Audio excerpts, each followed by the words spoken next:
BRP, hello. Good morning. DSA, hello. Good morning. And hello again, but a little closer this time. Jace's cat, hello. Good morning. Lenny, hello. Good morning. Haven, hello. Good morning. Happy birthday. Welcome back. Chronic, hello. Good morning. How are you?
Yuri, hello.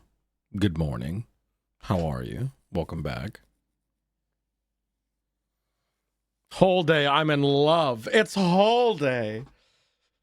Wake up! Wake up! It's finally whole day! Oh, speaking of which, I need to get some Wawa. I'll be right back. I forgot my water! Forgot!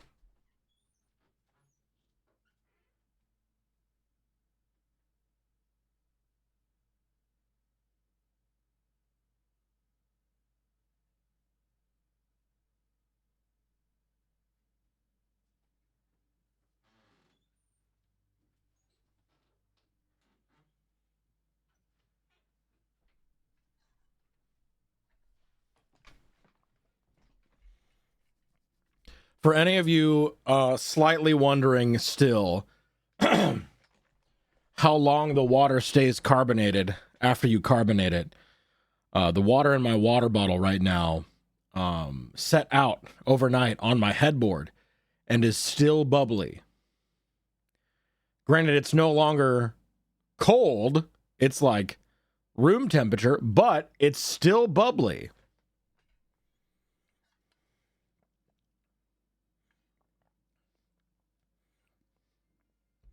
I bought a CO2 tank, a regulator, and some tubing with the required attachments and adapters from my local brewery store and built my own water carbonation system.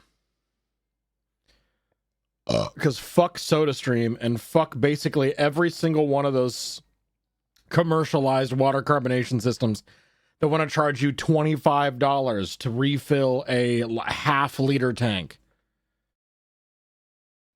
No, it was not sealed. I'll just show you what the water was in right now.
Oh, I'm frozen again. Why is my stream deck being poopy doopy? Poopus doopus! Hang on, one moment. There we go, and now we're back. And now we're back from outer space, blasting my loads all over your face. We're having a good time, we're here for the hole. And filling that hole is my only goal. I don't know what's happening right now. Anyway, hi. Goon Morgan. This is what I put my carbonated water in. So it's not sealed. It's got a straw, it's got an opening here. You raise this, there's an opening on the other side too. Yeah. Excuse me.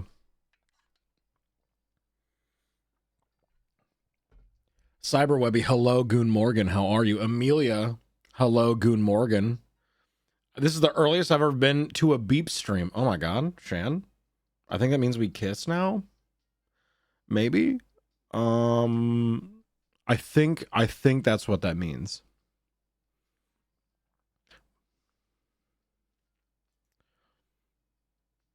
I said every time the intro video plays, right around where Beeps uses a console command to spawn like 1,000 cheese. Absolutely.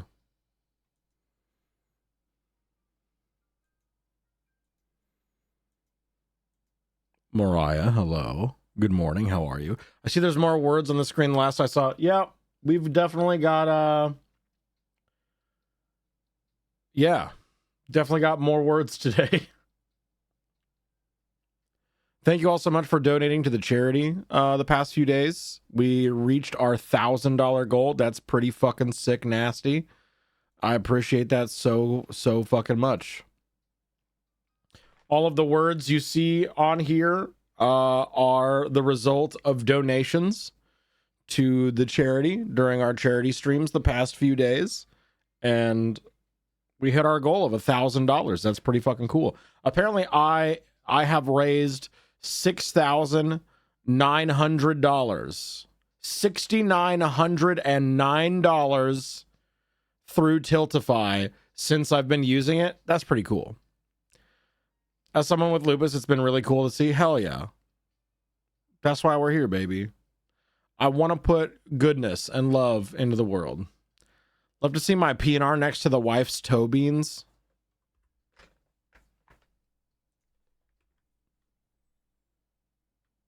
Of all the ways you could have worded that.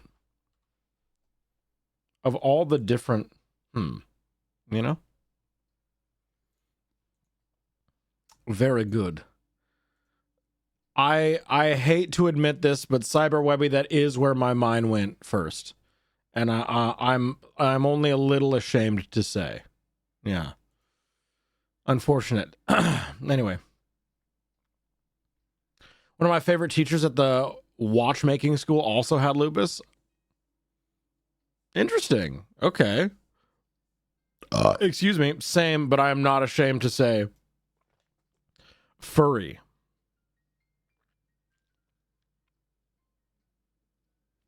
Furry. Alas, it's too late for pee-pee dong. You know what? If you wanted to tip me specifically, we can add words. We can add words with that as well. I'm not above selling out a little bit, low key. Unless it's to something that sucks. But, nice PNR. Hey, thanks. Grew it myself. I reserve my right as the wife in question to explode you for that phrasing. Good. Thanks so much. Thank you for the tip command. And Tentaclussy. And Tantaclussy. We got Dahonka Bahonkalo, Dahunka Bonkaloos, Hungalo Maganong Nandalagongus, Bazongala Hongahoos. You know? All the things that make for a good stream. Here on my face right now. Robbie, hello. Good Morgan, how are you? I was gonna do the stand-up, like, holding the microphone presentation thing today, but I am tired, so I'm gonna sit down today. I accidentally overbooked myself like crazy this week, so I'm gonna try to take it a little chill today. A little more chill today. Be nice to myself. Do a little rest. I'm gonna do my best to not get very angry and screaming. You know what I'm saying? You know what? You picking up what I'm putting down? Are you slurping up what I'm shooting now?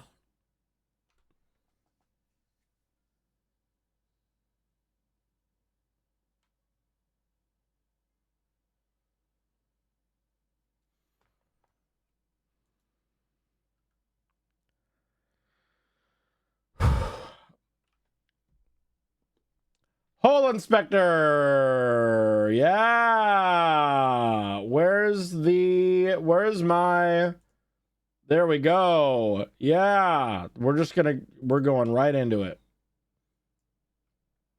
Don't even worry about it. Don't even worry about it. All right. There we go. How about that? Oh, wait, no, we want the square one. There we go. That's the one. Just delete that one. Deleting it. It's been... I don't want to be. I want to spend my life savings on this. I want to abandon all financial responsibility and dump it in here. Hi. Aria, hello. Good morning. Thanks so much. Tier 3, 55 decades. Incredible, beautiful, iconic. Forwarding those PP points each month. Thank you, thank you, thank you. I appreciate it. We're going to try the challenge again. Aim for the stories that don't piss us off. We can try. I think today we're just going to go.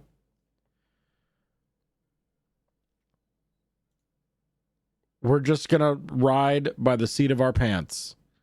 I've been up since 5 a.m., so I don't want to think. You're so real to me. You're so fucking real to me right now. Let me go live. How do I keep forgetting to set myself as live on Busky, but like, who cares, you know?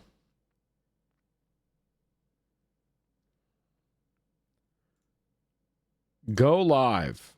Twitch.tv/Beard Princess. Why can't you just save your link and then just click a button to go live?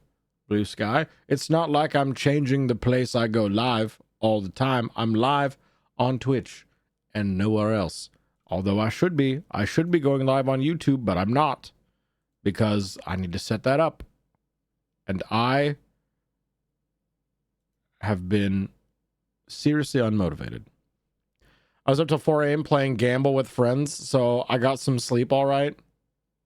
Gamble with friends? Is it because you're sexting someone in Australia right now? Is that why? So you have to destroy your sleep schedule for the dopamine of a new relationship?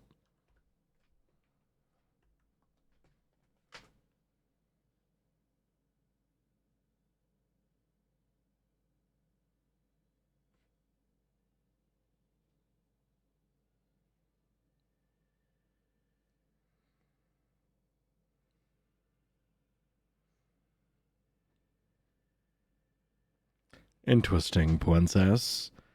Interesting indeed. Sorry. Anyway, I'm gonna close. Well, no, I need Moobot to be open. The media controls are just fucking up so often. It's so bad. Why do I have 2 Moobots open? Weird. Do you need Moobot for the giveaways? Yeah, for when we do keyword search. We fell asleep on call. It was delightful. Fuck you. You know? I am simultaneously lucky and unlucky to say that the person that I am talking to right now is in my city and has a job where they wake up or they start work at like 6 a.m. They are absolutely very much a morning person right now. I'm certain giveaways is something Firebot can do. I'll look into it this weekend. We can. But also, I don't mind using Mooball for it. It's pretty sufficient at what it does. Yeah, my hair looks so good right now. What the... Who in the fuck? What the hell? Anyway, I'm talking out my ass right now. I need to make a Busky post. I need to make a post so that people see the live around my name. Dang, what's that little red ring around my profile pic? That's so weird and so clickable. Oh my god. Ooh, I'm so clickable, you wanna click me so bad. Ooh.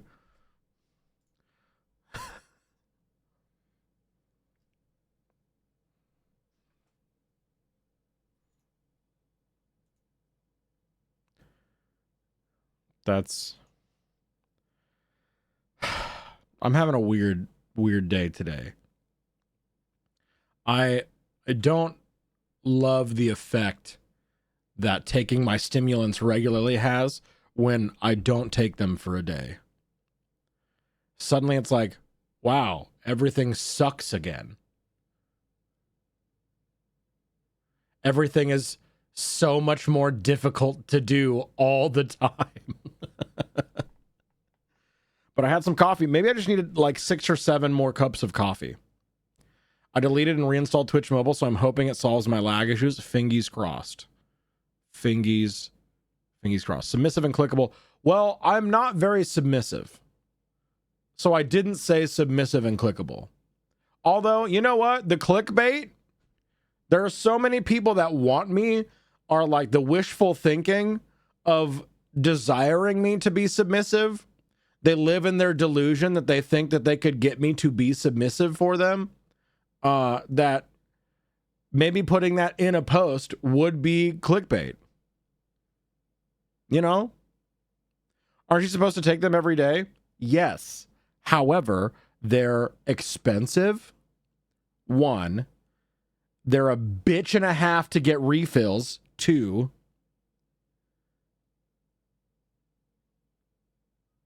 and 3, fuck you. And 4, I've literally... Why are we not pausing? Hello?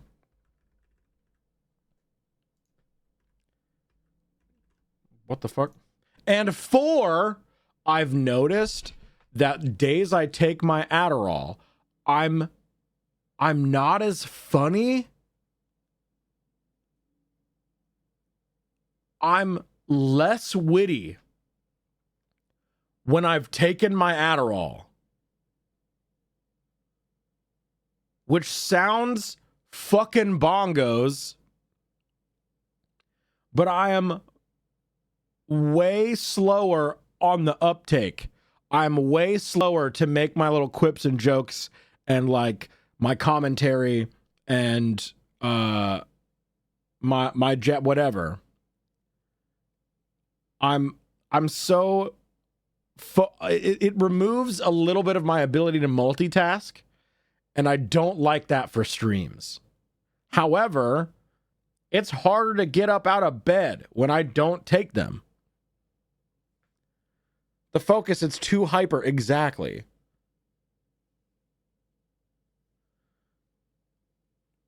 Yeah, it's weird. It's weird. I've noticed that I'm cracking far less jokes, far more, and I'm cracking less jokes and slower, and I don't like that for my job that relies on me to be quick with it. Quick and witty, to make jokes, crack jokes, do commentary, you know? So I didn't take it today because Hole Inspector is all about providing commentary and cracking jokes off of people's misfortune, you know?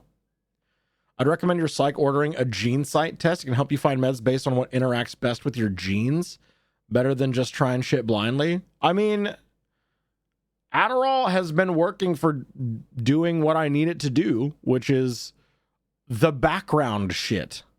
You know, when I'm actively streaming, the only part that is difficult when I'm not taking my meds for days that I'm actively streaming is getting up out of bed to get the day started. When I'm here and we're together and I'm streaming and I get to focus on what's up here, coming up with shit to say, commentary, jokes, whatever. I'm reading chat. I'm focusing on doing my music. I've got music in the background for stimulation. I'm focused on keeping my OBS done. I've got my Stream Deck to do all my little physical, quote unquote, physical gags. I've got Discord open for messaging. When I've got all of that going, it's like my ADHD's like, Oh, yeah. Oh, ooh, multiple facets of stimulation all at the same time. Me, likey, Dewey, multiple things at once.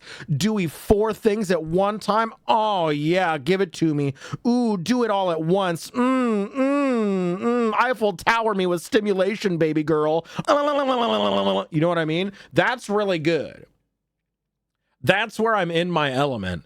I'm having a fucking phenomenal time. It's the get up and get started part that's difficult on those days.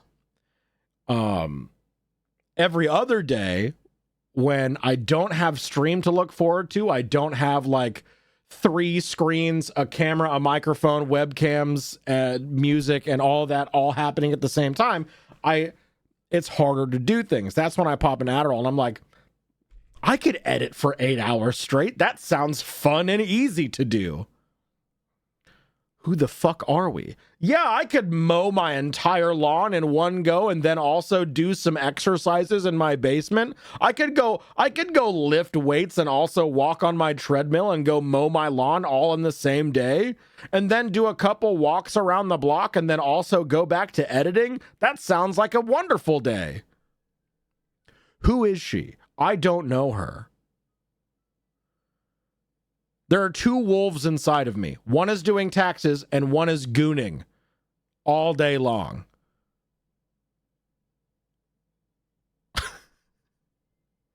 And that's... I've got a gooner and an accountant inside of me. We're having a great time. I got to run. We're going to weed store. Be back later. Mwah, Rick, have fun at weed. The duality of beeps, except it's mostly horny fuck shit. Yeah. I thought I was listening to my audio kink files. Yes. That is another thing that I want to get into is audio erotica. I think I would be good at it. I mean, I already have people paying for my vocal performance. Oh, speaking of vocal performance, sorry, I know we're a fucking half hour into stream and we have yet to dive into a single hole. But for the hole inspector enjoyers that are only here for holes, I am now a professional paid voice actor. I am no longer aspiring to be a voice actor. It's no longer something that I do as a hobby. I am a paid professional voice actor for a video game. My first ever paid role in a video game. I did my first live studio vocal performance this last Tuesday. And the ability to have instantaneous live studio feedback on the lines that I was reading. Oh, incredible. The ability to riff and be silly with another person to sort of keep that energy up for the character that I was doing. Also fucking incredible. What happened to the hole inspector background you had on prior streams? It's still there. I'm just doing a different one today. I can't wait until December. Why? Why is that? Anyway, I was originally slated to play one character. They had one character in mind for me. The first time that we met, I talked myself into voicing another character. And in that same conversation, I was told that I would be voicing other randomly generated NPCs for their passive dialogue as you like walk by them and stuff. During my live studio session, I also talked myself into voicing yet another prominent role. So I am now at least 3 quest-related characters, as well as randomly generated NPCs.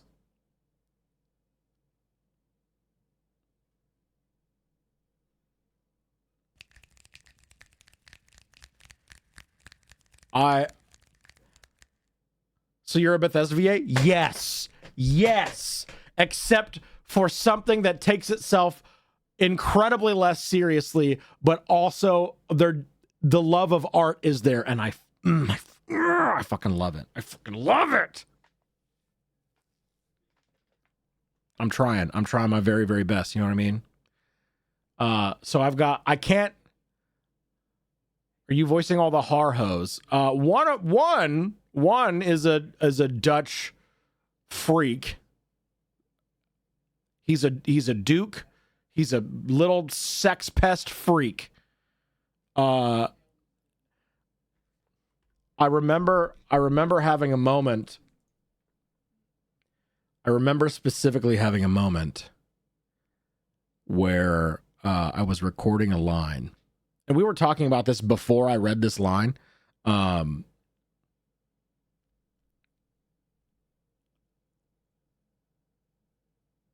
Since when has that been a command? What the fuck?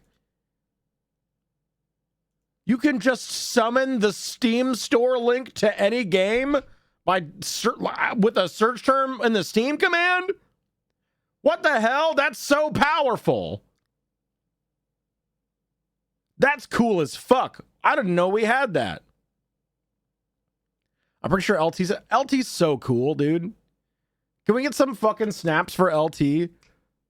LT's so fucking cool. God damn.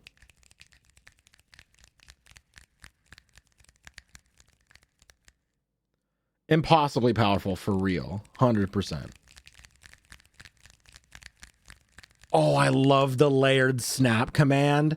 Oh, it literally does sound like a fucking room of people snapping their fingers. That's what I'm talking about. Where I'm literally delivering slam poetry and the crowd is snapping. Ooh. That's art, baby. That's art. Now, LT sucks. Hey, Lord Tetchy, what you and Lady Tetchy get up to behind closed doors is none of our business, and I would like for you to keep that private. Thank you so much. Leona, hello.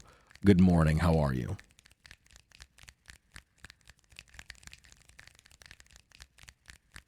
Oh, it's so good. It's so good. Ugh, sound design, baby. Sound design. Anyway, my three prominent characters that I'm playing. I can't share with you any of the lines that I have recorded, but I can share with you the voices that I'm doing.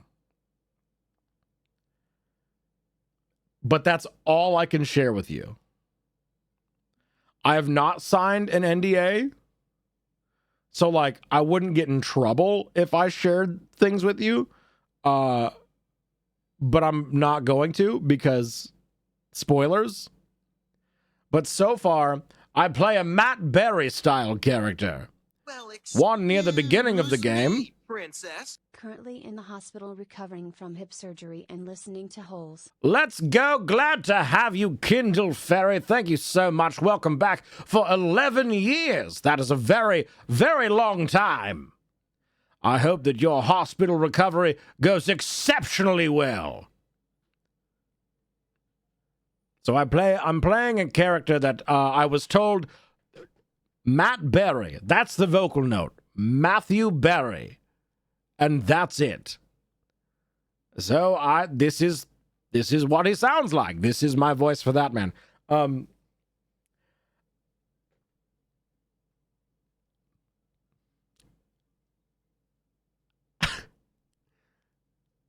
then I play a little Dutch freak, yeah. Oh, that is so nice of you to do for me. Oh, you are just a little sexy little manlet, aren't you? You want to rub my feet so bad. Ew. Ooh. Show me those little toesies. And it was while I was recording these lines, I had a moment, because we were in the live studio session, me and my vocal director, who is also in charge of art and all the vocal direction and game design and coding and writing, had a moment where we were both talking about how sometimes we just have to stop and think about how everything we've ever done in our entire lives has led us to this moment, and the absurdity of what we are in right now is due to all of the stuff that we have done up to this point.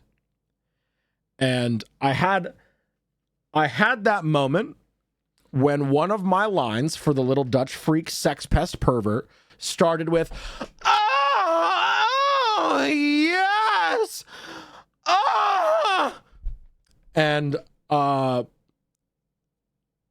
while we were going back and forth about the lines, and we were talking about this line contextually with some of the other things we've already read, I was like, so as I was talking to her, she was like, I think you're gonna like this next line. And I was like,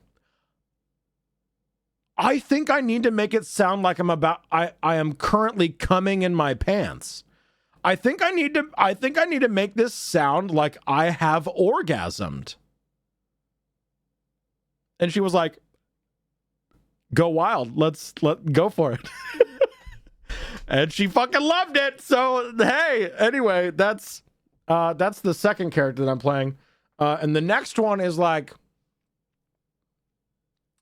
the next one has got something around like this, where it's like really back of the throat, really down in the jaw. You know what I'm saying?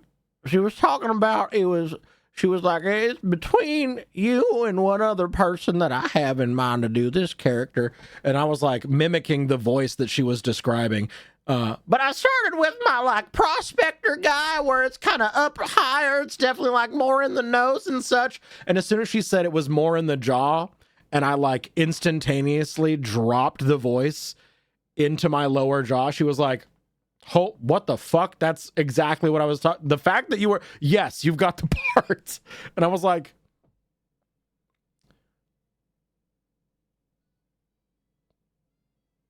damn, okay.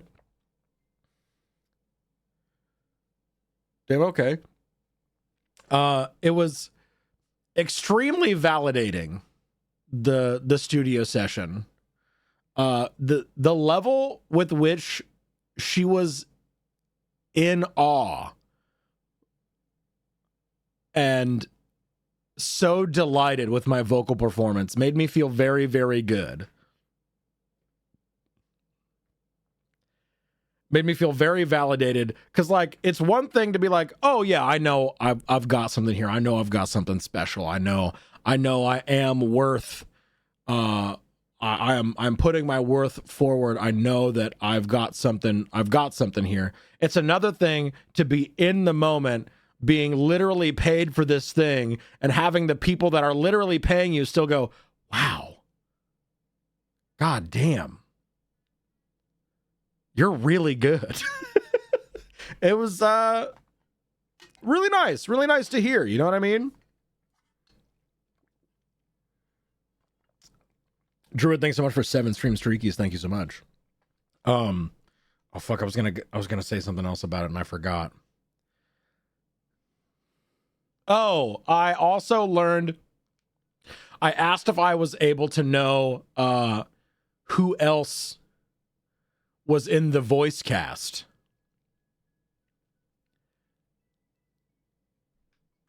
And when I tell you that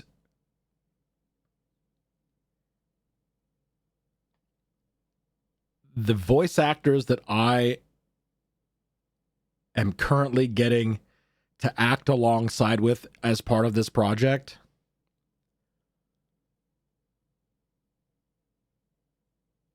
it blows my mind a little bit. I'm like, I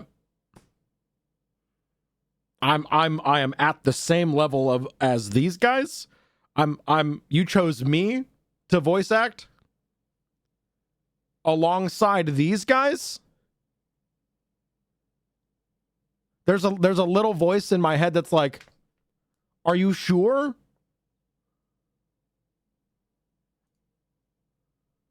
Obviously I can't tell you any of them, but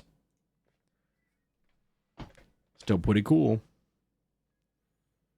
Coming soon, Dutch sex pest reads whole. So maybe, who knows?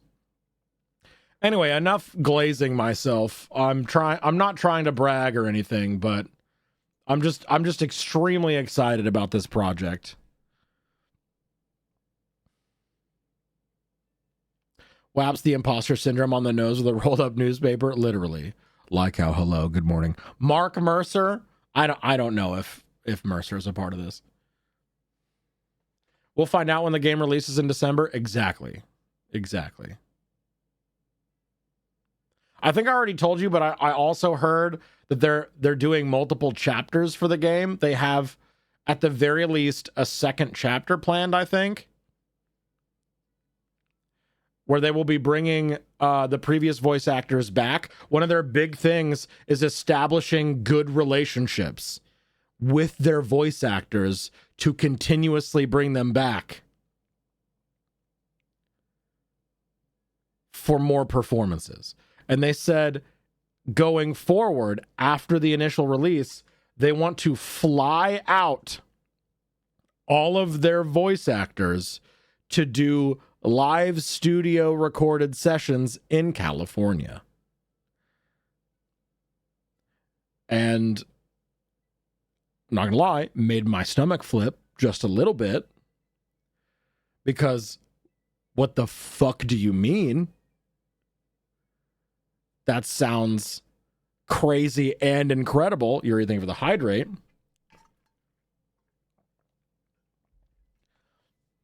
So it's really fucking cool. I've noticed as well that, like, in the middle of my the studio session that I had, that was just a Discord call, I had every single time that I like pantomimed and did a little more like physical acting in my lines, the line delivery was just so much better, like night and day.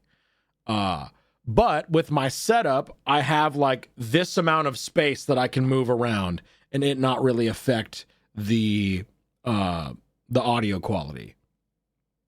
So I can't move around too much. If I had a professional recording studio, I would be able to move around almost as much as I wanted. And I want it. I want it, dude. I want it.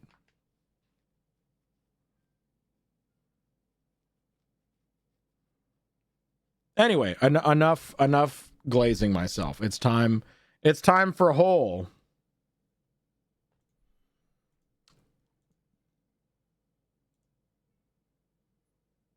So let's go to the Hole Inspector subreddit. Gotta summon the character for possession in the studio. Exactly. You understand me. You understand. All right, first hole, here we go. Am I the hole for not wanting my friend as a bridesmaid since she is poor?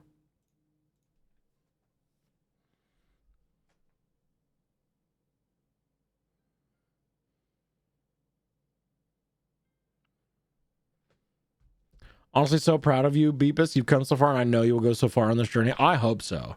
It is some of the most fun I've had. So good. Emotional whiplash. Oh, yeah.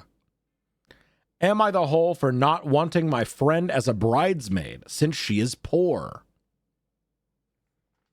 Mm-hmm. And what do you mean by that?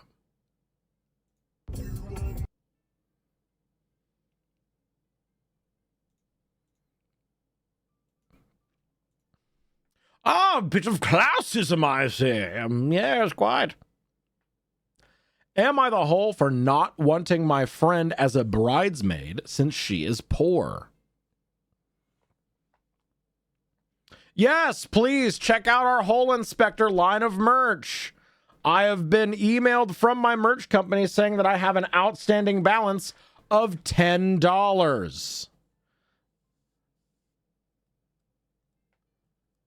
So I think I might actively lose money by offering merch because I do too many fucking giveaways. Poor people won't match my aesthetic. True. Am I the hole for not wanting my friend as a bridesmaid since she is poor?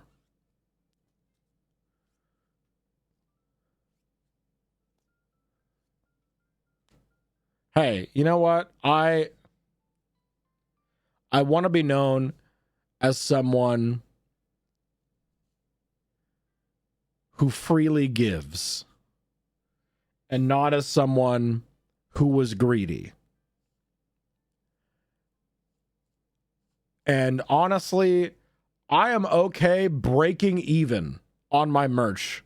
I don't need to make thousands of dollars with merch sales. You know?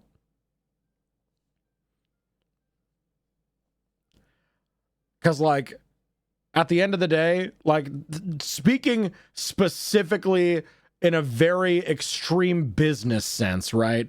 The merch is marketing. You wear my merch out and about on your day to day, and they're like, you run into one person that's like, "Hey, cool shirt, where'd you get that?" That's word of mouth marketing right there.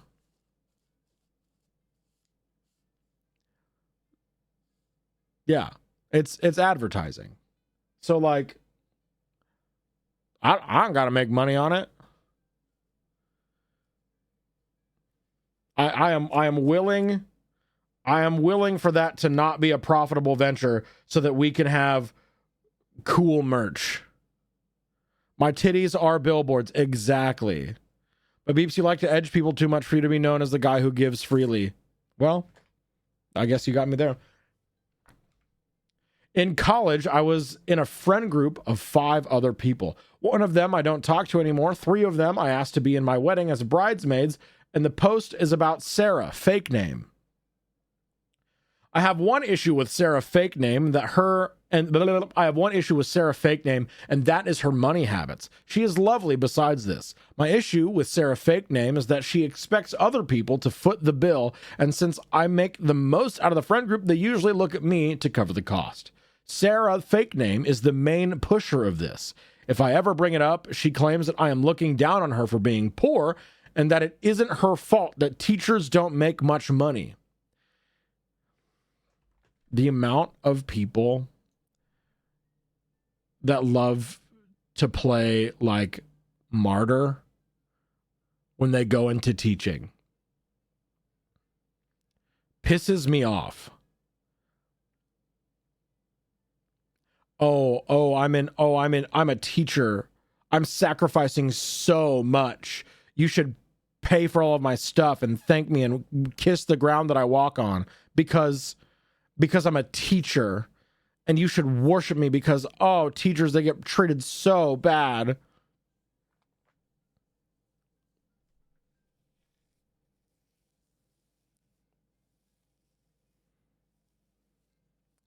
It has happened over and over again. If I say no, she basically has a tantrum in my eyes, and I get called selfish. It's annoying, and my other friends have also gotten annoyed with it. I decided I didn't want her as a bridesmaid. I didn't want to deal with her whining about money or have to spend my money to cover her cost. I tried to call her to tell her she wasn't going to be a bridesmaid before I told the other 3 girls. I knew it would be a shock, and I didn't want her to learn from someone else. She never got back to me. I tried to call her 3 times. This weekend, I asked the other women, and they said yes. One of them posted online saying how excited she was, and I got a call from Sarah fake name. I explained why nicely, and we got into an argument. She claims I am punishing her for being poor and told her that her money issue is the main reason. She is shit talking to the friend group at the moment, and I want an outside opinion on this.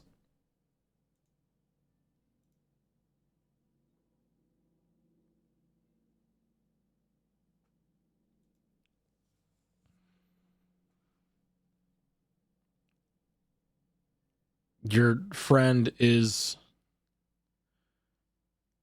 an entitled brat and hiding behind this by attempting to manipulate you and make you feel guilty because of her own lack of income, her own choices in the career path that she chose. What? No. Right. She has a terrible attitude. Sarah fake name has a terrible attitude. An incredible sense of entitlement. And she is attempting to manipulate you and your entire friend group into covering her costs.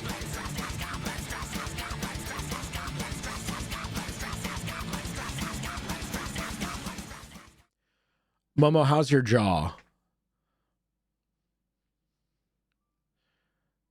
I know we were talking about it a few nights ago.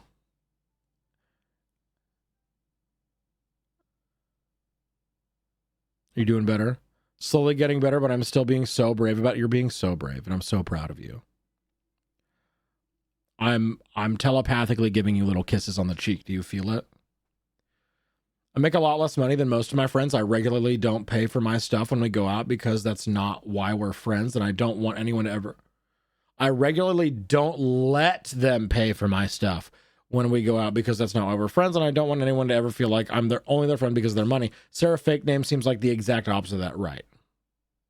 I feel that I'm healed suddenly. I got magical smoochies, what can I say? You're the bravest person ever, actually. Momo, did you hear that I'm a professional voice actor now? I'm gonna everyone shut up. I know you already heard this, but I'm gonna talk to Momo about it now. Momo, I'm a professional voice actor. I have literally been paid for my vocal performance. I'm in a video game now. Bussy. And I have talked myself into 2 or maybe 3 additional roles Bussy. while recording for that characters. I had my first ever live studio recording session this last Tuesday, where the director, we were in Discord because, you know, time constraints, whatever. And she was giving me like vocal feedback while we were in our studio session. And one of the characters that I'm playing, she described as a little freak pervert, a little Dutch freak pervert, and that's one of my characters that I'm playing.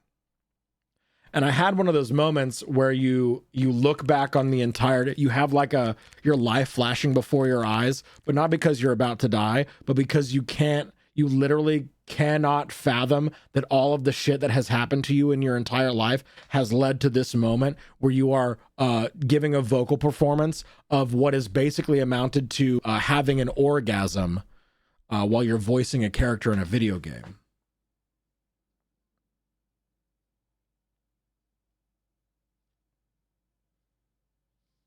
I also had to do a little one of my lines I had to do a sensual growl for. And I remember in the studio, it's called Debauchery and Magic, Momo. It's a game about being a wizard with your boys and gambling and smoking weed and doing magic mushrooms and drinking beer and skateboarding and big explosive spells and doing dungeons. Yeah. Not me coming in on orgasms again. God, if I had a nickel. I'll tell you what. Anyway, yeah, one of the lines began with, "Oh, yes." And that was the part where I was like, I'm getting paid for this. I am currently receiving financial compensation to record this into a microphone directly in front of another person. Hey, someone's got to do it. You know what I mean? Anyway, please enjoy my cum video. I'll be right back. I think I might regret making this my career. Welcome, everyone. We're going to talk about dicks and cum and bussy and gay sex. I tell dick jokes and I scream about cum on the internet to buy my groceries. But yeah, anyway, I love bussy. You thought BPM was beats per minute? No, that's a butt plug mimic.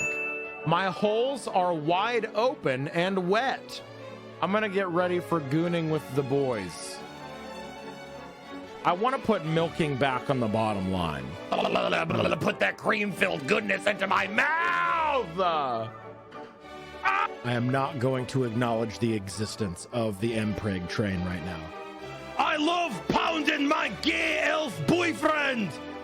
The balloon animal glasses stay on during sex. Yeah, you're a clippable cum guy? Don't stop. No. And now I suck you. And now I suck you so I can heal myself. Sucking. It looks like the bottom's going to take it. None of my thoughts are in the Bible, Nix, and I'm not going to voice any of them. Thank you so much. I fucking hate that chat got super active when I started talking about Mpreg. What do you want from me? My pussy. My bussy? Is that what you want? We cup the low hangers. Which hotels do you recommend for back shots from other good God-fearing men? And that a little 69ing between friends never hurt a friendship. If I wanted to get spanked, I'd pay a large, muscly goth mommy to do it for me. What the fuck did I just tune into? Slinging hog! Is that what you want, chat? Do you want sexy bionicle content? Shut up, I'm getting pregnant right now! I am the wiener holder. Wait, no, wait, no! I fucking hate it here. I could... Hi, welcome back. Keep it in your pants. Hi, Beebs. Thanks so much for the follow. Welcome in. Glad to have you. Follow alerts are anonymous. In case you'd like to continue lurking, you may do so. Unfortunately, we have ads coming up here in about 2 minutes. So I am going to vamp and chat for a little bit longer before we continue our whole time. If this is your first time with us, this is Hole Inspector. I'm going to read the title of an Am I the Asshole post. Based on the title and the title alone, you can bet with your channel points on whether or not they are or are not going to be the asshole. Afterwards, we read the post in its entirety, we decide, we pay out the points, and then we play Bing Hole. Am I the Asshole themed bingo? Exclamation point bingo, and click that little link in chat if you would like to get your randomly generated Am I the Asshole themed bingo card. Zag, I forgot. I made you a mod here. Thanks so much for summoning the bingo link. Appreciate that. Zach, thanks so much.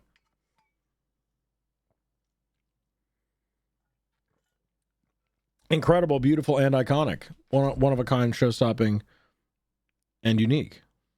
That's what I'm talking about. Yeah. Totally forgot to get my bingo card. You got to get it. Because bingo squares are coming up next. Because OP is not the whole. That might be unpopular opinion. You might say everyone sucks here. I don't think. Excuse me, princess. Sexy Bionicle Time is my government name. That's incredibly unfortunate for you. But hey, thank you so much. Tier 1 for 6 months in advance. That's pretty hot and sexy, Kane. That's already counting towards our PP. We're starting our PP push next month. We are pushing for Partner Plus yet again next month, and I'm hopefully going to have some very hot and sexy incentives and events for PP pushing time. That's what I'm saying, Zag. That's what I'm saying. That's what I've been saying.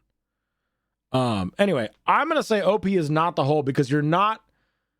It's not that you don't want your friend in your wedding for being poor. You don't want your friend in your wedding for being an entitled asshole, which is completely different. So the Guava gamblers are getting a big fat payout today.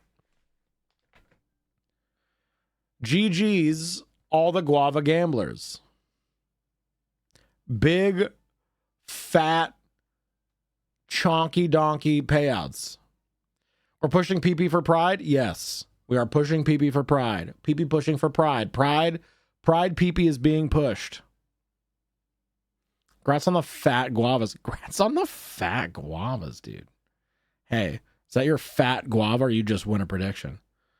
I think she phrased it that way because Sarah Fake Name made the accusation. Oh, true. Still clickbait. PP push incentive idea. If you T3 sub for all 3 months, Beeps will mail you one of their toes. Maybe not one of my toes, but I could give you a sock. Used or unused. You know? Up to you, whatever you want.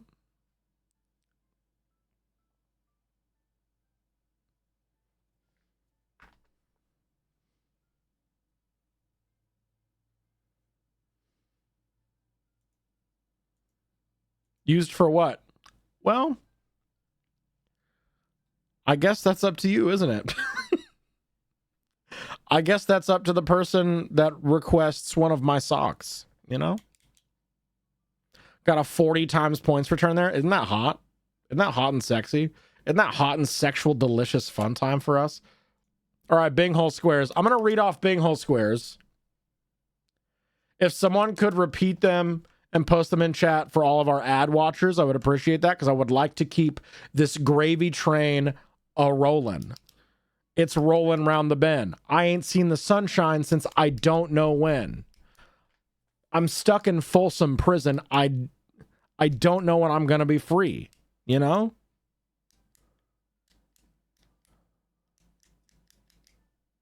Anyway, what do we got? Do we say shitty but justified? If you say that, maybe someone's going to ask you for a crusty sock. Yeah, that was the joke, Webby. Yes.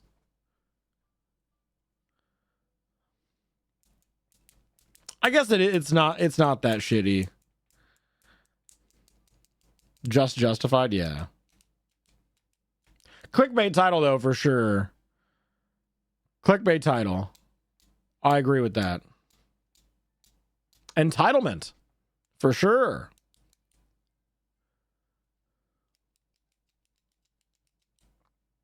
No, I'm not offering to mail you my socks if you tier 3 sub to me for every month that I'm pushing for Partner Plus. There's a different website where we could discuss you being mailed my socks if that is something you actually want. But that website is not this one. And I will not go into detail about that. Thanks so much. What else? We've got entitlement. Just break up.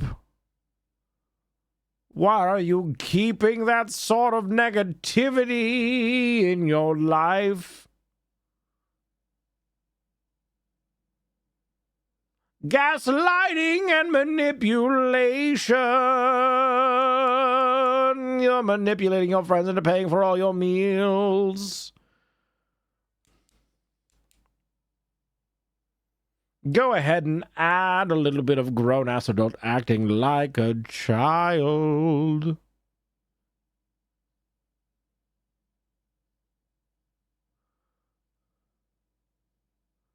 Because she was throwing some tantrums. Yes.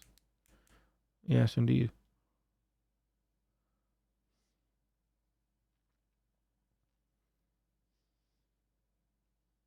Not the asshole. Yes. Frickin' sick, yes.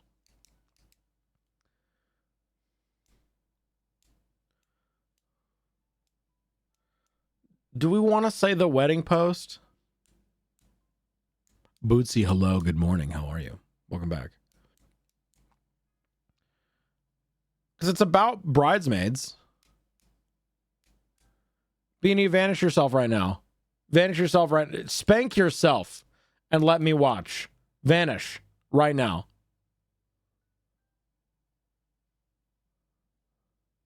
Beanie?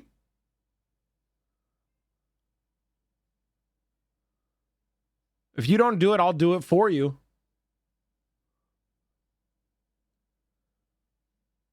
And if I do it, it'll be harder. All right. I guess you asked for this. All right, never mind. Lady Titchy got to you first. Oh, almost. You almost spanked yourself.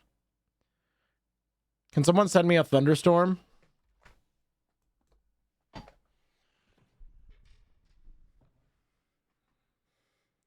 I conjure all of the powers available to me. I invoke the name of the Thunder God to channel your power through my mortal coil. I cast Thunderstorm!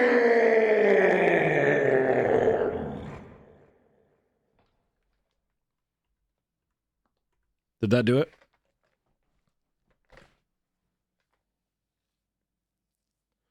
Wait, hang on. I didn't have my wizard hat on. Shit. Fuck. Oh, it's dirty. My little wizard hat. It's dirty. No, it's got lint all over it. No, my little wizard hat. Oh, I can't show up to the wizard convention with lint on my wizard hat. I'll be the laughing stock of the council. Oh no, Beans.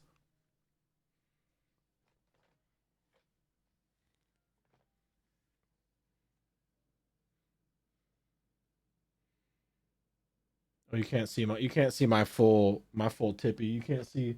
I got a little tippy back here. Oh. Oh. Oh. Sorry. Nope, you rolled a nat 1. We have a heat wave. Give it time. Nature magic is not an exact science. It is not an instantaneous occurrence. Allow the thunderstorm to roll in. Catch, hello, good morning. Yogurt, parent, hear me out. Yeah, wedding post. We'll do wedding post. And that's all the Bing hole squares we got. Yes, if you would like to send me your tip, there's the link. And if you tip $10 or more, you can choose to add a word onto my Just Chatting scene for a week. I'm taking all of these off on Sunday.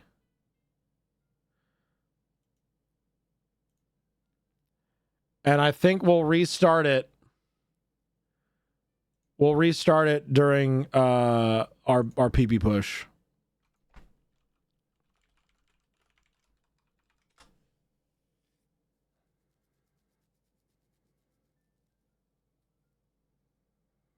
I'm imagining a council of full Radagast type crusty wizards getting uppity about lint. Absolutely. Yeah. The wizard equivalent to if you don't like the weather, wait 5 minutes. Yeah.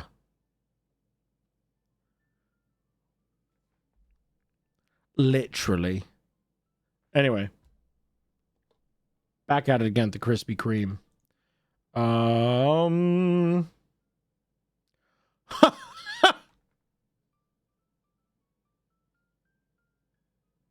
This is fucking hilarious. Hey, brother, could you explain? It's not about the yogurt. I assume I know what it means, but I want to make sure. The thing being pointed out in question is not the actual root cause of the issue. It's an inside joke that we made a Bing hole square. Did you know beavers were classified as fish so they can be eaten during Lent? Someone explode Father of the Cat, please. Thank you so much. New Dickie going live. Am I the hole for how I reacted to my husband hiring a magician for our wedding?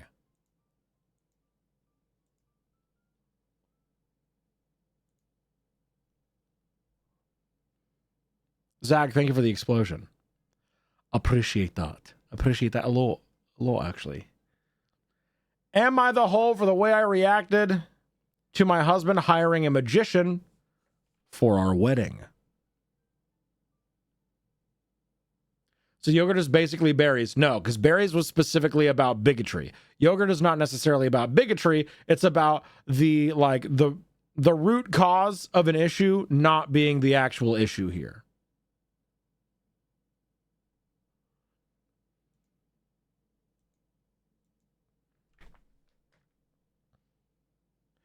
Am I the hole for how I reacted to my husband hiring a magician for our wedding?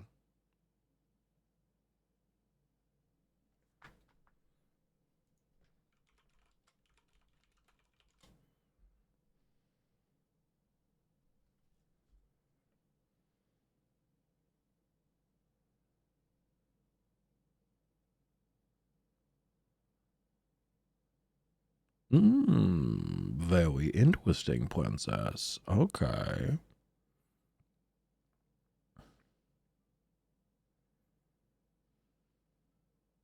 Very interesting indeed. Voted in the prediction even though I can't gamble points. Hell yeah. Let's go. Did you submit 0 points?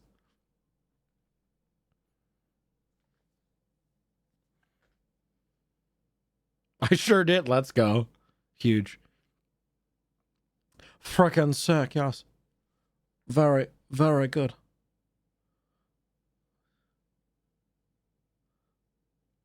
Am I the whole for how I reacted to my husband hiring a magician for our wedding? My husband and I got married last month, and honestly, it was the best day of my life. We've been together since college. He truly is my best friend, and our relationship has always been built on being playful. We're the couple that is constantly trying to one-up each other with light-hearted pranks.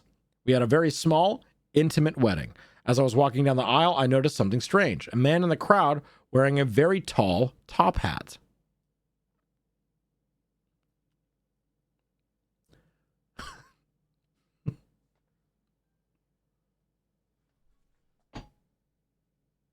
Do I have a top hat? I think I do somewhere, but I don't know where it's at right now. Damn. You found out while walking down the aisle? Yeah. I was overwhelmed with emotion in the moment, so I didn't think much of it until I got to the altar. I took a second look into the crowd and realized there was a full-blown magician sitting there. Cape, suit, wand, the whole 9 yards. I had no idea who this man was. It wasn't a friend dressed up as a joke. It was a total stranger.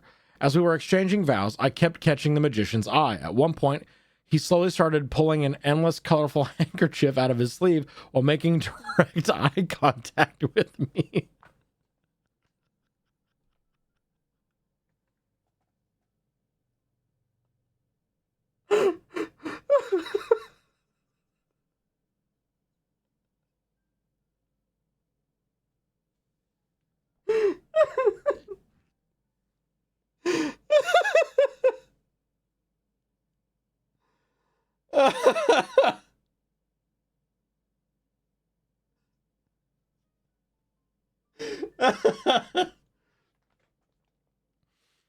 uh I'm just imagining the fucking, like, you know those scenes in, like, in horror movies where the final girl, like, makes eye contact with the slasher or the villain or whatever, and they have, like, a back and forth, and it's supposed to be, like, really intimidating, like right before, like, a chase sequence or something. I'm imagining this exact thing with this stranger in the crowd, and every time she looks back, he's doing some other, like, magician shit as, like, intimidation. I'm just imagining the fucking, like, the back and forth, and he's back there, and then he goes...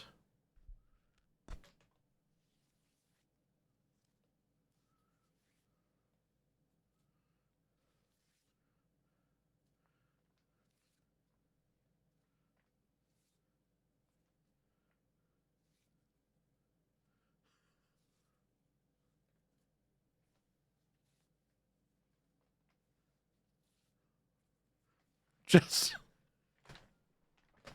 wordlessly, silently doing random magician tricks. Fuck. Oh, God. Whew. Okay. At one point, he slowly started pulling an endless, colorful handkerchief out of his sleeve while making direct eye contact with me. I was shaking, trying to stifle my laughter, which took away from the seriousness of the moment a little bit. During the reception, he went all out, pulling stuffed bunnies out of hats and making coins disappear during the speeches. It was a riot. He also really broke it down on the dance floor. I originally assumed he was the world's most dedicated wedding crasher, but later that night, my husband confessed. He hired the magician as a prank because he knew I'd find the absurdity of it hilarious. He was right. It's a memory I'll cherish forever. The issue is, my sister is horrified.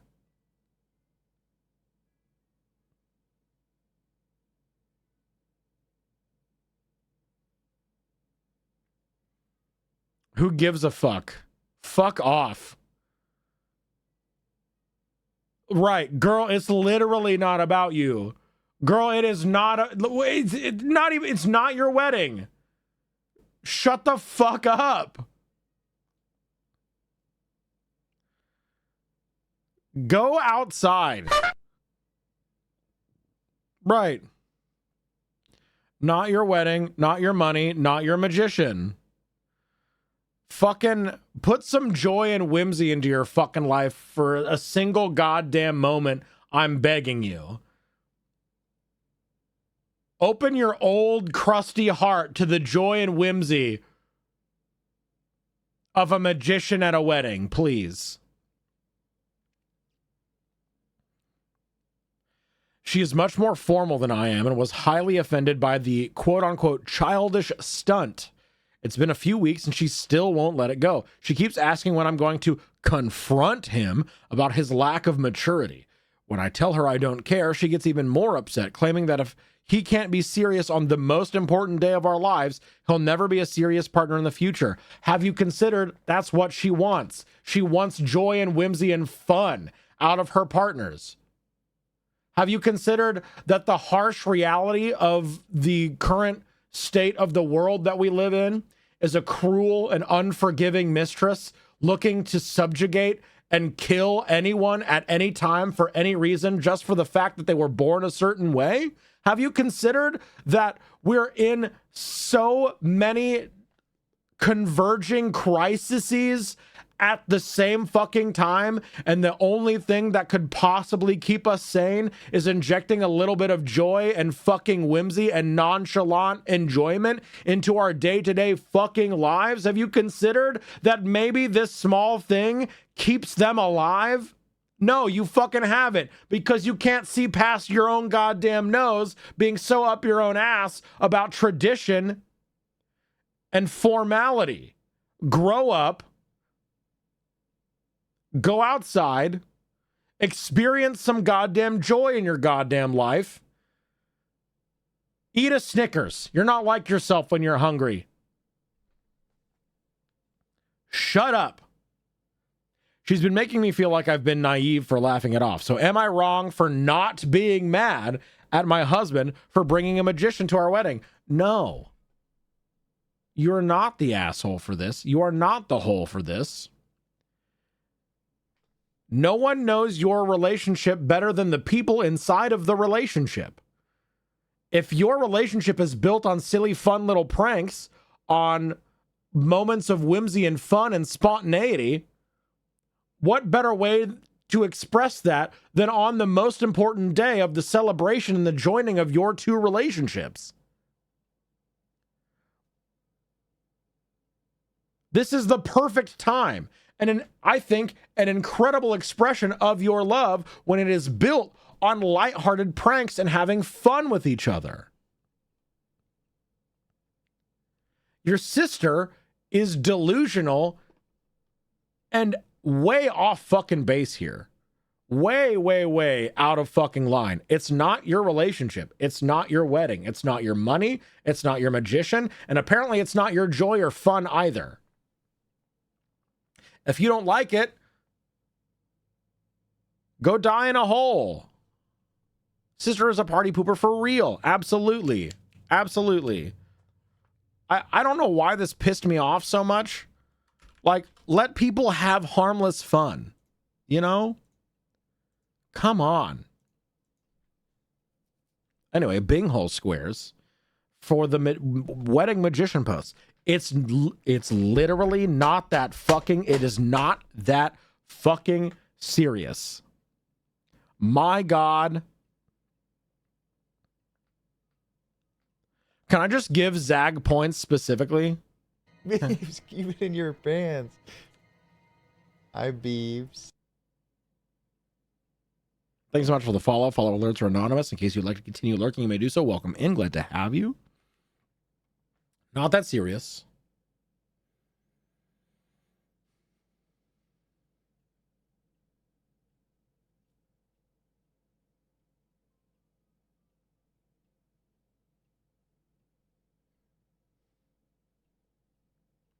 Honestly, just break up. Go no contact with your sister. Fuck her.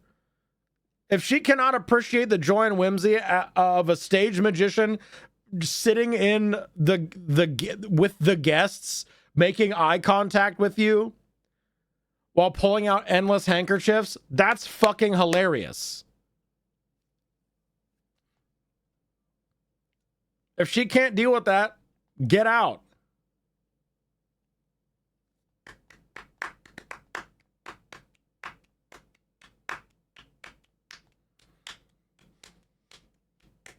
Grown-ass adult acting like a child?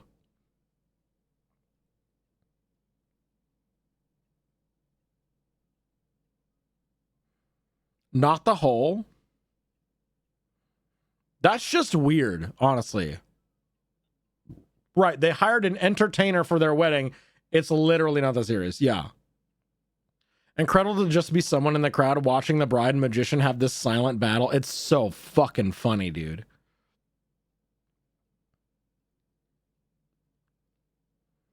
Not the whole. That's just weird. It's not about you. Holy fuck. It's not about you. It's not about you. It's not about you. It's not about you.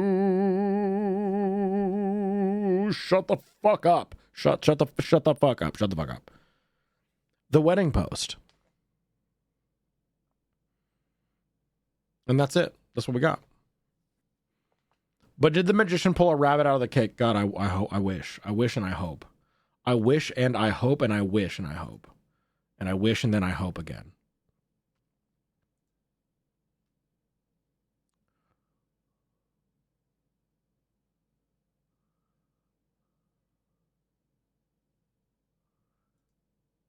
Oh, this is going to piss me off, isn't it? Oh. Oh, this is going to piss me off. This is, oh no. This is going to piss me the fuck off. D&D players, strap in and strap on. We're about to get extremely angry.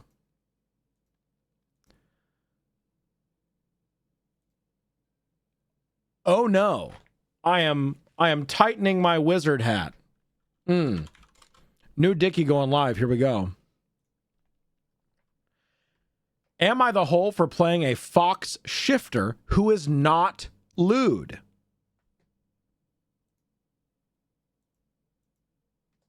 Am I the hole for playing a fox shifter who is not lewd?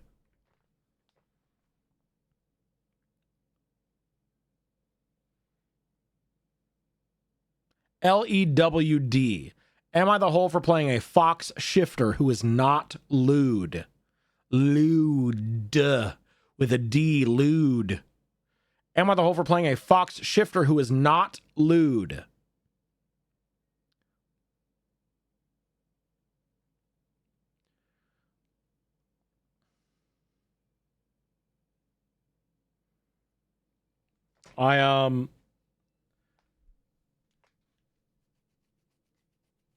Yeah.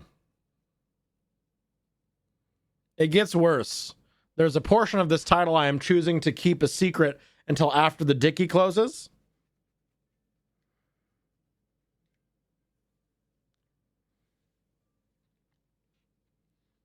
Which is not something I normally do. However, it's not relevant to the Dickie, but it is relevant to your enjoyment. Not the 69 guava gamble. I saw that. I saw that! You disgusting pervert! Shocking number of people make fox and cat people be very wink, wink, nudge, nudge. Yeah. Am I the hole for playing a fox shifter who is not lewd?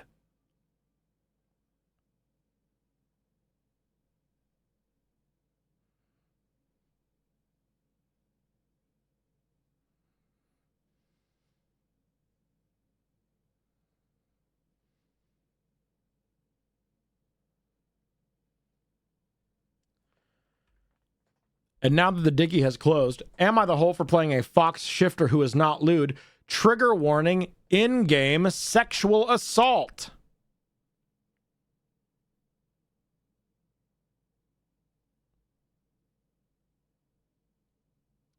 Yeah. I don't want to be. I want to spend my life savings on this. I want to abandon all financial responsibility and dump it in here. Now.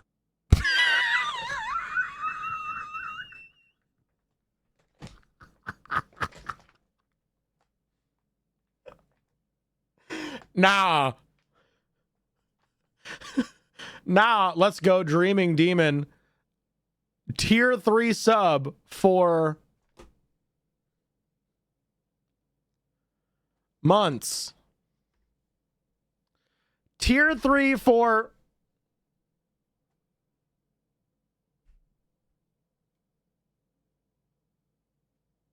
months. 6 7 6 7 6 7 6 7 6 7 6 7 6 7 6 7 6 7 67 months. Thank you so much. Welcome back. Anyway, am I the hole for playing a fox shifter who is not lewd? Again, trigger warning in-game sexual assault. The trigger warning was added by the poster who put this, by Lightspeed Sloth, who posted this to the Hole Inspector subreddit, which is where I get all of the first posts that we cover at the beginning of every Hole Inspector stream. So if you would like to have a story covered, if you find something that you would like for us to cover on the Hole Inspector show, subscribe to our subreddit. Cross post there, and it might be covered. Who knows? Let's get into the story. TLDR, I play a Fox Shifter Kitsune PC, and the group's that guy is convinced I want to ERP, doesn't like me saving his character, tries to PvP, and the DM has been convinced to kick him. Okay. Hello, Reddit, first-time poster, long-time lurker. Just made this account to post this, so I hope I don't screw up in some way. Fairly straightforward problem, so I'll just jump right in. I'm playing the new, at the time of writing, D&D 5.5 with a group I found online through Discord. DM has created a homebrew world, which looked pretty interesting, the details of which aren't really that important, apart from one thing. It's heavily anime-themed. Here's our cast. Male 25, DM, claims to have run seven successful campaigns, so it sounds like he has some idea of what he's doing. He speaks in a calm, collected way, and I'm sure he meant well, but he was a little too passive when problems came up IMO. You'll see later. Male 22, barbarian, playing a hill dwarf with a really funny I'm too old for this shit kind of attitude. Chill guy out of character, and was clearly an experienced player from how quickly he did his actions and how confidently he spoke. Male 21, cleric, playing an infernal tiefling who just wanted to save lives and keep everyone happy. He was a friend of the barbarian and also a chill, experienced player. Gay.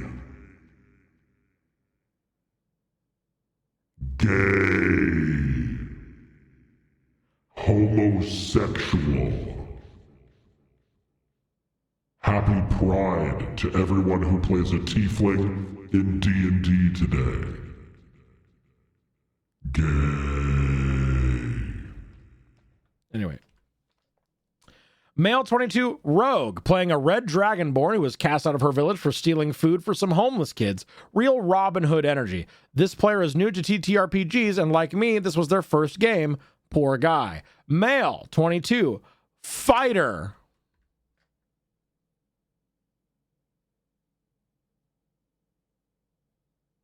Of course.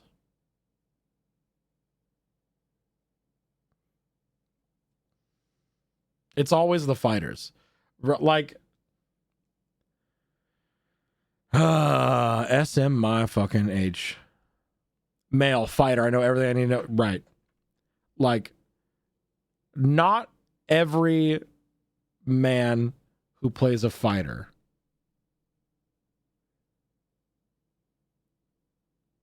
is a red flag. But it definitely leans that way, doesn't it? Fighter, aka that guy, playing a high elf who liked the rogue, was also kicked out of her village, except it was for more selfish reasons.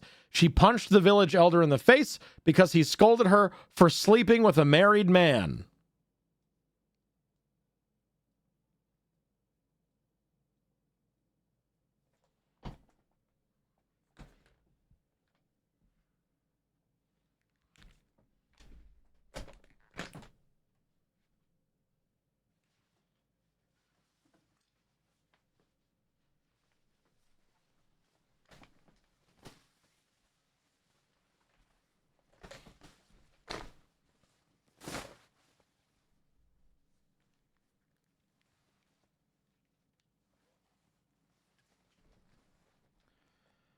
High Elf, who liked the rogue, kicked out of her village, except it was for more selfish reasons. She punched the village elder in the face because he scolded her for sleeping with a married man. Me, male 24, a new player playing a kitsune, which was really just a reflavored swift stride shifter. I just substituted wolf-like with fox-like, and that was it. She's a nomadic wildfire druid who wanders from place to place, helping those in need like a folk hero. Our troubles start at session 0. After we introduce our characters, Fighter starts joking with, "You're in the wrong server since you made a hentai character."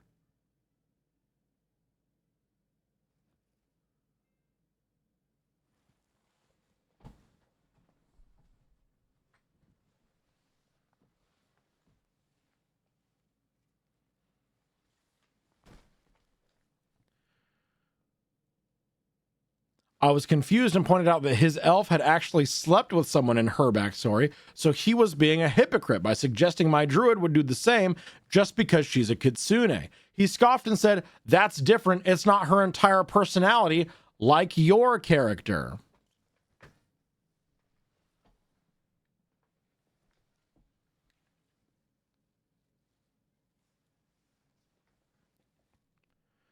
DM and Barbarian both explain that kitsunes have a reputation in TTRPGs for being promiscuous characters, but the DM didn't mind that since he was going to allow ERP anyway as long as everyone consented. I explained that I had no intention of doing that. I just prefer foxes to wolves, that it made sense in a more anime setting, and I just like being cute and fluffy, which got a chuckle out of the cleric and the barbarian. The tiefling cleric, who's friends with the dwarf barbarian. They fucking.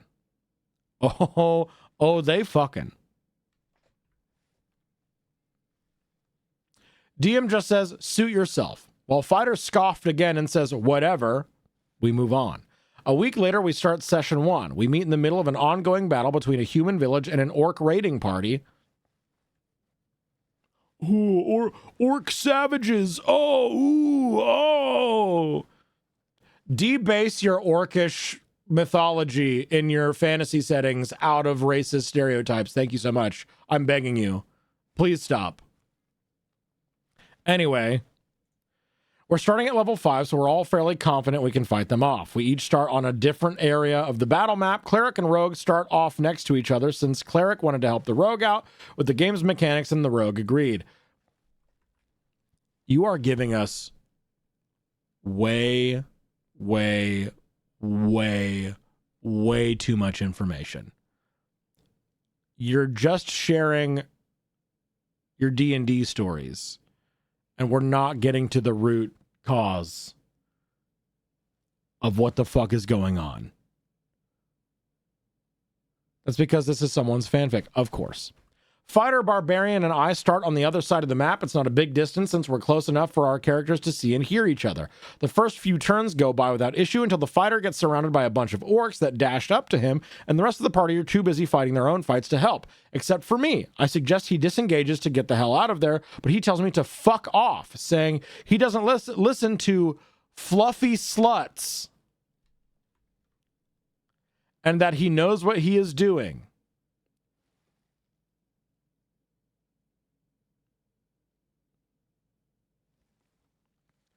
So you have a player character who's technically role-playing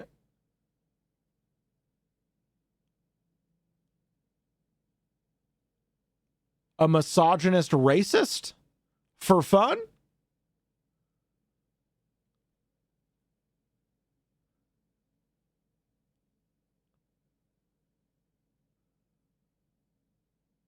Oh. I'm going to run out of flags. Every time this man opens his mouth, I've got to add another fucking red flag. Hang on. I got to find new places to stick my flags. There we go. Perfect. Okay. He did not, in fact, know what he was doing.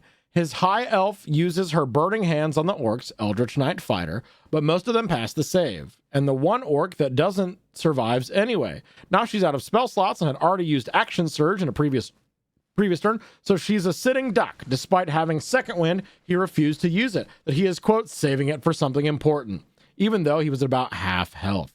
It's my turn, and I cast Entangle on the orcs attacking him. They all fail to save and are trapped. I then ordered my Wildfire Spirit to teleport behind the orcs, being careful to avoid hurting the fighter. The teleport kills one of the orcs, and the DM describes the survivors are near death. The orcs thankfully turn their attention to my spirit, though with a disadvantage from Entangle, they couldn't hit it.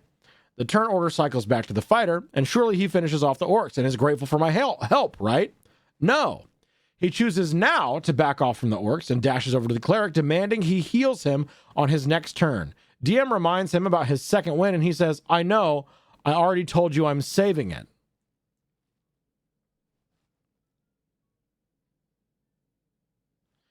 I offered to heal him instead since it was my turn before the cleric. He told me to fuck off and that I'd, quote, already ruined his fight. Just leave me alone.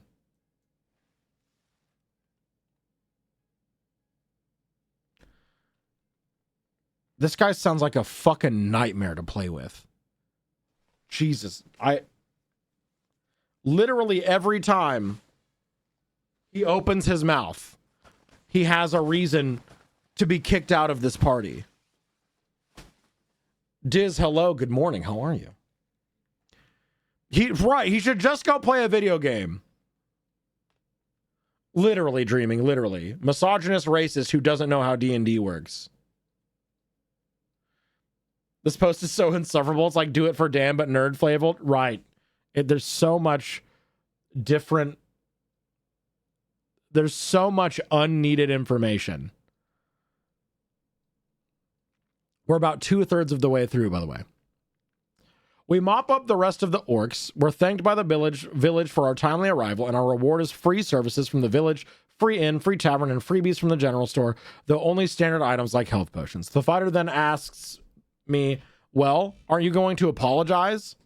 What for, I ask. For spoiling that fight, I had it under control. I didn't want or need your help, slut. Now you have to make it up to me.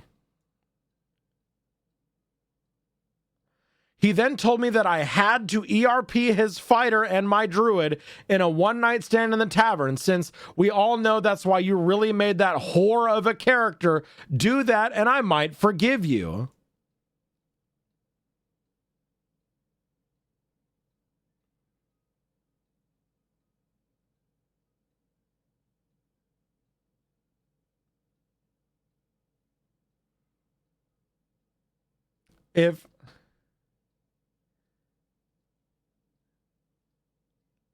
What? Hey, as the DM, it's your job to put a stop to shit like that. If you're allowing this to happen, if you're allowing your players to talk like this, no. Yeah, and the DM needed convincing to kick him. Just wait. I was shocked, as were the rest of the party. The DM, however, seemed very unbothered. And asked, OP, do you agree to that? I reply, hell no, I'm not doing that. I attempt to grapple OP, fighter then declares. Roll initiative, the DM says.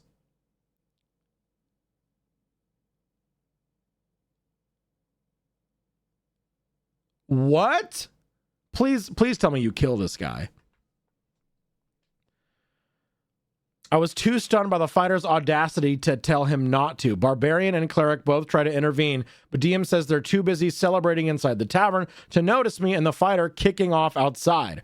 Rogue is close enough to help since he's at a shop stall, but before he can ask DM what he can do, fighter screams at him to stay out of it. Rogue then quietly says he's muting himself for a moment and presumably goes AFK. I thankfully win on initiative and back off from the fighter. I provoke his opportunity attack and he manages to hit me, but since I took no damage in the fight with the orcs, it doesn't do much and I run as far as I can towards the tavern.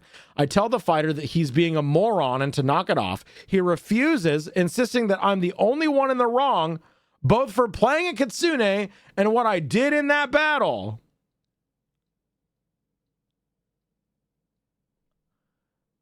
Doing what? Attempting to help you? What the fuck is this guy's problem? Jesus, I decide enough is enough and drop an upcasted moonbeam on his ass and then order my spirit to finish him off. He goes down. Fighter starts screaming again, demanding that the DM kick me from the game. The DM just sighs and declares that Fighter is being disruptive, that he knew his elf was low on hit points, had no resources left, while I still had most of mine, and so he only had himself to blame. Fighter still insists that he's the victim here, that I still owe him an apology. He then demands that I pick up his character since I'm the one that downed him. DM says I should just do it to keep the story moving. I use a quick healing word since I didn't want to get close and ran inside the tavern. Fighter follows. I would have finished him off. I would have perma-killed his goddamn character. 100%. I find the barbarian and the cleric and run over to them, explaining in character what happened. The DM didn't want any metagaming, so I had to do this if I wanted their help. Since none of us knew the fighter's PC anyway, we all decided we didn't want her with us since she was ungrateful for me saving her and tried to attack me. Fighter lost his shit. He started screaming that we were targeting him, demanding that the DM kick me for turning the party against him and that they shouldn't have so quickly believed a slutty fox over an honorable elf. This dude's just a fucking racist. Like, he's a racist misogynist trying to force himself onto another PC and then gets mad when he gets bodied and rejected. Yeah, what's honorable about trying to force yourself on someone? Absolutely fucking nothing. Reminder, his PC slept with a married man and then punched the person who chewed her out over it. Barbarian pointed out that they had seen how the fighter acted and how he treated me on the battlefield, and that it was entirely reasonable for Barbarian and Cleric to believe me, who had been nothing but helpful, over someone who almost got themselves killed and demanded healing afterwards. All three of us then demanded the DM kick the fighter since we were already tired of his crap and that we were worried about the rogue not coming back if the fighter was still there. The DM sighs before telling the fighter to either apologize to me or that was it. He was gone. The fighter still refused, and the DM finally kicked him from the server. We messaged the rogue and told him the fighter was gone. He came back and explained that he had a small panic attack when the fighter yelled at him. He was okay now, though, and felt better about the fighter being gone. The DM said he'd need to adjust the encounters a little to adjust for only 4 players, since he couldn't be bothered to look for someone to replace the fighter. We were fine with that. So there you have it, a tale about the fighter who demanded ERP as an apology for not letting him get curb stomped by orcs. Thanks for reading.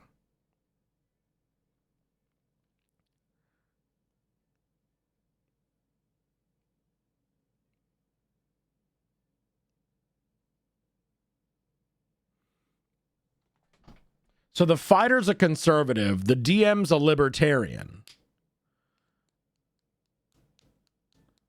Well, it's not affecting me, and I just want to tell a story, so do you let this happen? Oh, no, you don't want that to happen? Okay, you can't do that then. And the story is fake. Everyone sucks. Yeah. Yeah, basically.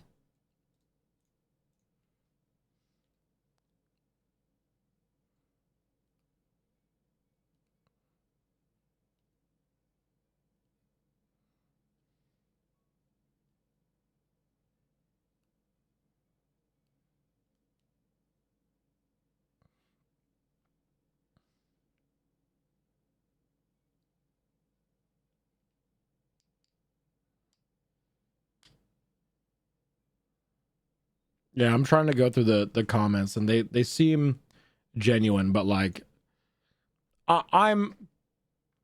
yeah, there's nothing to discuss here.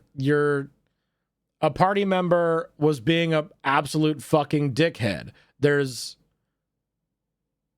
nothing to discuss. He deserves to be kicked out. That was gross, disgusting, uncalled for, completely out of line, and there's really no other discussion to be had. Right? Like, being in the TTRPG space, having a DM that was kind of like this, I can absolutely see this happening, but like, this came to us from r/RPG horror stories. Apparently being a shifter means I should be lewd.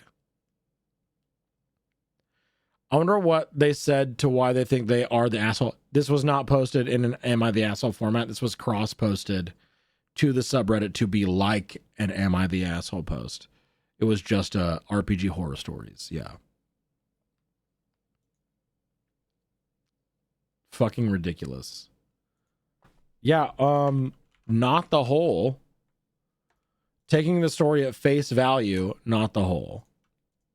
But also, like, did it really happen? I don't know. But there's also, like, the thing that I really enjoy about Hole Inspector is the conversations we're able to derive from stories that we read.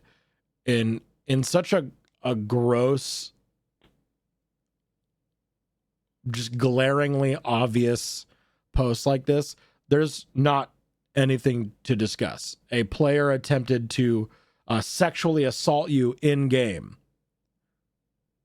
That is wrong with a capital W. They are an asshole with a capital A. Everyone being a walking cliche, literally the whole party just sitting there, all the extra fluff. At the very least, this is a validation post. Yeah. Especially all of the extra unneeded information. Which, like, to be fair, have you ever talked to literally anyone who plays a TTRPG? Anyone. Irony Sky, hello, good morning. Literally anyone who plays TTRPGs is going to give you way more information than is needed when they're telling a story about TTRPGs. They just love sharing about their games. But no one cares unless they're part of the game. You know? Which is why when I ever get around to DMing my own game for stream, I'm going to make you guys a part of it so that you have a say, you know? I've had to stop myself a few times during this post to not talk about my world. Case in point.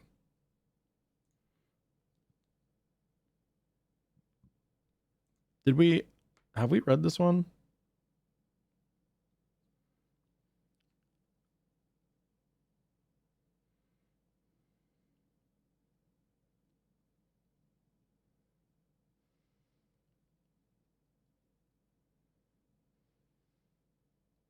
I don't know, maybe not. Okay. That makes sense, but like this was posted on a subreddit dedicated to that, so other people also love the game and probably appreciate the extra details. Maybe.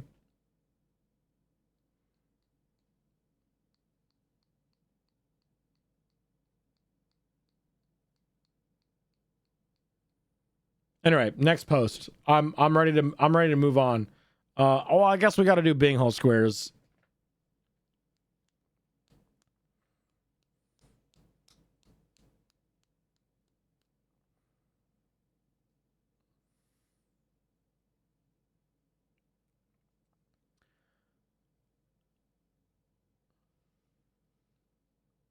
I guess.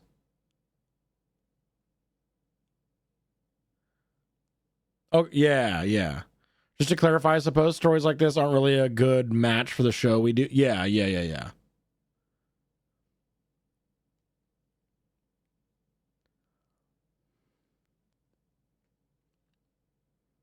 What do we got?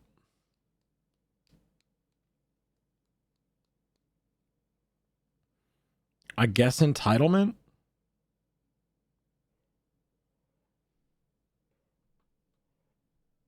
Just break up for the DM.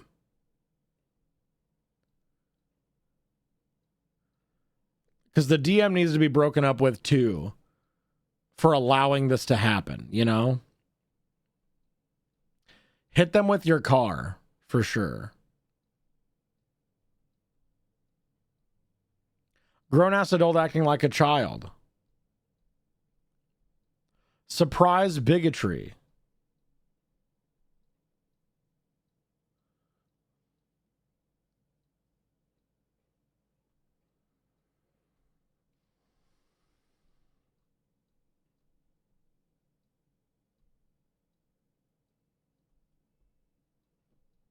Not the whole. That's just weird. Princess, All of this sweet, sweet crunkle is yours. Might be worth mentioning, if you're ever uncomfortable in a TTRPG, and the DM doesn't do anything, just find a new game. There are so many groups and you should only ever have fun. It's a game, after all. That's what I'm saying. Thank you, Dreaming. Absolutely. Absolutely. And those are our Binghole squares. Let's move on to the next hole.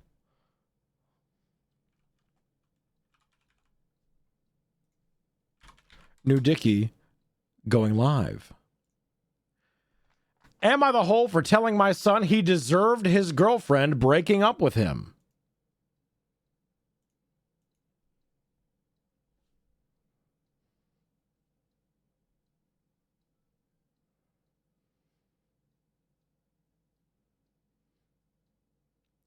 Am I the hole for telling my son he deserved his girlfriend breaking up with him?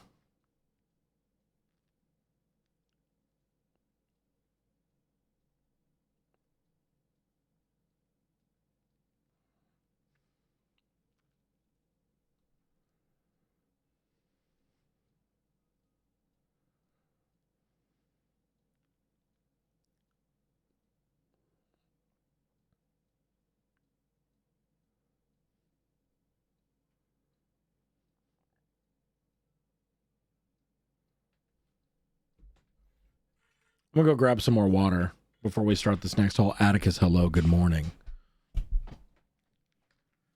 Am I the hole for telling my son he deserved his girlfriend breaking up with him? This happens every Friday. Every single Friday for the past... God, how long have we been doing this now? I know we have like almost 180 edited videos on YouTube now of Hole Inspector. Have we been doing this for years now? 2.5, 3 years? Holy shit. God damn.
I almost did the thing where I went to go get water and came back with food and coffee instead, forgetting my water entirely, but not this time.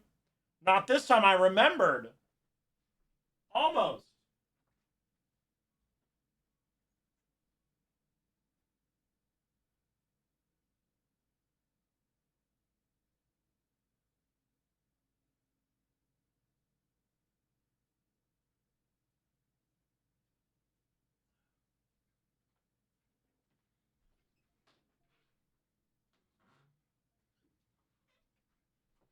I got it.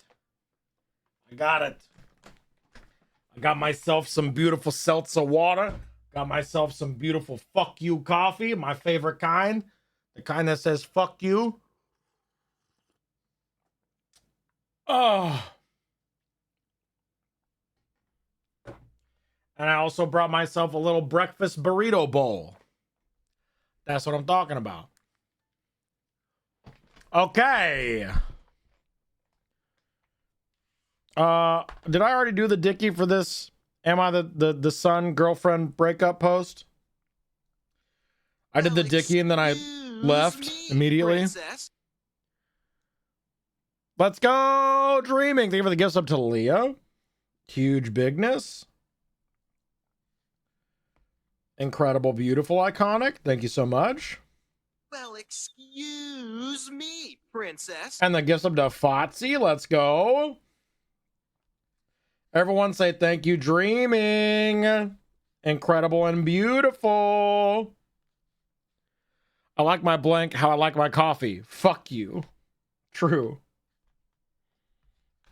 Well, excuse me, princess. Thank you for the gifts up to Shan. Huge. Thank you, creaming. Well, excuse me, princess.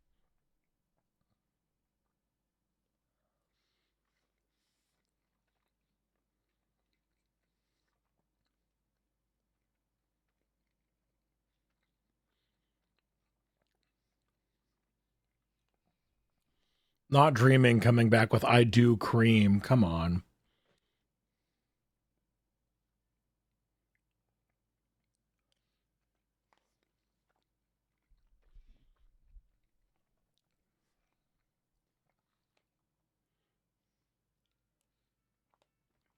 All right.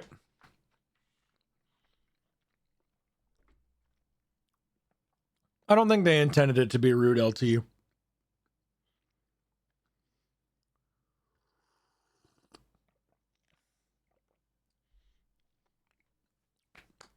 World-renowned creamer dreaming demon. Thank you so much. Let's go creaming demon. Huge creamer, dude. Huge creamer.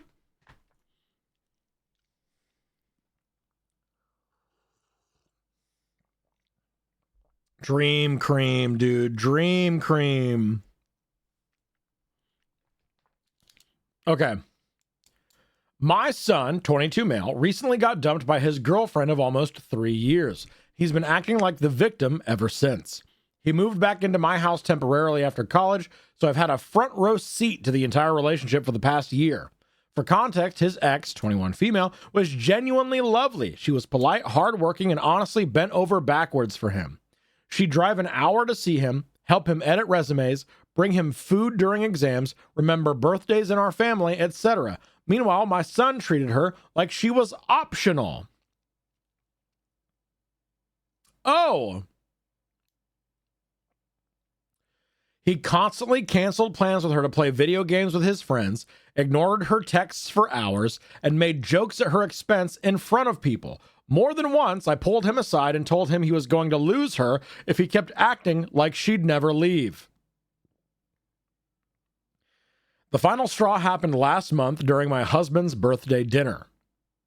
She spent the whole afternoon helping me cook. My son showed up late, barely acknowledged her, then spent most of the dinner scrolling on his phone. At one point, she asked him if he could help carry dessert plates to the table, and he literally said, "Why? You're already up."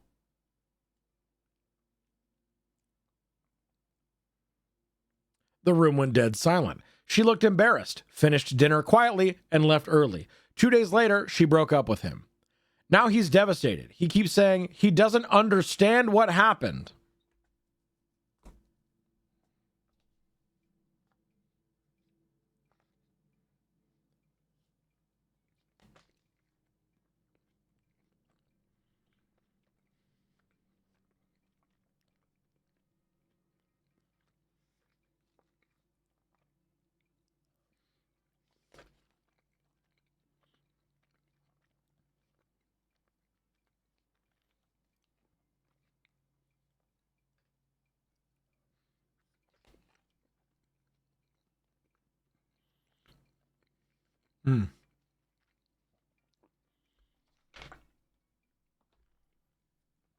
I gave my girlfriend absolutely nothing while she gave me everything in return. Why'd she break up with me?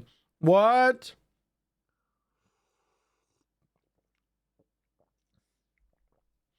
Where did I go wrong when I did nothing for my girlfriend and ignored her the whole time? Why'd she break up with me? Oh no. What did I do wrong? Except for like everything. Not that. That's not wrong. That's just how men, boys being men, how be girls when they are when boys. We better. Women kitchen, boys not. Video game time, boy time, play game. Women's sandwich kitchen.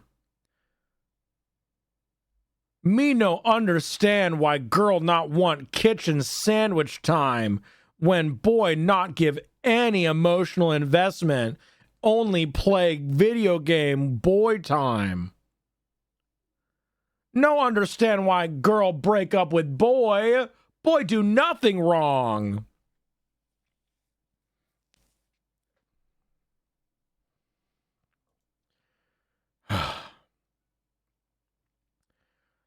He keeps saying that he doesn't understand what happened and that she, quote, gave up too easily. Last night, he was ranting about how unfair it was and asking if women expect perfection now.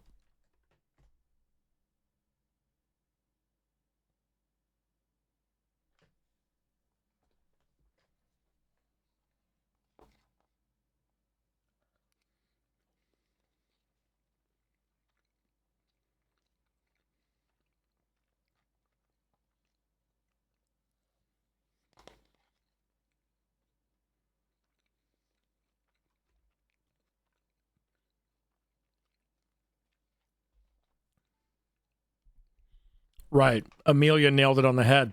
Buddy, we expect something. Anything. Any sort of inclination that you even like the person that you decided to engage in a physical, romantic, or intimate relationship. Anything!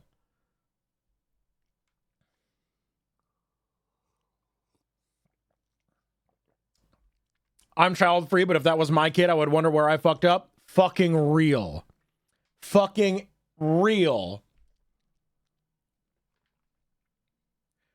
I finally snapped at him and told him no. She expected basic respect, and honestly, you deserved to get dumped. He got really upset and accused me of taking her side over my own son. Yeah, because you're a fucking slimeball, sleaze, McSpazatron, idiot, dumbass, dumpster fire, wet noodle, baby man, coward, piece of absolute human garbage, shit ass, fuckball. You ever thought about that? You ever think about that maybe your actions have consequences? Maybe. I don't know. My husband thinks I should have been gentler because he's already hurting. Oh, the man. The man. The man in your house. The man says you should have been gentler. Interesting. I'm being painted a picture of what was wrong. I wonder where he gets it from. Interesting. But I'm tired of watching him avoid accountability while acting blindsided. Now things are tense in the house and my son barely speaks to me. Am I the whole?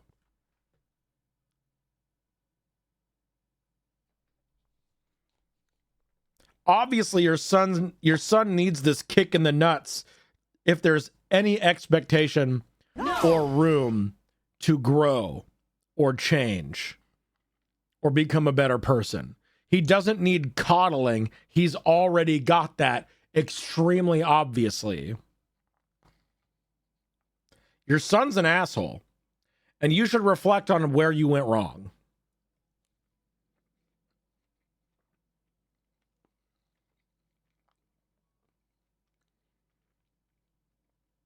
I have known so many guys like this.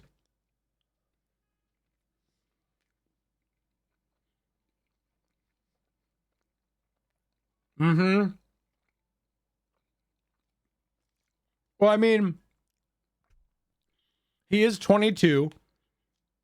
You are less the parent of a 22-year-old and transitioning into like the friend, right? Which is why I think it is exactly appropriate to be like, you deserve that. You are a piece of shit. No, this is a 22-year-old man. This is a 22-year-old man living with his parents that had a wonderful, incredible girlfriend.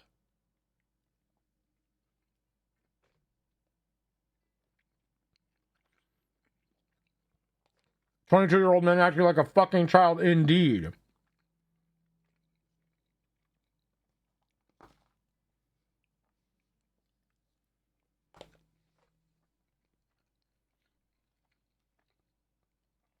Mm-hmm. Right, raving, right. Jesus Christ.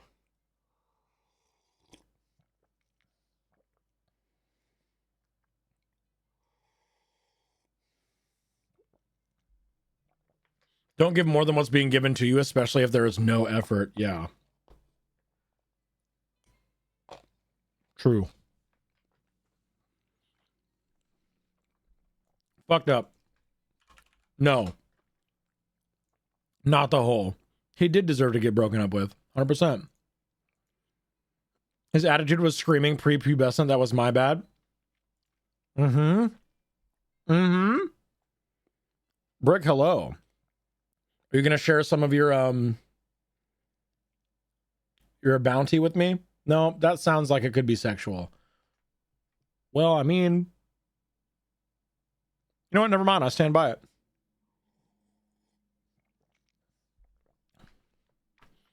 All right, Bing hole squares for the wet noodle baby boy man.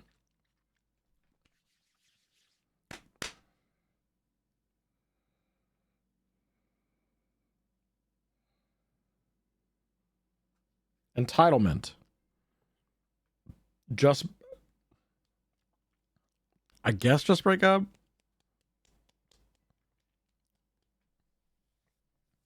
Hit them with your car, but like minorly, I guess. Taking someone for granted doesn't necessarily warrant vehicular manslaughter. I guess.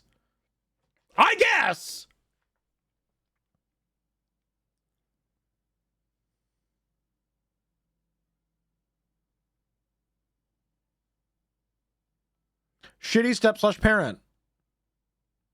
Yeah. I'll say it. Grown ass adult acting like a child. This 22-year-old man literally reading as a prepubescent teen. The better step/parent in OP. You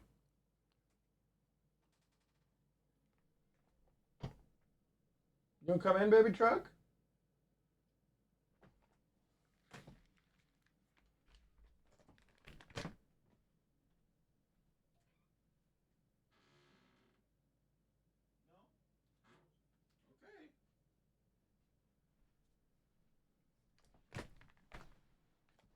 What else we got? Better self as a parent. Not the whole.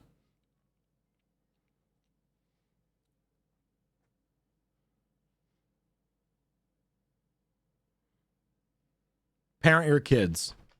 That's all we got for squares.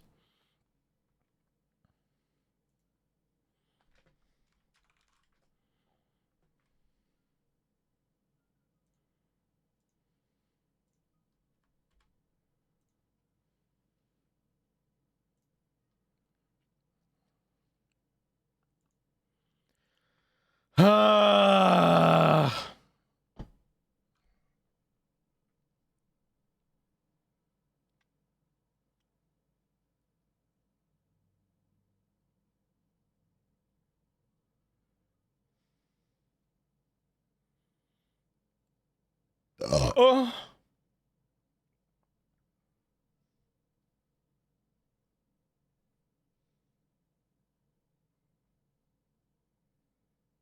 No, it wasn't about you. I was reading something, Brick.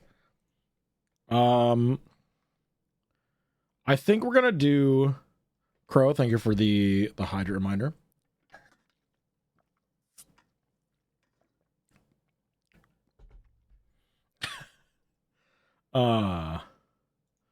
Let's see what the top posts this week are from the Am I the Asshole subreddit. Let's see. You know what? Let's do I don't do it. I don't do actual subreddit top posts very often. Let's go by month.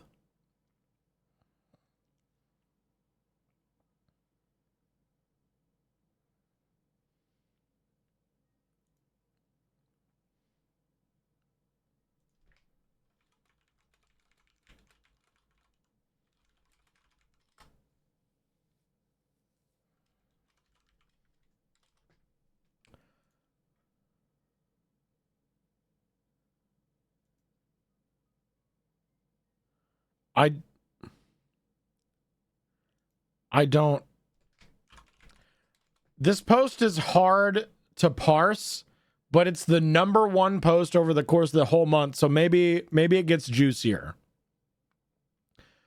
Am I the whole for telling my daughter I am disgusted by her and telling her ex she has been taking their kid to his family side?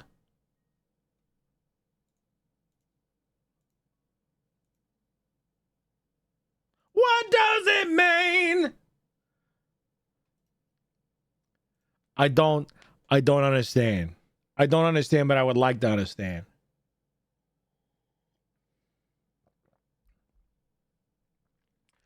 Am I the whole for telling my daughter I am disgusted by her and telling her ex she has been taking their kid to his family side?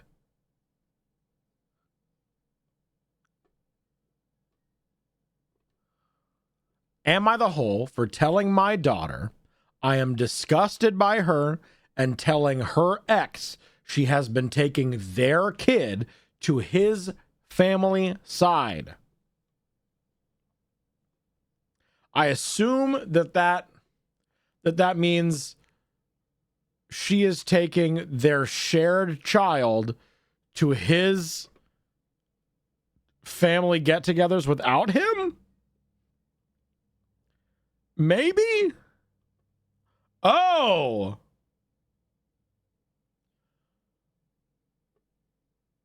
Oh. Oh. Oh.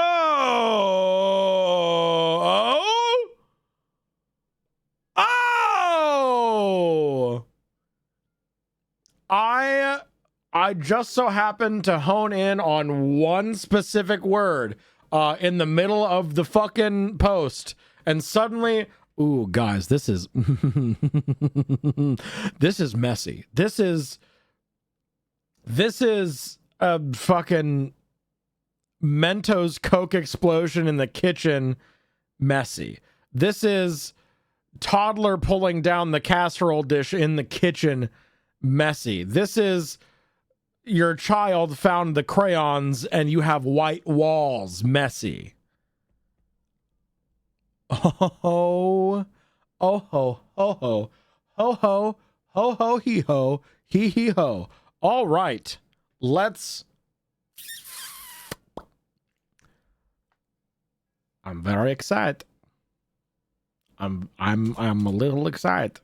I will not lie to you. I'm slightly excited for this. Throwaway account. My daughter and Ryan, her ex, are 26 now. When they were both 18, my daughter got PGNAT. They got an apartment together and started to raise their little family. They never got married, but Ryan's family pressured them to do it often. Multiple times I've heard them say, those two need to stop living in sin. The issue was a year ago when Ryan was caught cheating, and he is gay.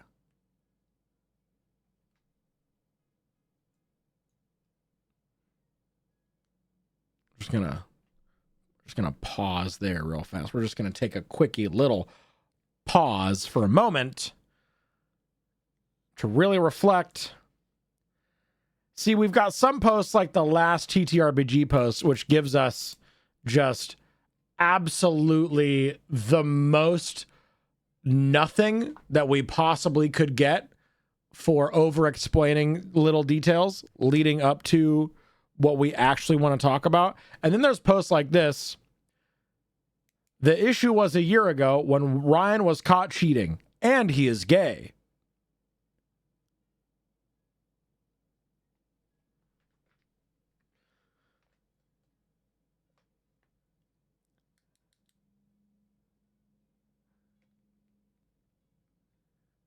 Okay.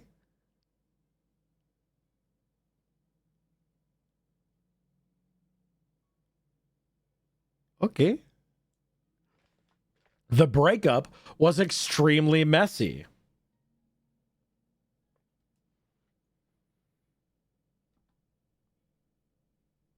Great.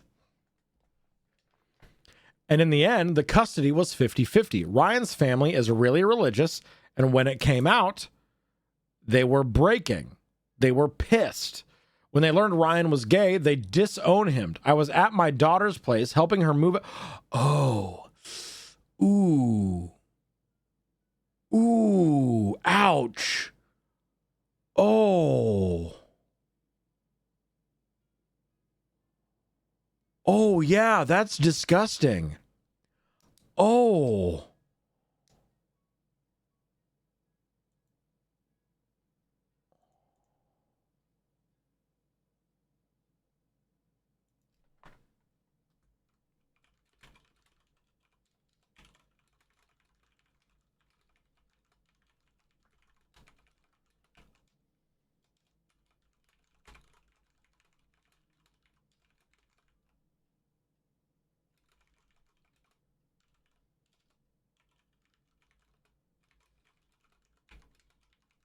Yeah. Taking his child to the bigots that disowned him, you know? Mm-hmm.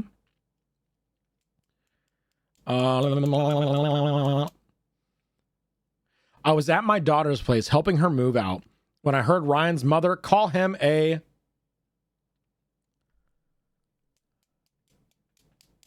I'm allowed to say this word, but I don't want to.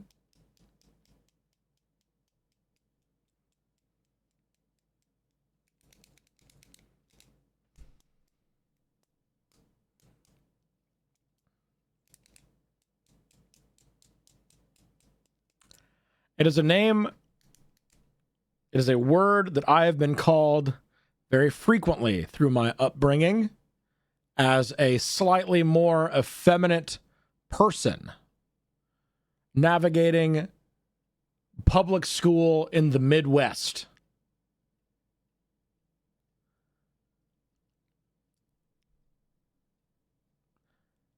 I heard Ryan's mother call him an F slur. So his family is really shitty people. After he was disowned, for some reason, they thought he would give them access to the grandbaby. He basically told them to shove it. I know about this because they contacted me once to let them see the kid while I was babysitting. I told them no. 50-50 has been a bit rough for my daughter. It's hard for her to not have her kid for major events. Example, Ryan had custody of the grandbaby during Easter, but he agreed to let my daughter have him that day so that they can celebrate with my side of the family. My daughter was over to pick up some stuff, and she showed me pictures from her last weekend trip. In the picture, there was Ryan's mom and his 2 siblings. I asked what that was about, and she told me that she had been taking the kid to see them for a few months now.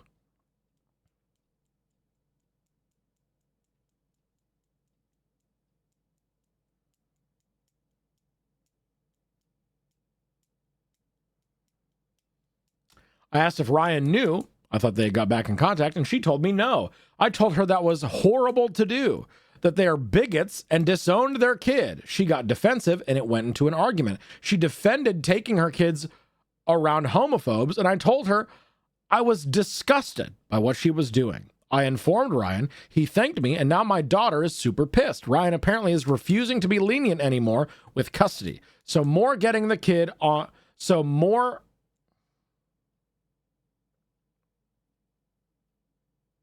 no more getting the kid on not her day, even if my daughter wants them for some event. Good.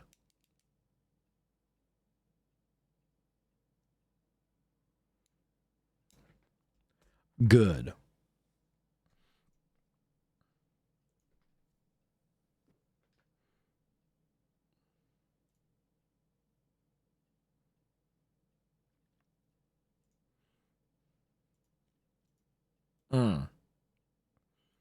Literally, isn't that kidnapping if it's outside of an agreement? True. I didn't even consider that. This could be, you could potentially take legal action, right? If she's taking the kid outside of agreed bounds. Yeah, that's fucked.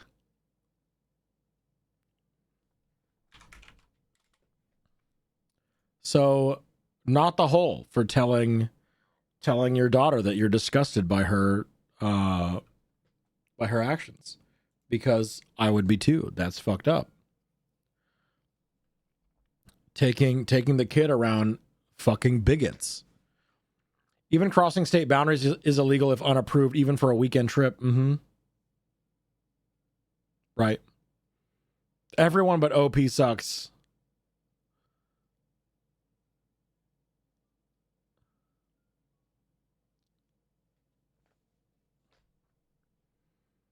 Yeah. Fucked up.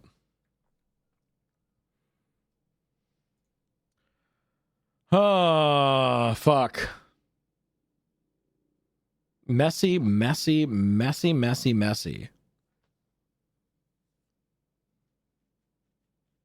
Toxic family for sure.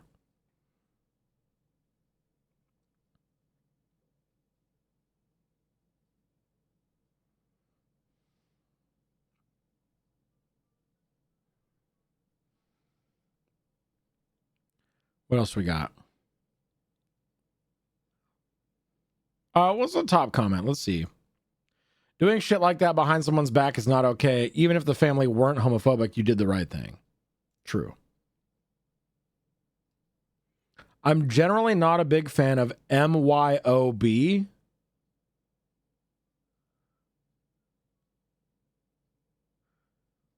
Does anyone know what that means?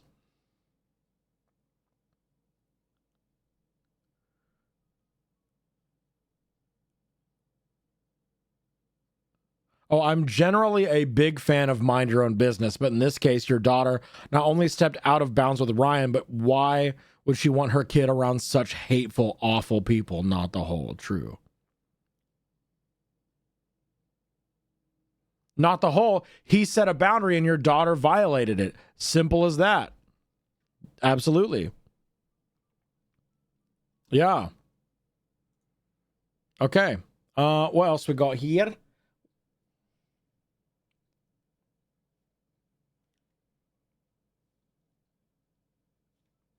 Hit them with your car. Yeah. Yes. They need to be hit with... They must be hit with a car. Yes.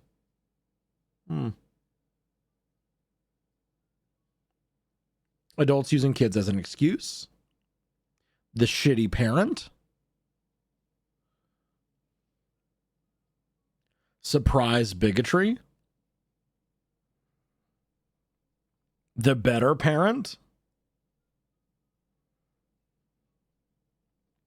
That's a crime. I did not originally anticipate that would be a crime, that could be considered a crime.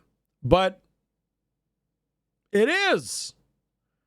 You have technically some legal footing to stand on, and that's I did not even consider.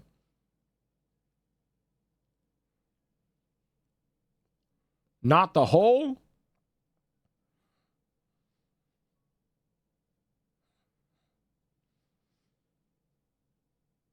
And there we go. That's our messy breakup post. I'm very glad I decided to sort by month. That was really good. Supportive parent, but in a backwards kind of way. Kind of. Supportive grandparent, I guess, would apply here. That's still parent adjacent, so we could say supportive parent. I'll say yeah. We can do supportive parent.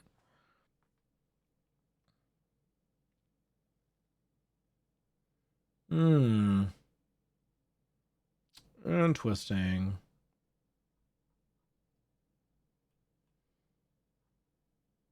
Bing hole! Congrats on your Bing hole. TLDR, legal and physical custody are shared unless explicitly removed from one parent, meaning both need to agree on upbringing and major decisions for the child. That makes sense.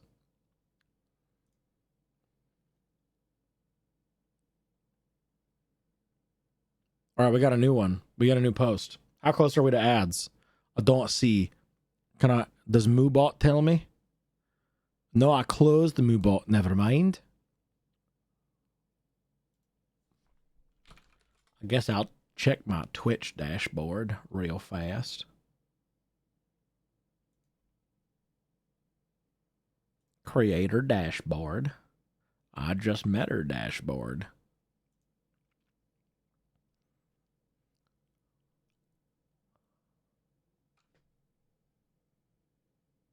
That's a command? What the fuck? LT, you're a goddamn wizard. What the fuck? Hey, someone tell your boss you deserve a promotion. Someone needs to get a hold of your boss and tell them that you deserve a raise and a promotion.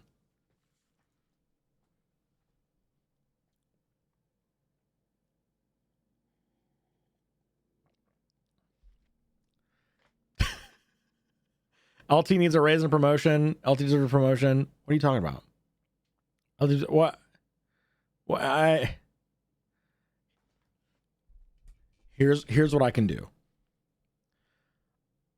I'll give you a new title, right? Super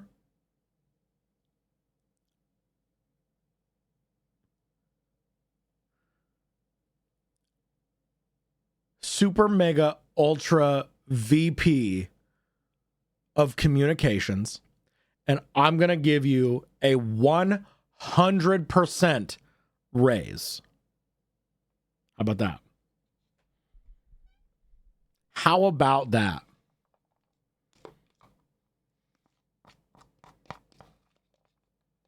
Is that? Wow. 1 million years dungeon!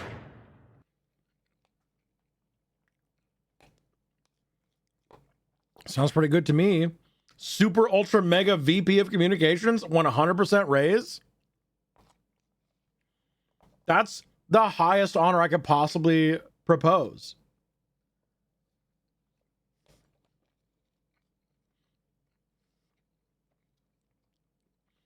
I can't be a director. I actually do work.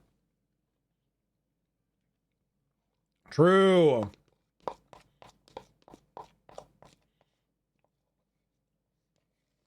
Chief Operating Officer. How about that? I'll make you C-suite.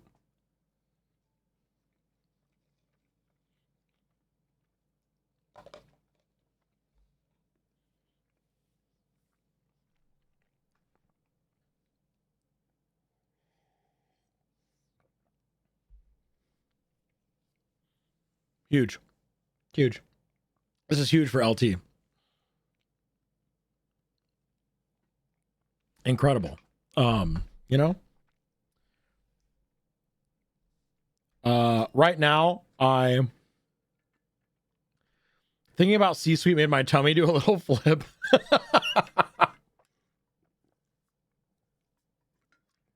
Yeah. Lady Tetchy, COO of Beard Princess LLC. I will give you 500 princess bucks. Legal tender at any participating princess store. Perfect. Perfection. All right, we got a new hole. We only got 30 minutes ish before ads, so we got a zoomy. New hole. Am I the hole for humiliating my ex's new girlfriend in front of our friend group?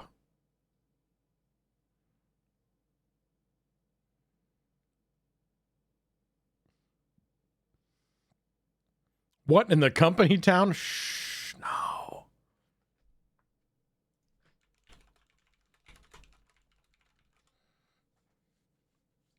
Am I the hole for humiliating my ex's new girlfriend in front of our friend group?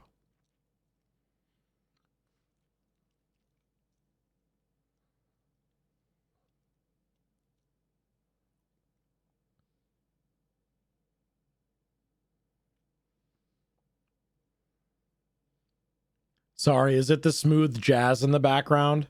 My bad.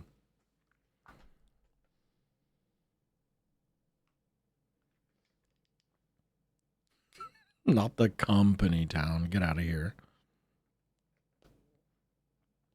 Sounds like something that happened with my ex and his ex were both assholes. Perfect. Oh, there's quotes. Jealous new GF. My instincts are way off today. Yeah, there's quotes. There's quotes around humiliating. Am I the hole for humiliating my ex's new girlfriend in front of our friend group?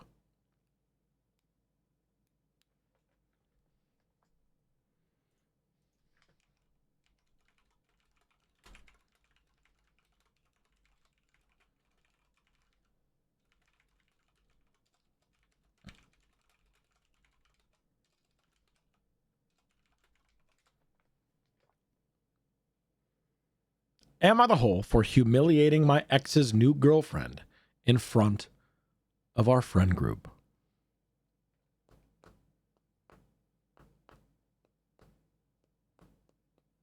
Ooh, electro swing. I love electro swing. That's pretty good. Posting from my inactive account because I have some friends lurking my main one. I, 22 female, broke up with my boyfriend, 24 male, around 8 months ago. We decided to mutually call it quits and parted in pretty good terms, which is good because we just so happened to share a friend group. After a rough patch, I decided to start taking a bit more care of myself, eating better, going to the gym, going to therapy. The shift was pretty evident, both in my attitude and the way that I look. My friends said I looked much happier and healthier, and I began gaining confidence little by little. Now, I'm a huge nerd. I play D&D weekly. I have thousands of hours in Stellaris, and most relevant to the story, I like to cosplay as a hobby. Most of my old cosplay involved characters that don't show their face or body too much, Hornet from Hollow Knight, Mono from Little Nightmares, etc. But since I'd been feeling more confident, I decided that for the big con in my city, I'd like to try something a little different. A friend convinced me of going as Viper and Chamber from Valorant.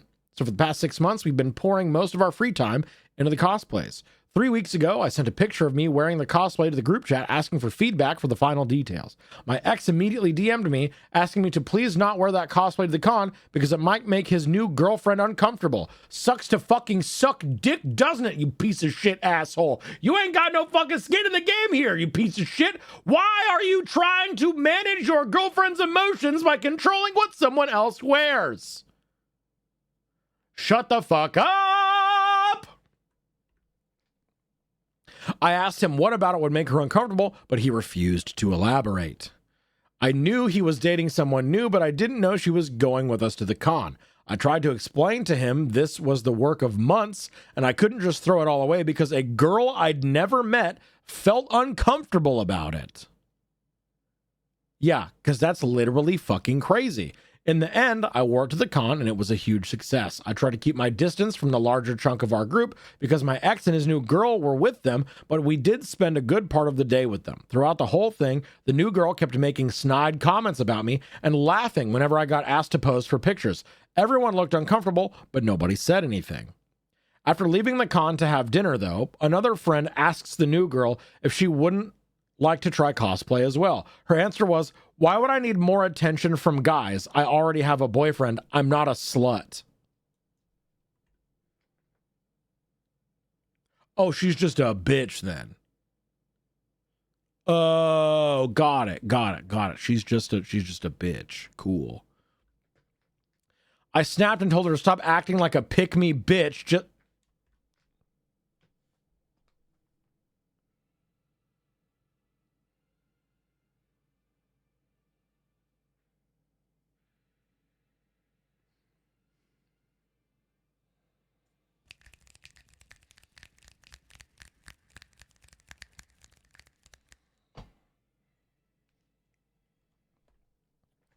I snapped and told her to stop acting like a pick-me bitch just because I got attention all day. She started to cry immediately. Wow. Who could have saw the white woman crocodile tears coming? Who could have portended this outcome? Wow, as soon as someone clapped back with the fallacies of your fucking argument, as soon as someone clapped back at you with a valid argument that you were being a slut-shaming pick-me bitch, the waterworks get turned on. Where I'm a little baby. Look at me. I'm the victim. I can't be anything other than the victim. Because if I'm not the victim, that means I have to confront my own actions and how much of a fucking piece of shit asshole I'm being to everyone around me. Where? I'm the victim. Victimize me. Validate my victimhood. My ex steps in asking me to apologize. I tell him I'll only do it if she apologizes for the way she's been acting around me all day. More and more of our friends start to join the screaming match, and it gets bad. It gets so bad, we end up getting kicked out of the restaurant. It's been 5 days, and my ex is threatening to leave the friend group if I don't apologize.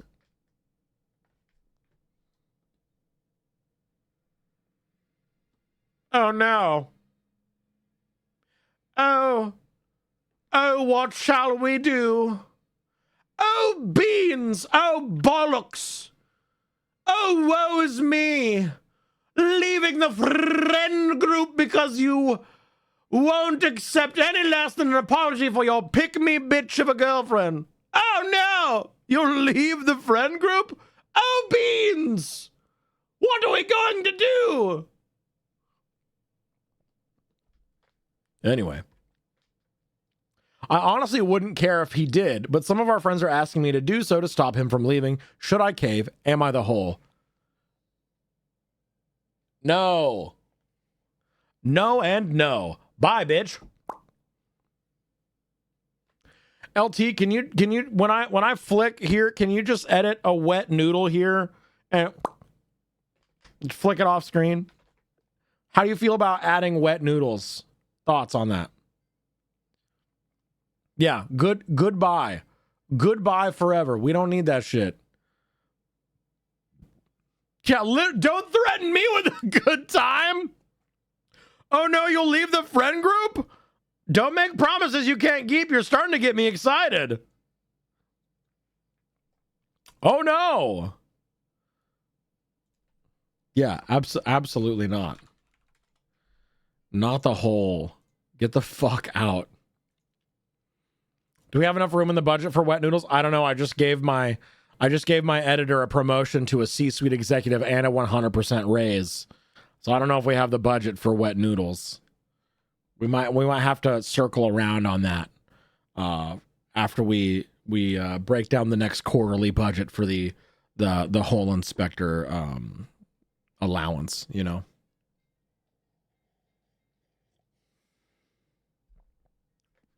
Yeah, I gotta save for wet noodles. Those are special. I'll allow it, but I'm expecting some overtime from chat. Yes, thank you. Beeps, I've heard from my sources that your editor is sleeping with your greatest enemy. How quaint that you think you are my greatest enemy.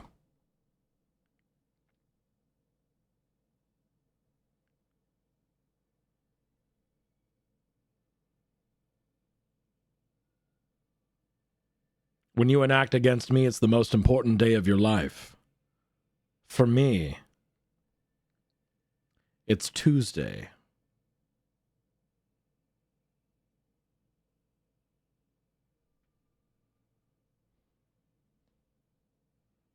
Who are you again?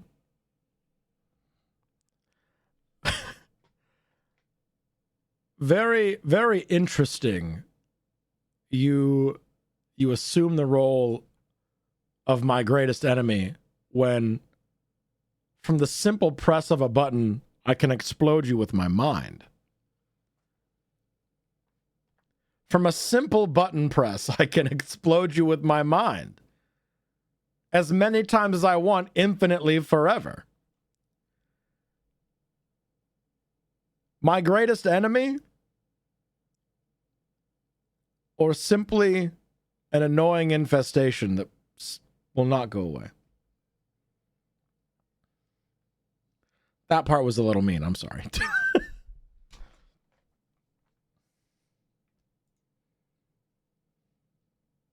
Ooh.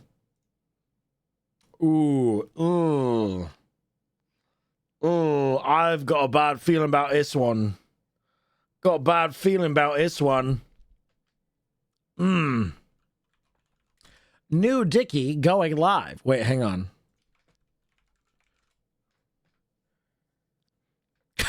Ads are scheduled to run again in 15.216666666666666667.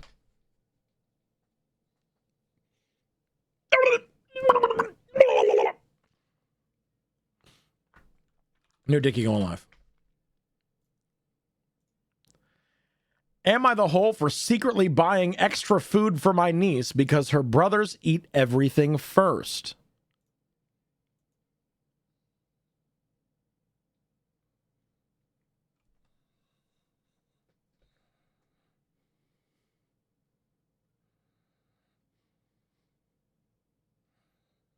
Yeah, we did squares, Raven. You didn't get them? Am I the hole for secretly buying extra food for my niece because her brothers eat everything first? Am I the hole for feeding a child that is hungry?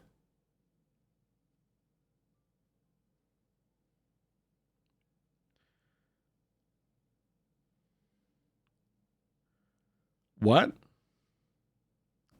Who's trying to tell you you're an asshole? Israel?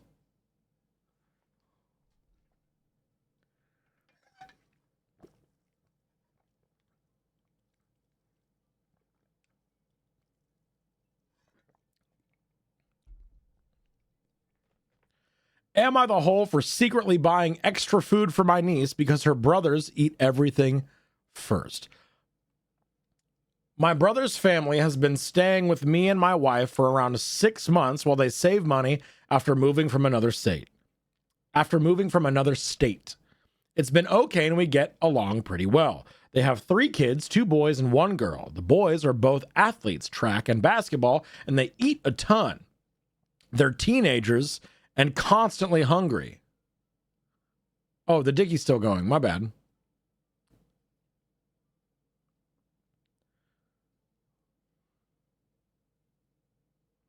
I got too excited. I wanted to go.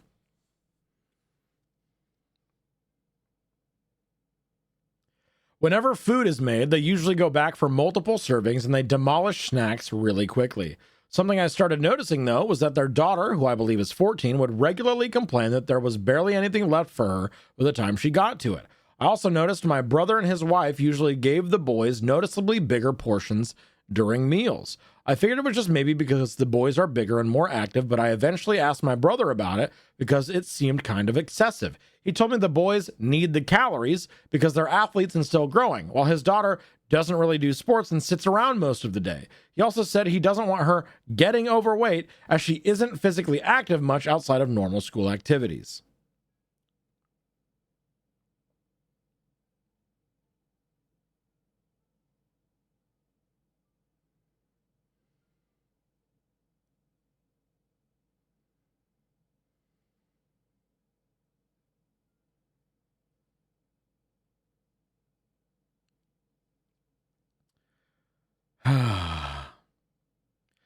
I found what my brother said to be very strange, maybe even emotionally damaging to their daughter with the way they handle food. So after that happened, I started buying some extra snacks and drinks and keeping them in the main part of the house. Their family mostly stays in the guest area of the house that has its own kitchen. I quietly told my niece she could help herself whenever she wanted, so she wouldn't feel like she had to compete with her brothers for food. My brother found out about this and completely lost it. He accused me of making him look like a terrible parent who was starving his daughter. Did anybody say that? Who said that? It seems like maybe you already know that what you're doing is bad and stupid and wrong. Interesting. Interesting how you immediately jumped to that conclusion, huh? Is that not extremely interesting, Mr. Fucky Fuckhead?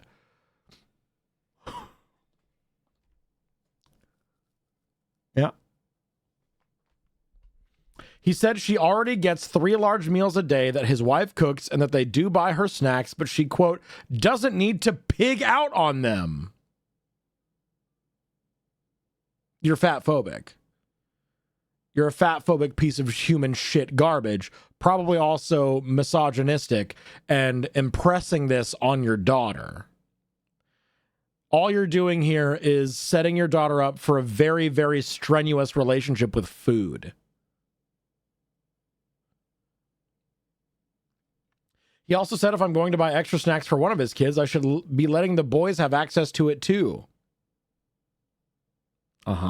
That's the fucking problem, dipshit. I told him the entire reason I did it was because the boys already eat most of everything in the house and his daughter was the only one consistently being left out. Am I the whole? I'm not really sure if I should have gotten involved.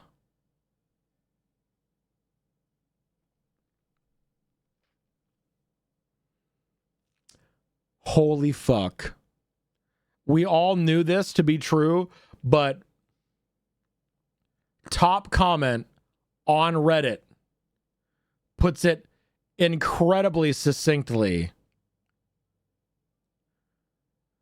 Fathers who talk about their daughters like that, quote, I don't want her getting overweight, care more about their attractiveness to other men than they do their health or well-being. Not the whole, take care of that little girl as much as you can.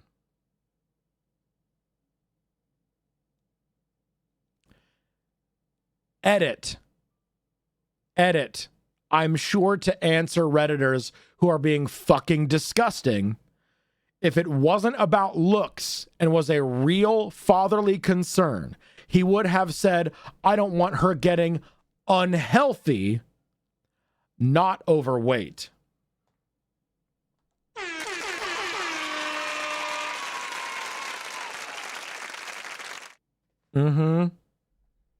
Right, Shan. Right.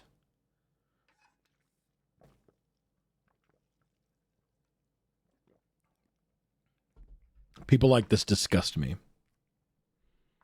I can't believe it.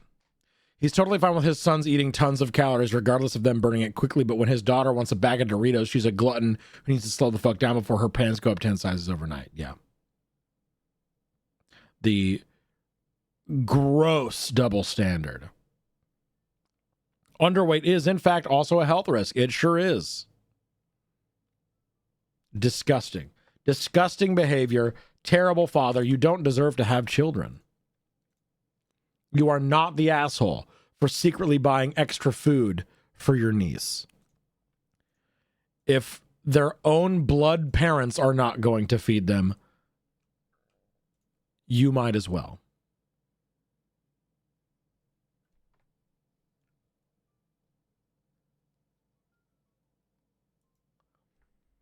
Insane.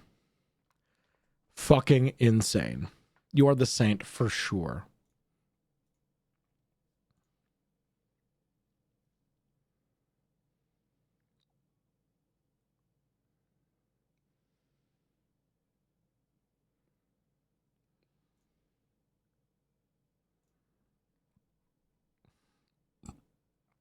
One moment, please. One moment.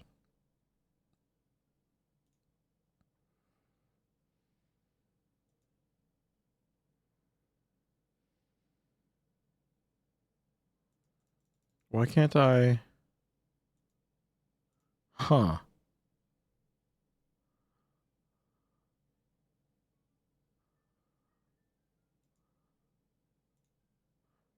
You can't sort by flare and also filter it by the top?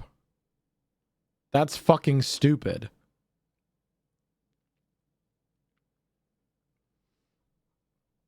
All right. I guess I'll just...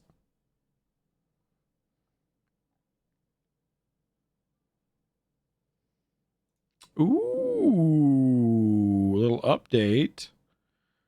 Oh, it doesn't link the original post. Immediate asshole. Get the fuck out of here.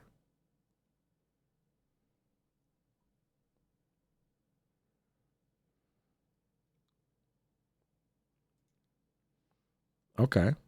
Okay. Squares. Yes. Squares. Squares. It's not that serious. Just fucking give your daughter some more fucking snacks. Britt, can you pick me up some? Thanks so much. You send it to me?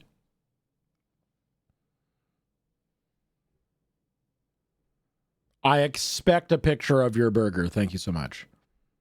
It's not that serious. Toxic family. I will count toxic family.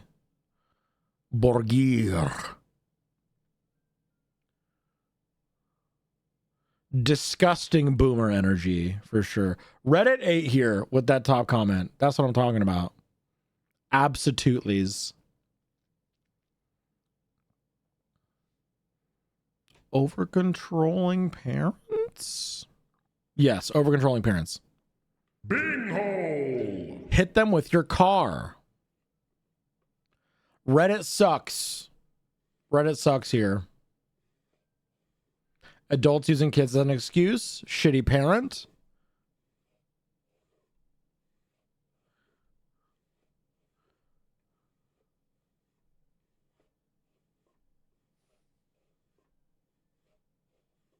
Edit. Binghole!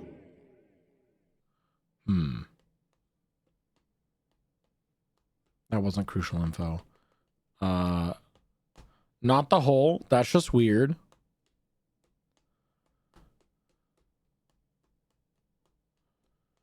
I do think hypocrisy probably counts here with the double standard.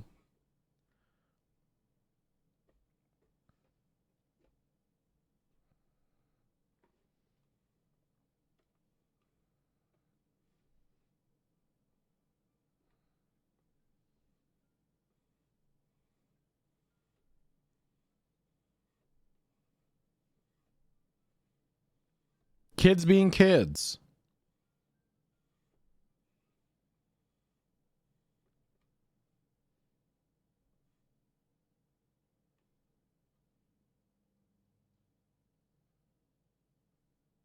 I think that's what we got. I think that's all we got. Hell yeah. Binghole! Congrats on your bing hole, Wolfie. Let's go. Huge bigness. Binghole! Let's go huge bing holes. Hey, huge bing holes, dude. Bing holes all around. Binghole! Let's go. More bing hole. Big post for bing holes, dude. Big bing hole post.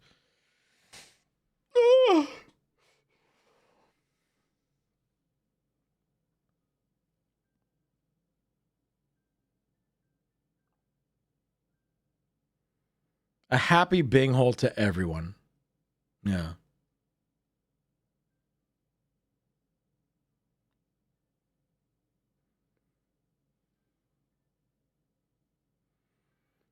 A happy bing hole into all a good hole.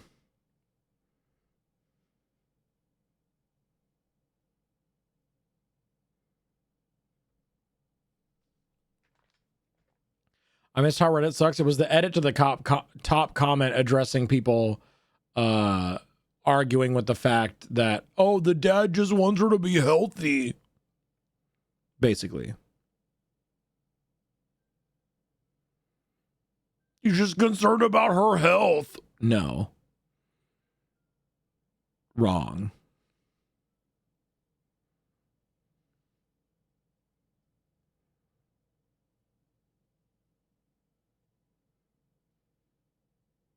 SpongeBob Bing hole pants. Okay.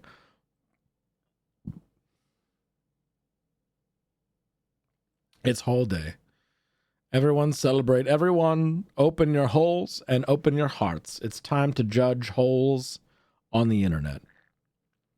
If that were the case, there are healthy snacks he just didn't want her eating. Yeah, it's about weird, gross control over his daughter. Gross. Gross, nasty, yucky. No. You're a bad father, and you don't deserve to have children. Thank you so much. Goodbye forever. Please get exploded.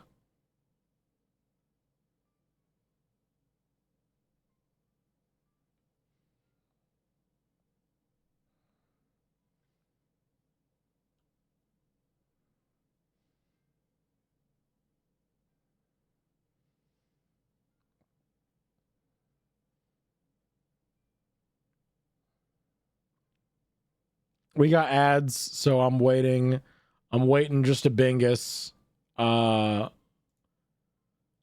before we start our next post. If he cared, he wouldn't have said pig out on her brothers or whatever. Yeah, right.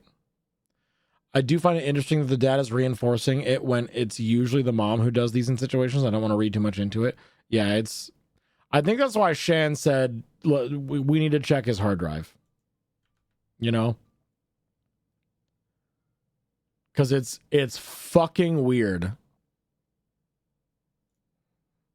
It's fucking weird and fucking gross.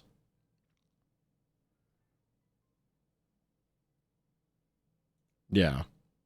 Anyway, new Dickie going live. New Dickie, new post. Am I the hole for making my husband cancel his family's last minute sleepover after he trapped me into saying yes?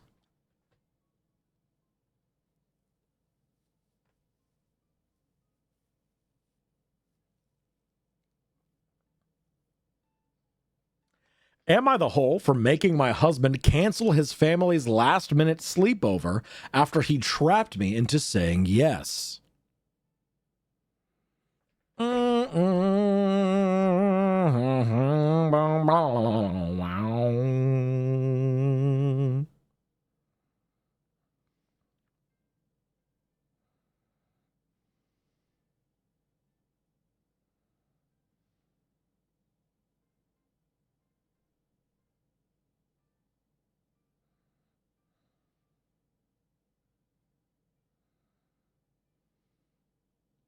Am I the hole for making my husband cancel his family's last minute sleepover after he trapped me into saying yes?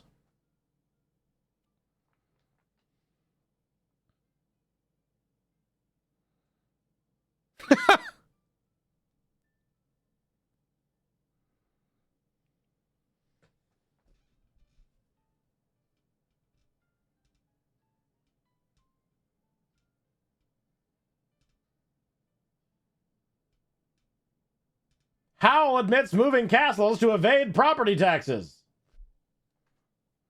Pretty funny. Trap him in a divorce. I think that's one of my favorite parts about Hole Inspector is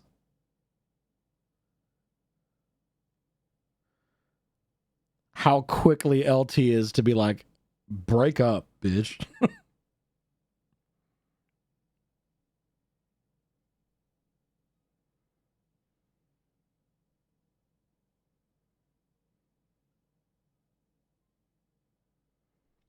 Am I the hole for making my husband cancel his family's last minute sleepover after he trapped me into saying yes? I, 31 female, am a law student in the middle of a grueling exam prep, and we have 2 kids. My husband's family is visiting from Dubai. They have a huge house in the countryside, and they've driven down to... Streamer. Oh, we got ads?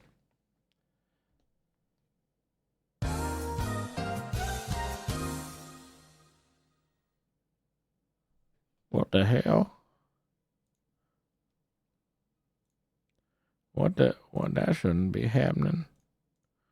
I should be frozen in time. I should be frozen in time right about now.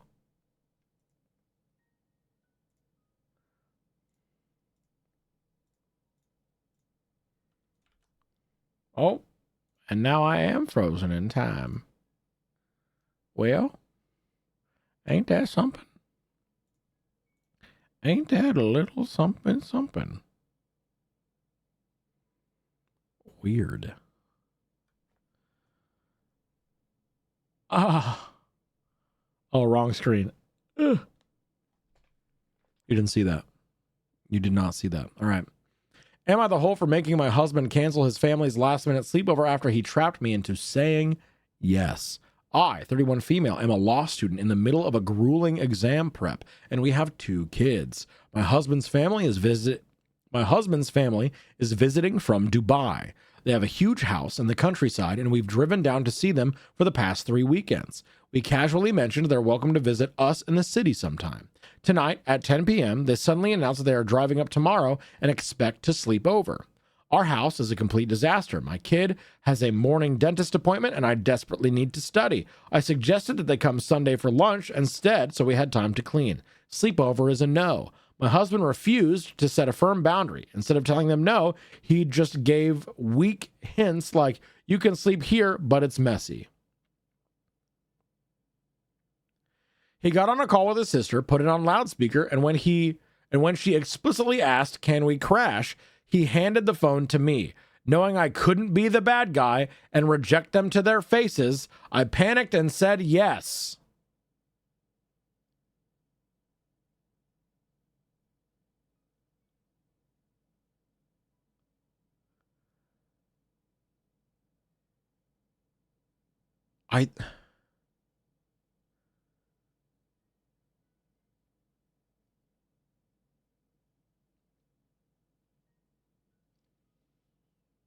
I think everyone sucks here.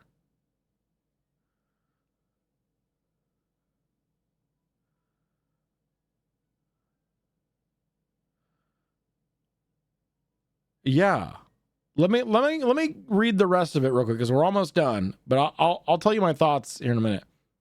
As soon as the call ended, I lost it. I told him it was incredibly cowardly to use me as a human shield. I demanded he call them back, cancel the sleepover, and take charge of the mess that he made. I feel terrible because they fly back to Dubai soon, and this is our last chance to see them. But I am overwhelmed, exhausted, and furious that my husband backed me into a corner. Am I the hole?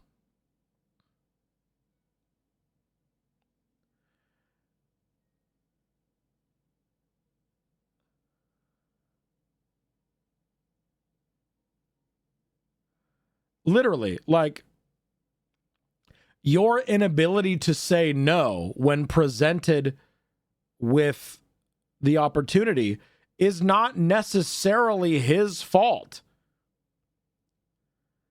Did he know that about you? Was he also an asshole and take advantage of you saying that? Yes, absolutely. He manipulated you, put you on the spot, knowing that you couldn't say no. However, you had every opportunity to be like, sorry, you can't crash. You can't crash here. I'm busy. I've got XYZ I got to do. We have to clean. I'm preparing for tests. You told them they could stay over when it was up to you to set your own boundaries. You are literally expecting your husband to manage your emotions so that you don't have to set them yourself.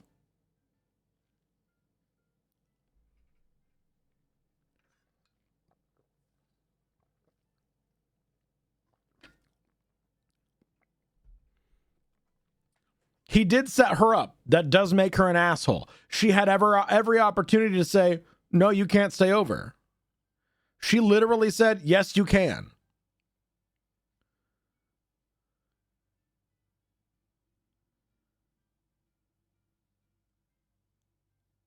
I think they both suck.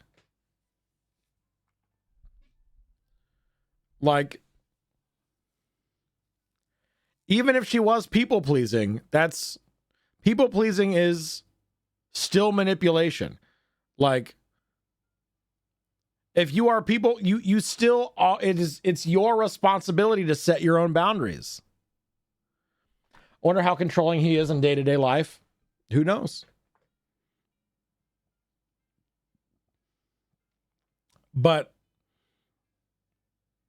like, Yes, he did set you up. Yes, he knew he could manipulate you that way. But you told them, yes, you can stay there. I agree. She's making him the bad guy the same way he set her up, according to OP. Right. He forced me to say that. He handed you a phone.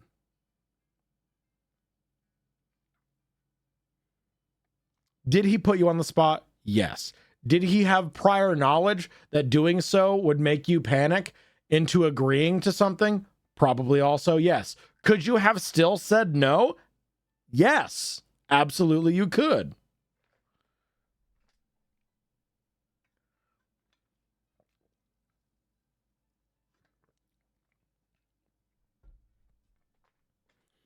It was a high-stress situation. She was in a triggered state, but she can take responsibility by calming down, psych herself up, and call back, actually, we can't host. Yeah, absolutely. Like, those were your actions. Your husband is a wet noodle, manipulative piece of shit baby man.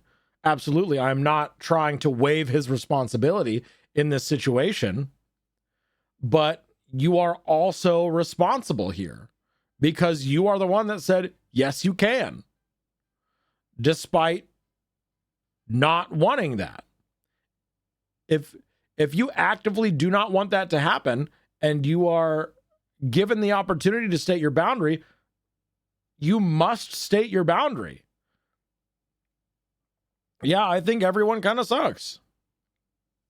Right, her reaction is understandable for sure, but that doesn't absolve her of her actions. Right, she is still accountable to being the one that said yes and not establishing her boundaries. Had I been in the same situation, I would have also said yes, but then I would have suffered through it. Right, which she will probably also suffer through it, but you're on a platform asking if you're the asshole for making your husband call back and cancel all of the plans that you agreed to, you know? You're asking your husband to clean up your mess. Yes, he trapped you into it, but you're the one that said yes. I do think asshole's a bit strong. Right, absolutely. But like in the format of how we run our show, you know? Like everyone sucks here, the husband more so, but like you could have told them no. Like that's... Does it suck in the moment? Yes, absolutely. Were you manipulated? Yes. If he had been like, yes, isn't that right? I could see that being different. Yeah, I could see that. Right, Lucian. I'm not sure how she can be a lawyer and she cannot set firm boundaries. Mm-hmm. Yeah. It's, or at least say we need to talk about it before giving an answer. Right. Literally anything but like a blind yes just to people please, you know?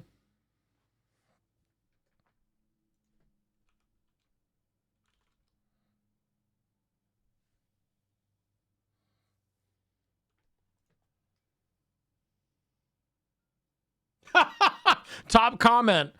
Go to a hotel and study in peace. Let him deal with the kids, the mess, and the relatives.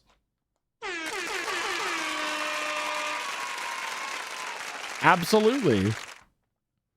That's hilarious. Ooh. Second top comment, and the reason why this has the asshole tag. Kind of harsh, but I don't necessarily disagree with it. Yes, the asshole to yourself for having a spineless husband and being spineless yourself. No is a complete sentence. You can be the bad guy. You can reject them to their faces. You can say no, turn your phone off, and go on with your life. You are choosing not to, and that's on you.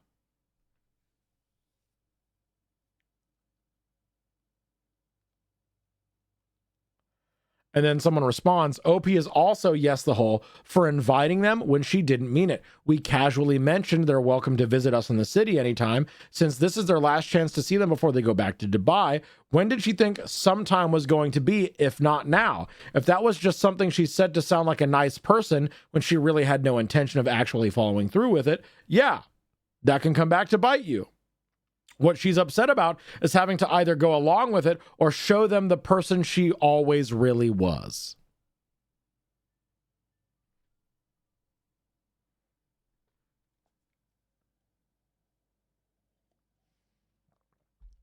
I hate when people say yes, the asshole to yourself.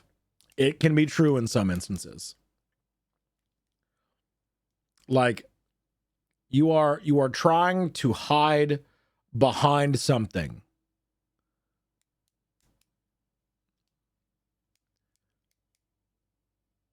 Because of the stupid AITA mods take all that literally. Right.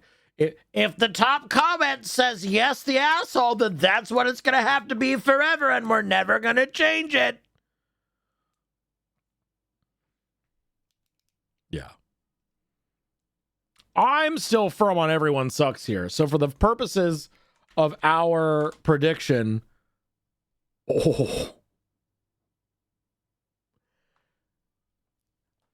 this is a 1 to 33.19 payout.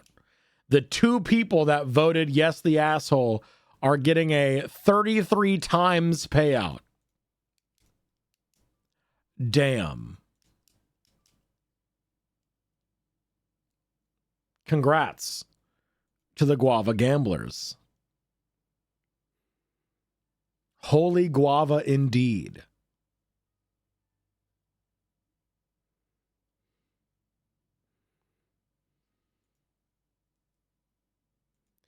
You can be like, everyone sucks here. You should have been firmer with your boundaries, and your husband should have been a nicer person. Oh, should have been a better person. Not even a better person. Like, the husband manipulated and took advantage of a situation where he knew his wife would not be able to say no. And she should have been firmer with her boundaries and then not tried to blame her husband and tried to make her husband manage her own emotions afterwards, you know? The mods do suck, but y'all can be informed so you can shit on them in a justified way. Absolutely.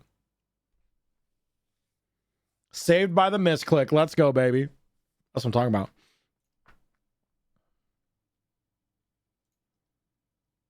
I had to dig so fucking deep to find a post with the asshole flare.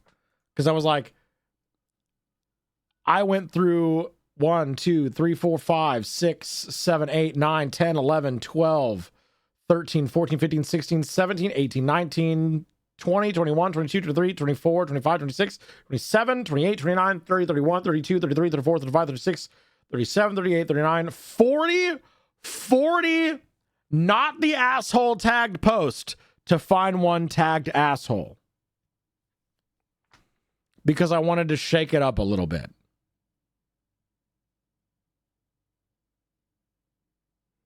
You know?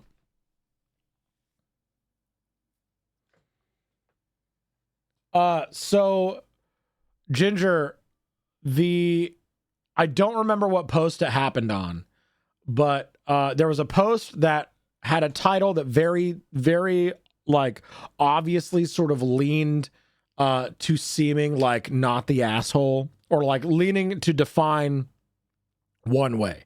Every single person voted that way except for Guava Loaf Cat. Member of our community, Guava Loaf Cat, voted the opposite way.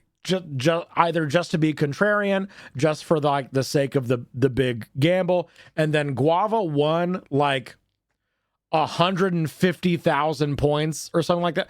A truly ridiculous amount of points from that post. So now it is known as guavaing or guava gambling. Guava to this day still does that. Yeah.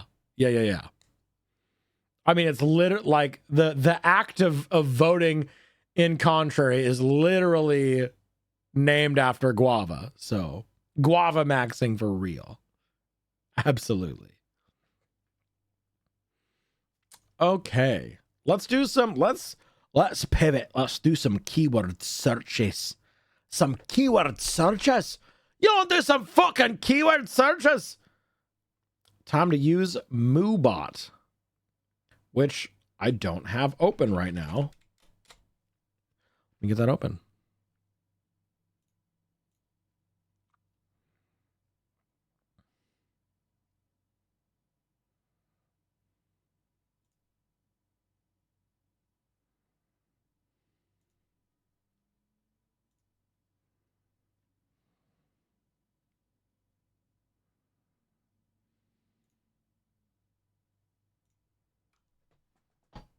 Right. No, it's not closed.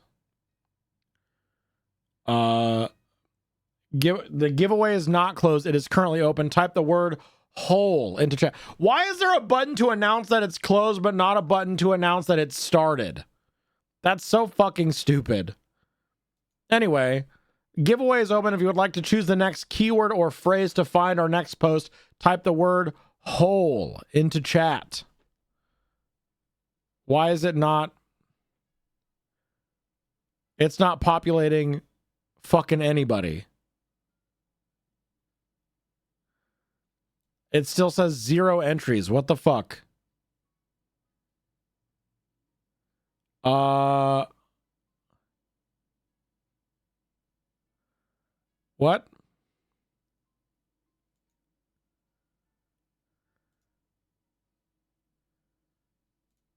Let me start this over.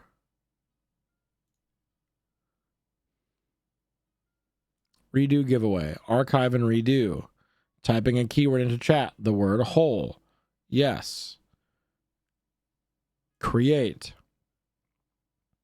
Okay. It's open now. Type the word whole into chat. All caps.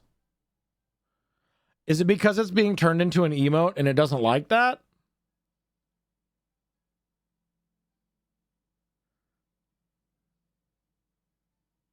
Try it lowercase. I think it's case sensitive, but I don't know.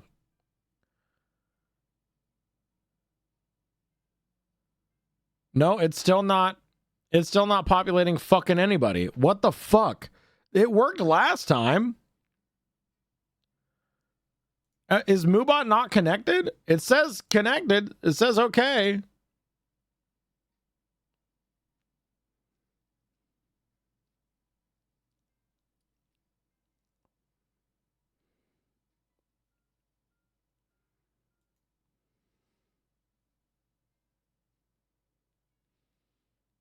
Let me change the word. Maybe it is the fact that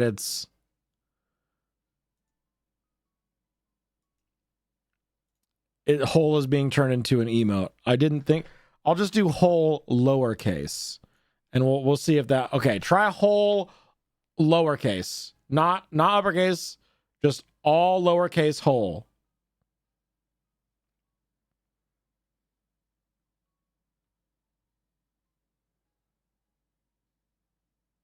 Well, that's not it either. What the fuck? Is the bot not connected?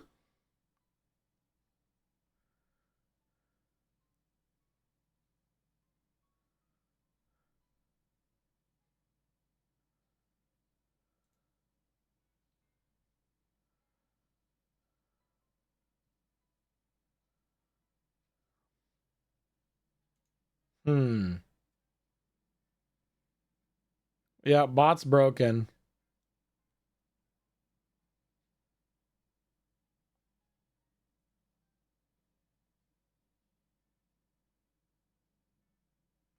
Let me try. Okay.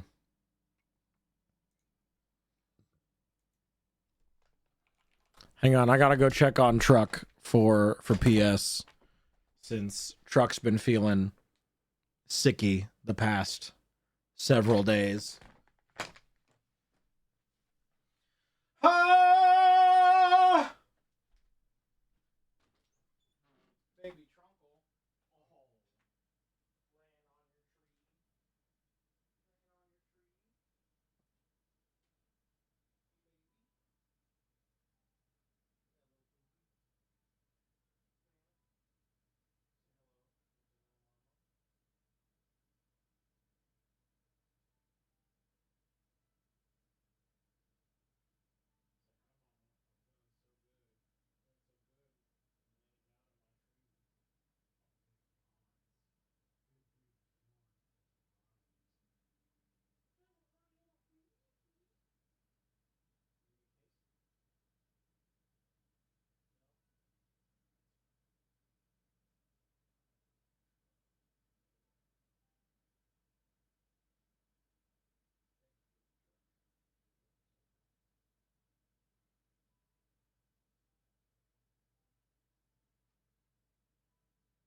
Is it working?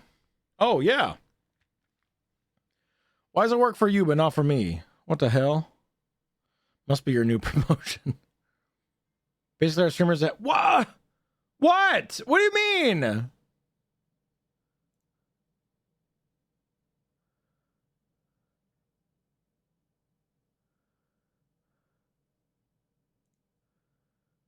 How? What? You set it up with exclamation... Oh, it has to be an exclamation point?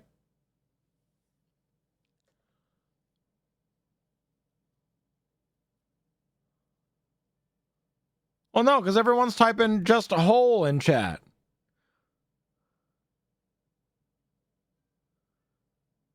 No, it doesn't, but that's how you set it.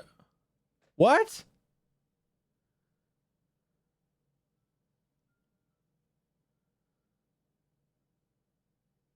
I don't understand.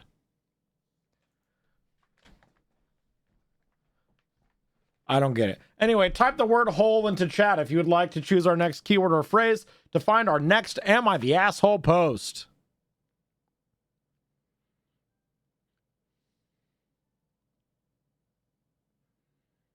I set it up to be just hole. You set the trigger to be exclamation point hole. That doesn't make any fucking sense. Anyway, the winner is...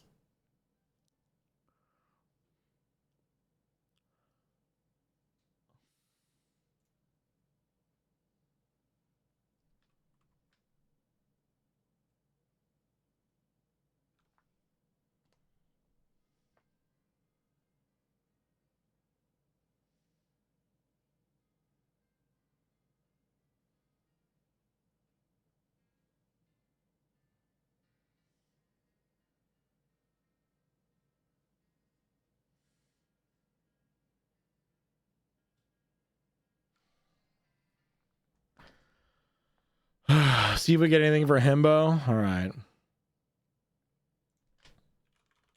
Himbo.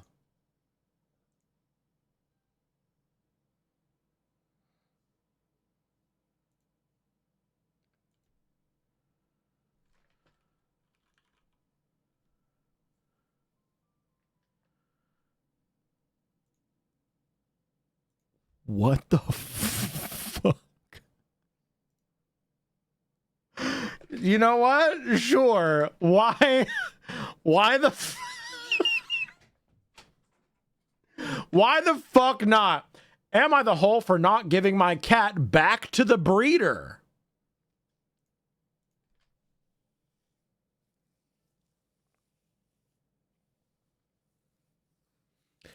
Am I the hole for not giving my cat back to the breeder?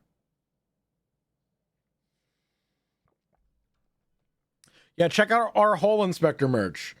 I think like a few more merch purchases and I will not owe any money to the merch company anymore. Hell yeah, dude. And I can finally start doing giveaways again so that I can go back into debt with the merch company.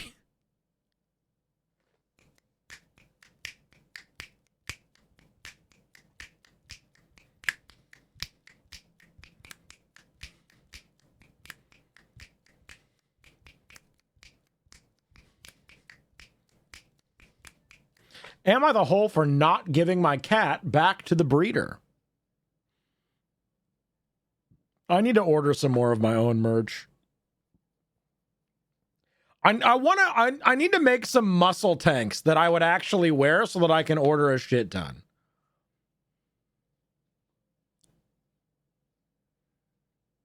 I would buy more, but the cups I ordered got delivered to their own address and won't send it to me. What the fuck? Endorsement for the HIU water bottle. It kept ice for like 6 hours and 30 plus temps. Let's fucking go. Let's fucking go. Am I the hole for not giving my cat back to the breeder?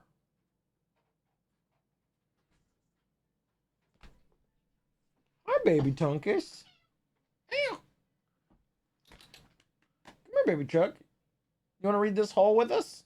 It's about a little kitty just like you. Hi, baby Tunkus. Meow. Went up here? You gonna read with us? Yes. Yes. Man. Have a kiss? Yeah. You mean to pick you up?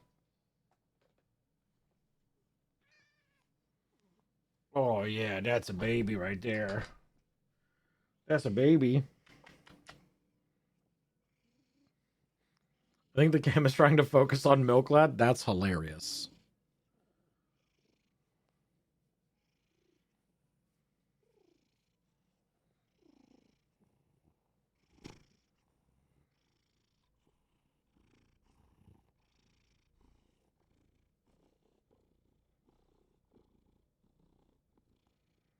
Oh, it's not picking up her purrs. Dang it. You baby. You baby. Yeah. This is Truck. Counselor Cloud, this is my little baby Siamese Truck. Commander Isabella Truck Shepherd, her full name. Truck for short. It's her butch name after she left her previous life and found us. She would no longer answer to Izzy or Isabella anymore. So we started calling her Truck. And now she answers to Truck.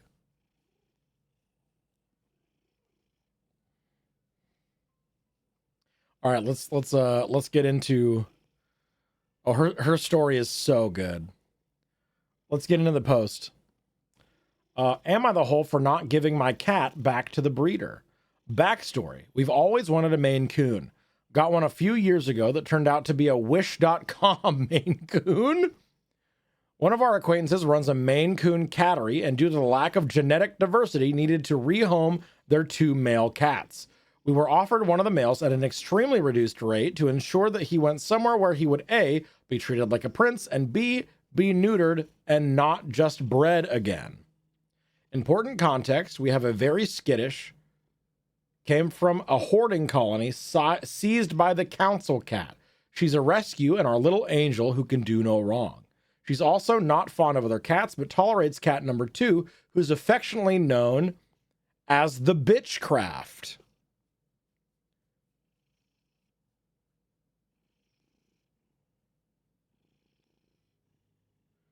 We thanked them for thinking of us as suitable and asked if he could come on a few days trial to see how the cat's chemistry would be. 1st of February. Turns out he's a total himbo and a very submissive cat. And while she isn't fond of him, she's also very quickly realized he's not going to try and beat her. We accepted and thought that was that. Confirmed that we would like to keep him 8th or 9th of February and paid a symbolic amount for microchip transfer on the 10th. Yesterday, 19th of February, we got a message that they would like him back, quote, for a few days because one of their girls weren't pregnant like they thought she was. We're super hesitant as they've only just started gelling, plus he's scheduled to be neutered this coming Monday. They then pushed on that they could pick him up in the morning and drop him off at night, and that he'd, quote, get the job done. We again said that we're not comfortable with him leaving the house, and they asked if they could instead bring the female to our house to breed. Our girls are scheduled to be out of the house for a few hours this weekend, so we agreed. But now they're talking about taking him with them. You went down? You all done? Our girls, oh yeah. We're super uncomfortable with the whole situation since it was stipulated by them to get him neutered ASAP, and now they want him back. We're also worried they'd keep him beyond the, quote, scheduled time if he doesn't breed her, and then he'd miss his neuter. They're being super pushy and now doing some weird, do you know how much these cats sell for spiel. Our argument is that he's only just stopped calling for his old household and that our girls would lose their mind if he came back smelling weird again. He's also just a little baby cat, 2, and isn't titled. Am I the hole?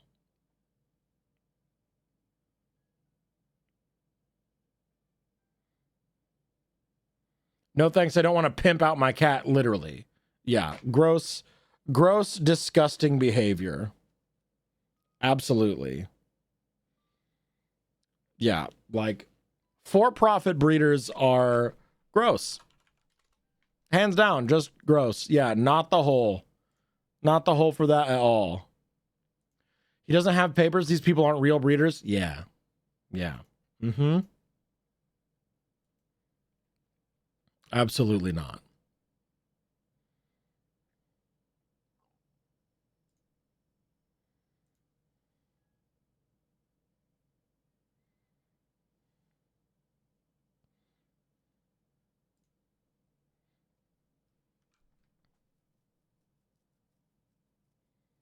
Don't shop, adopt. Exactly. All right. Bing hole squares.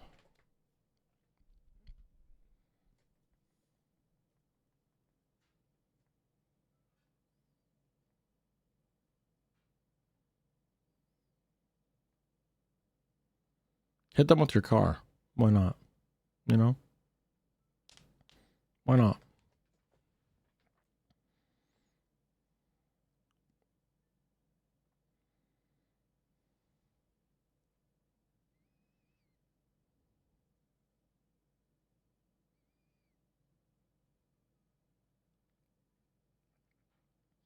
Not the hole.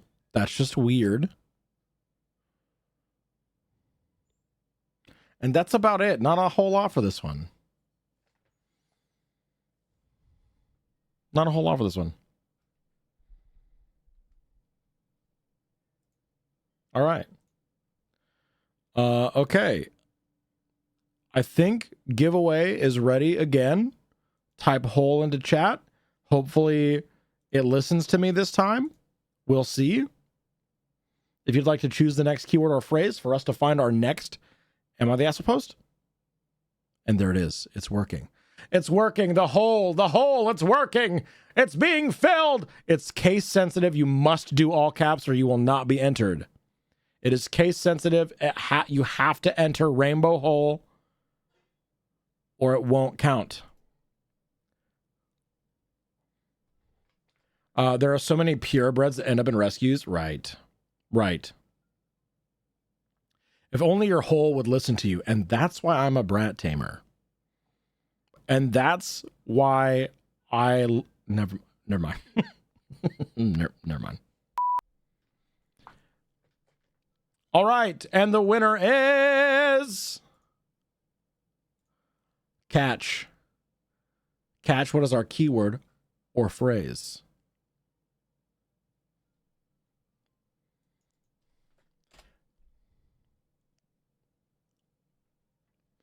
Exit light.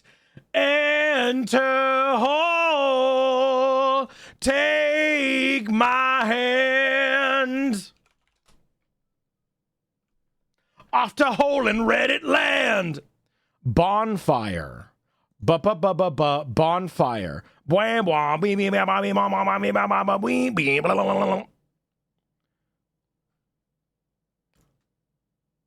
Have we done this one, maybe?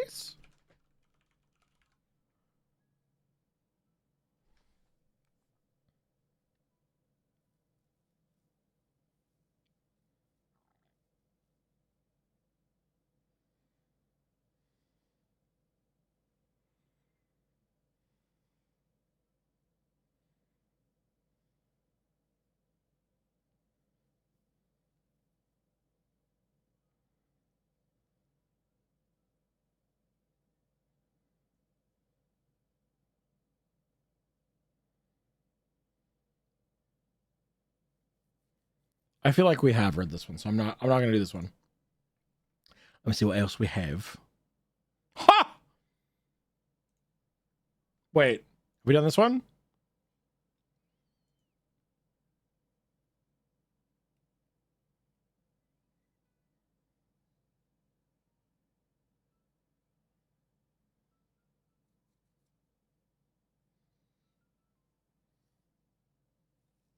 I don't think we have, maybe.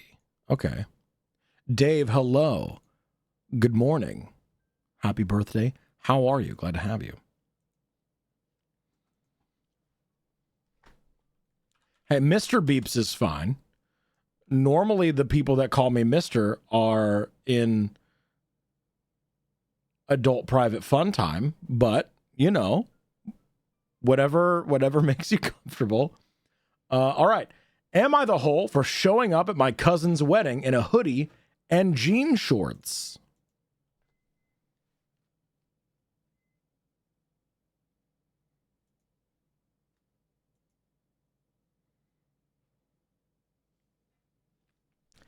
Am I the hole for showing up at my cousin's wedding in a hoodie and jean shorts?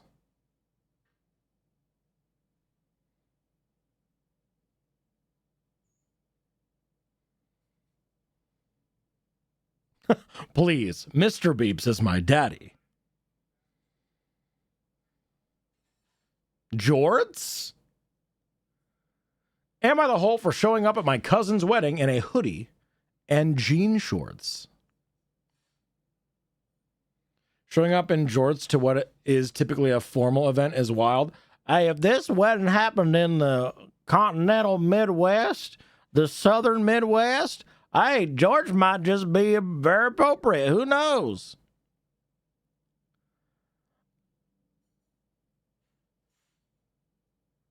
These are my business jorts for special occasions. These are my fancy jorts. These are my wedding jorts. My jorts, you know, the premium grade A denim material. Very nice and pressed, cut and clean.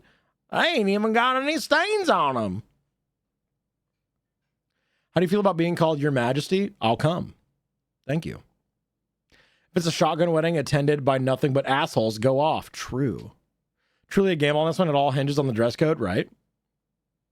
Am I the hole for showing up at my cousin's wedding in a hoodie and jean shorts? Last fall, my husband and I went to my cousin's wedding in another state. In the months leading up to the wedding, my aunt, cousin's mother, griped about how unconventional the wedding was going to be. She was happy for the couple, of course, but she didn't like the wedding was going to be in a church. That the wedding wasn't going to be in a church or banquet hall. The wedding was going to be a small and intimate affair in a scenic national park, and then the reception was going to be in a nice rental house in the woods. I thought it sounded cool and unique, but my aunt hated the idea of it. She didn't tell the couple, though, just complained about it behind their backs. Of course. We traveled 600 miles to the wedding. We treated the trip like a vacation, spent some money on lodging, food, sightseeing, etc. The day before the wedding, my aunt rounded me up and the family members and told us that she just found out that the dress code for the wedding was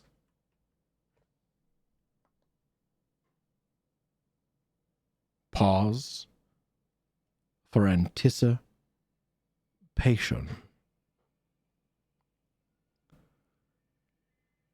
She just found out that the dress code for the wedding was casual. Not gonna lie, many of us were stoked. I hate dressing up, so I was all over the idea of a casual backyard barbecue wedding.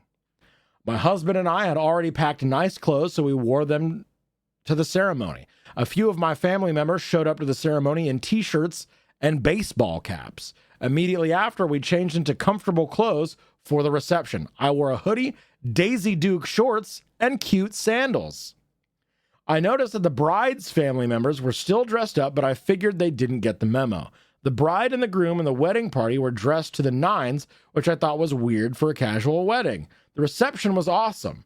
Nice dinner, fancy lawn gnomes, a bonfire. We had a blast.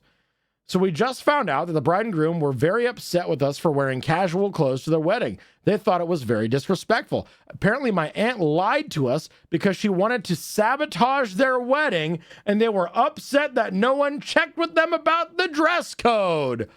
Oh! Oh! Oh, balls! What? Wow! That was a twist I was not expecting. Holy shit. Wow. What a fucking asshole, dude. What a fucking asshole. Damn. Your aunt fucking sucks.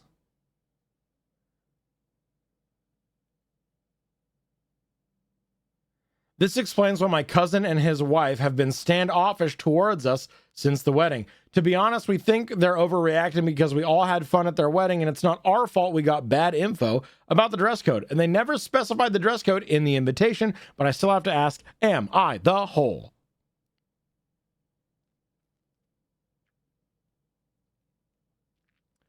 Top comment from Reddit. Yes, the asshole. Daisy Dukes and a hoodie are not casual in terms of wedding attire. Casual would have been nice slacks and a pretty top or jacket.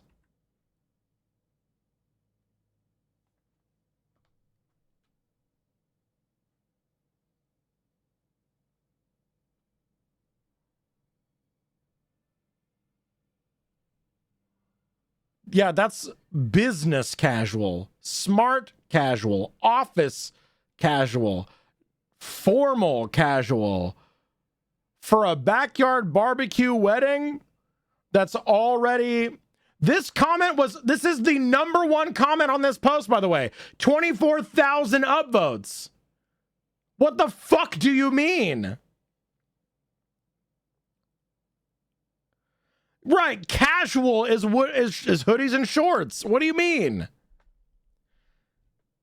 Your attire was more like Saturday night at the stock car races. I would have been upset with you too, and the family members in t-shirts and ball caps were similarly underdressed. Did we even read the same fucking post? What a bunch of fucking morons. They were lied to in order specifically to sabotage the wedding that the aunt didn't like because it was not traditional. Your definition of casual actually was not correct. And, actually, your dress was not casual for a wedding situation. You should have been in slacks and a nice t-shirt. Actually... I beeps. I fucking hate Reddit sometimes. These motherfuckers. Actually, one second. What, actually? Excuse me, princess. Goon evening. Goon evening. Jillypants, thank you so much for 56 years. Welcome back. I think they still should have checked with the bride, but I don't think it makes them an asshole that they believed the aunt right. Right. Thank you for the follow, by the way. Follow alerts are anonymous. In case you would like to continue lurking, you may do so. Welcome and glad to have you. Yeah, this is I'm willing to say not the whole here. They were lied to. They were set up. Literally, quite literally set up for sabotage. They were used as a tool to sabotage the wedding. That being said, other people dressed casually. Not just them. Did the aunt lie to them too? Right, the aunt is a massive hole for sure.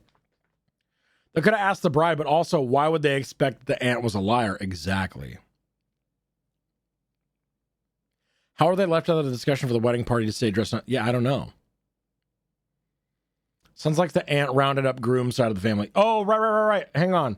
The day before the wedding, my aunt rounded up me and my family members and told us that she just found out that the dress code for the wedding was casual. Okay.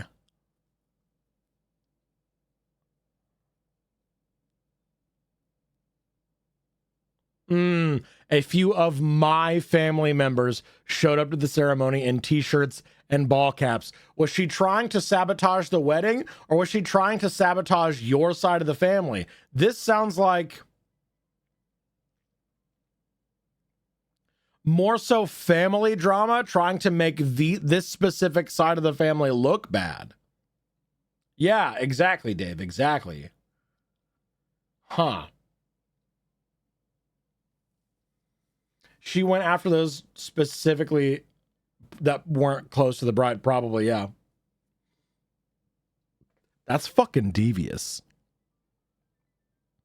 That's Well, devious. excuse me, princess. Erosium, thank you so much for the T1 sub. Welcome in. Glad to have you. Enjoy your sound, your sound badge. Enjoy your sub badge, your sound effects, your access to the subscriber on the Discord channel, as well as ad free viewing. Thanks so much. Welcome in. Yeah. I can't believe someone said yes, the asshole.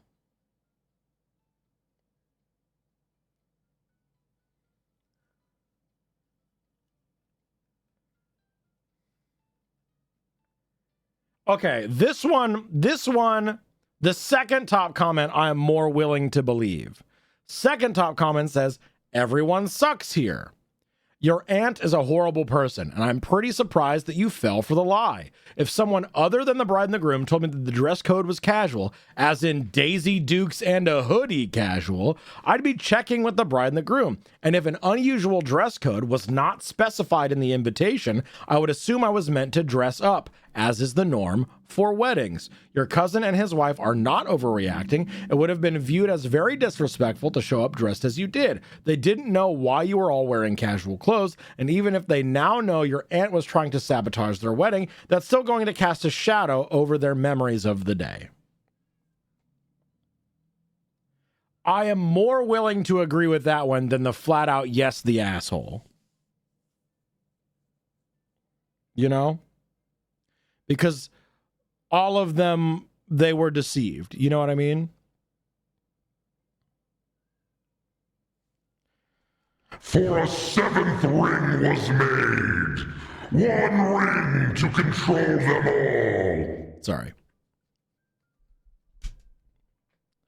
Was it said if Aunt was involved in the wedding planning? I don't think so. No, she was just complaining about how unconventional the wedding would be.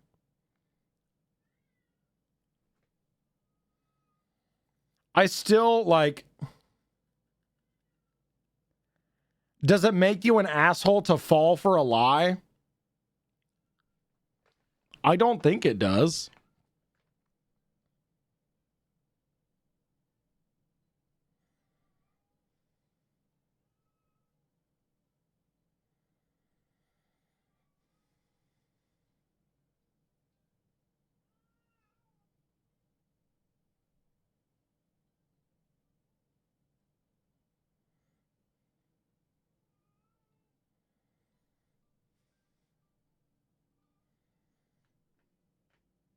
Another red flag to get to wedding info from someone not playing it, but again, I don't blame the people being duped. Right. Was there enough agency to be a whole? Yeah, I'm not sure. What I want to know is if OP knew the aunt was upset beforehand about it being unconventional. In the months leading up to the wedding, my aunt, cousin's mother, griped about how unconventional the wedding was going to be. She was happy for the couple, of course, but she didn't like the wedding wasn't going to be in a church or banquet hall. The wedding was going to be a small and intimate affair in a scenic national park, and then the reception was going to be in a nice rental house in the woods. I thought it sounded cool and unique, but my aunt hated the idea of it. She didn't tell the couple, though, just complained about it to us behind their backs. So I can understand with all of that lead up being like, we should check, maybe. That's true. After complaining about it the whole time. And then all of a sudden, the day before the wedding, oh, actually, it's super casual. You can wear your booty shorts and a hoodie. Absolutely. No one tell the bride her mom was being a bitch? I guess not. The more we deconstruct this, the more I'm like, But OP didn't even know it was supposed to be formal. Right. It was not explicitly stated that it needed to be formal dress either. Maybe it's just my lizard brain overthinking, but I wouldn't assume sabotage if the aunt gave a dress code that would go against everything the aunt had wanted. Oh, true, Alec, because the aunt wanted a traditional formal wedding, and her being like, oh yeah, the dress code is casual. It would be more, I would be more likely to believe her because that is actively what she's been complaining about. That makes sense. It was outside in the woods. The reception was outside in the woods. Granted, also they dressed up. They used their nice clothes for the ceremony and then changed into casual afterwards, after they saw other family members show up to the ceremony in t-shirts and baseball caps, and then they changed for the reception.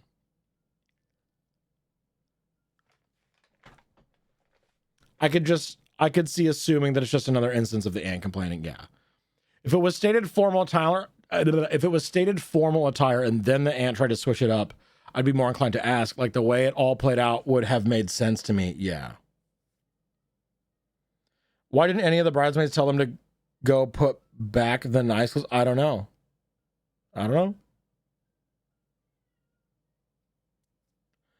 Out in the woods, only dress requirement for me would be tick protection. Literally. So what do we think? Not the asshole or everyone sucks here? I'm going to run a poll for this one.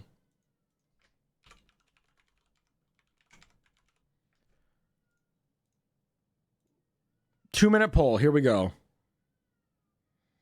Both are fine. I'm just mad at the story. True. Morning may have just had a napsident. So true. How old is OP? Ages are not stated. Old enough to be married with children.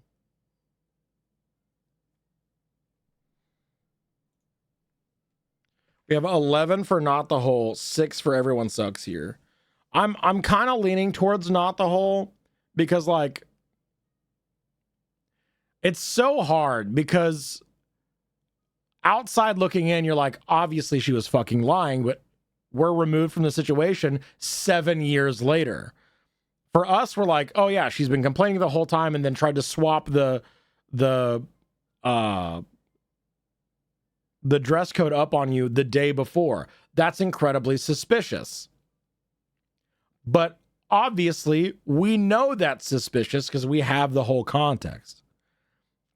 Thinking about it being in their shoes, and what LT said about how the I don't think it was LT, but basically the dress code that the aunt is like, yeah, it's going to be casual, being completely contrary to what what she's been complaining about this whole time, and the desire for a traditional wedding. I can see how they'd be like, oh, okay, yeah, sure. Yeah, right, exactly. Hindsight is 2020.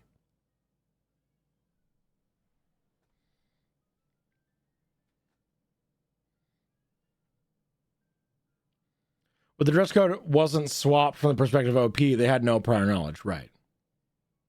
I think it's a question of like, do we chalk up weddings equal formal to common sense? Because in general, weddings are a formal event. Unless otherwise stated, weddings are a formal attire event.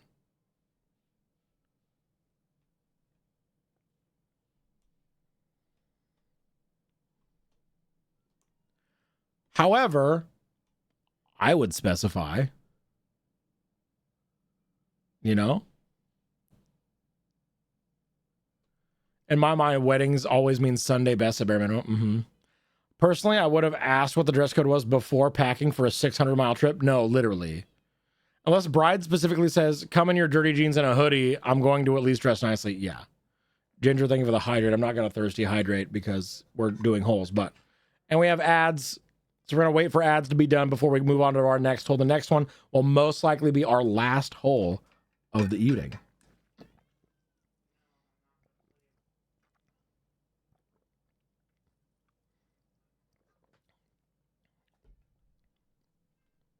Hey, cousin, your mom said casual. How casual is casual? Oh, it's not casual at all, actually. Why the fuck did she say that? That's fucking weird.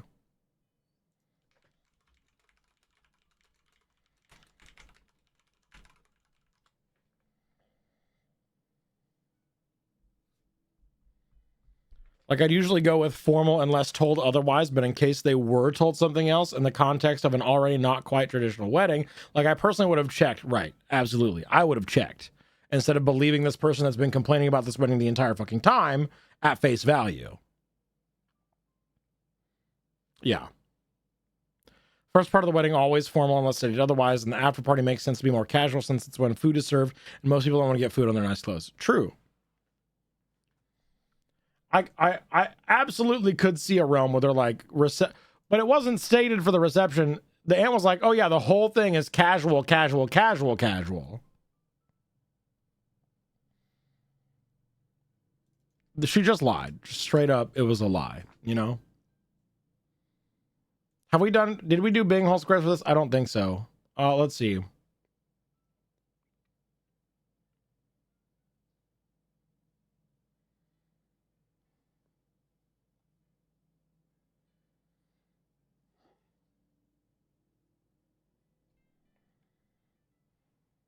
Hit them with your car. Why not? The fact that multiple people got duped, I'm inclined to give OP the benefit here. Yeah.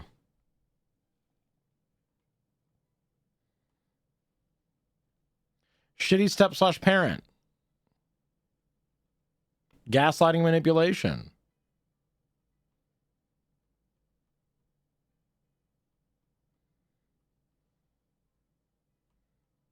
Not the whole. That's just weird. It's not about you. The wedding post. That's it. That's all we got. If my aunt ever gets remarried, I would go with Jorts. Real. Real.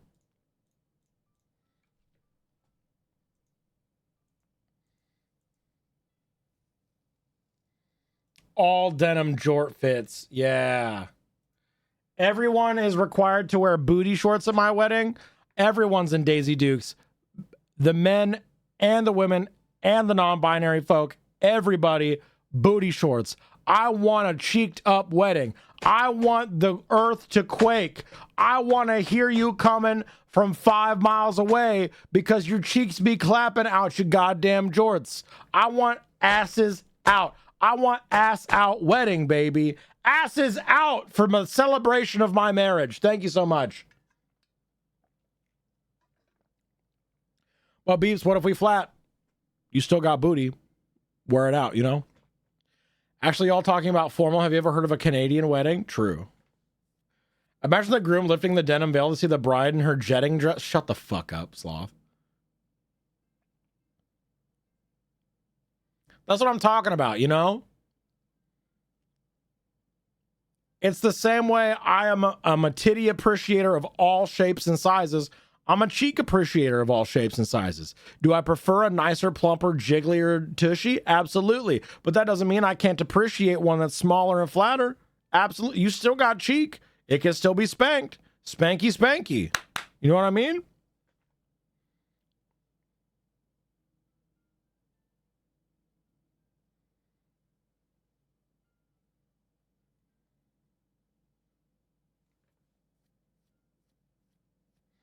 There was a cool zombie wedding in Lucifer. That's a fun theme.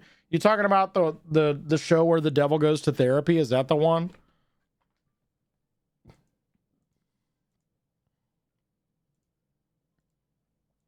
I loved that show. That was fun for me. I love the bit about his fucking self-manifested eyeliner. So fucking funny.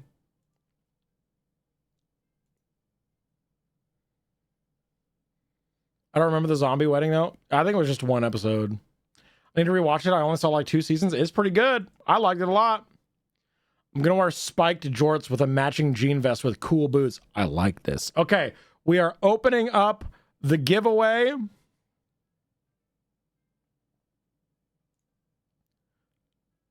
One more time.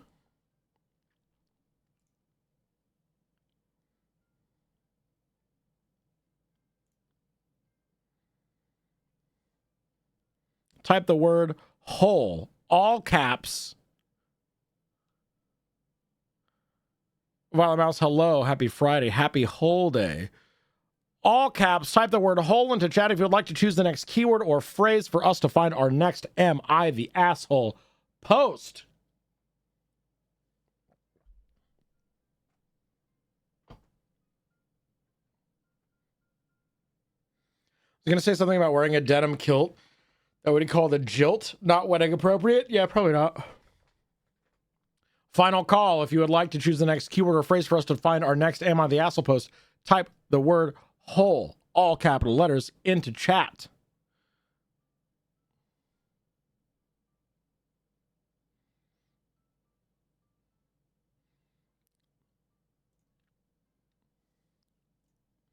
And the winner is Dream Fox Games.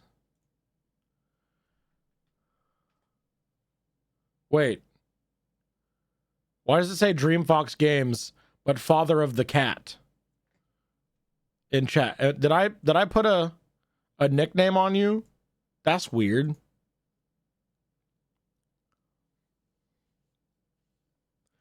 No, yeah, it says Dream Fox Games, but it shows Fotsy as the winner. That's my PS. Do you watch on PlayStation? As someone with a major delay, I really appreciate Moobot providing updates on the giveaway, right? Glitter. Okay.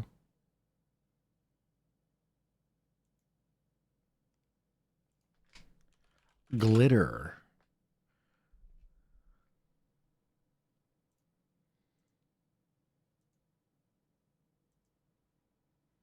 We did that one. Did we do this one?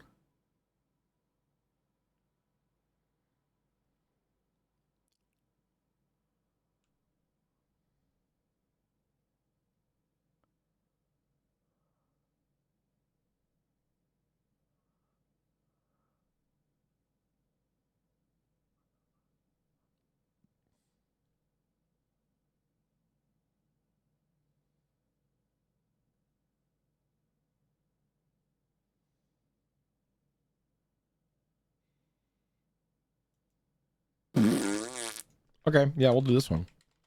What a post to go out on. Oh fuck. All right. Am I the hole for forcing my friends to pay for my ruined wedding dress?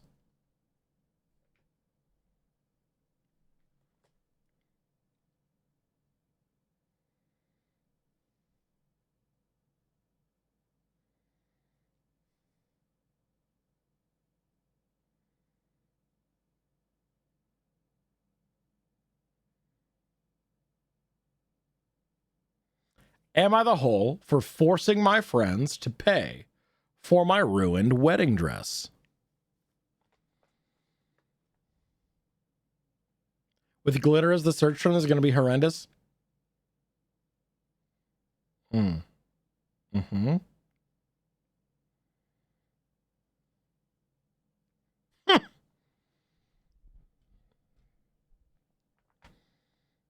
Am I the hole for forcing my friends to pay for my ruined wedding dress?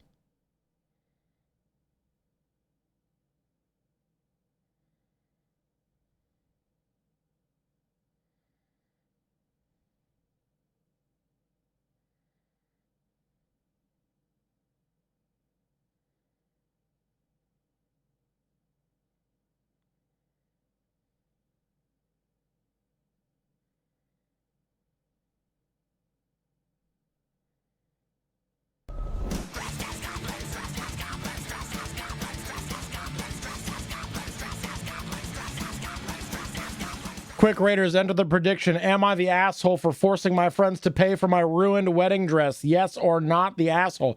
Am I the hole for forcing my friends to pay for my ruined wedding dress? Salty, how was your stream? What were you streaming? What were you getting up to today? Everybody gamba. Did the friends ruin the dress? I guess we'll find out, won't we? Subnautica 2, it was amazing. Oh, let's go. Hell yeah.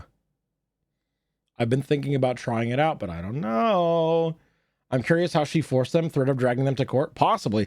Wedding dresses can get extremely expensive. So, like, depending on how expensive the wedding dress is, it could be a felony charge.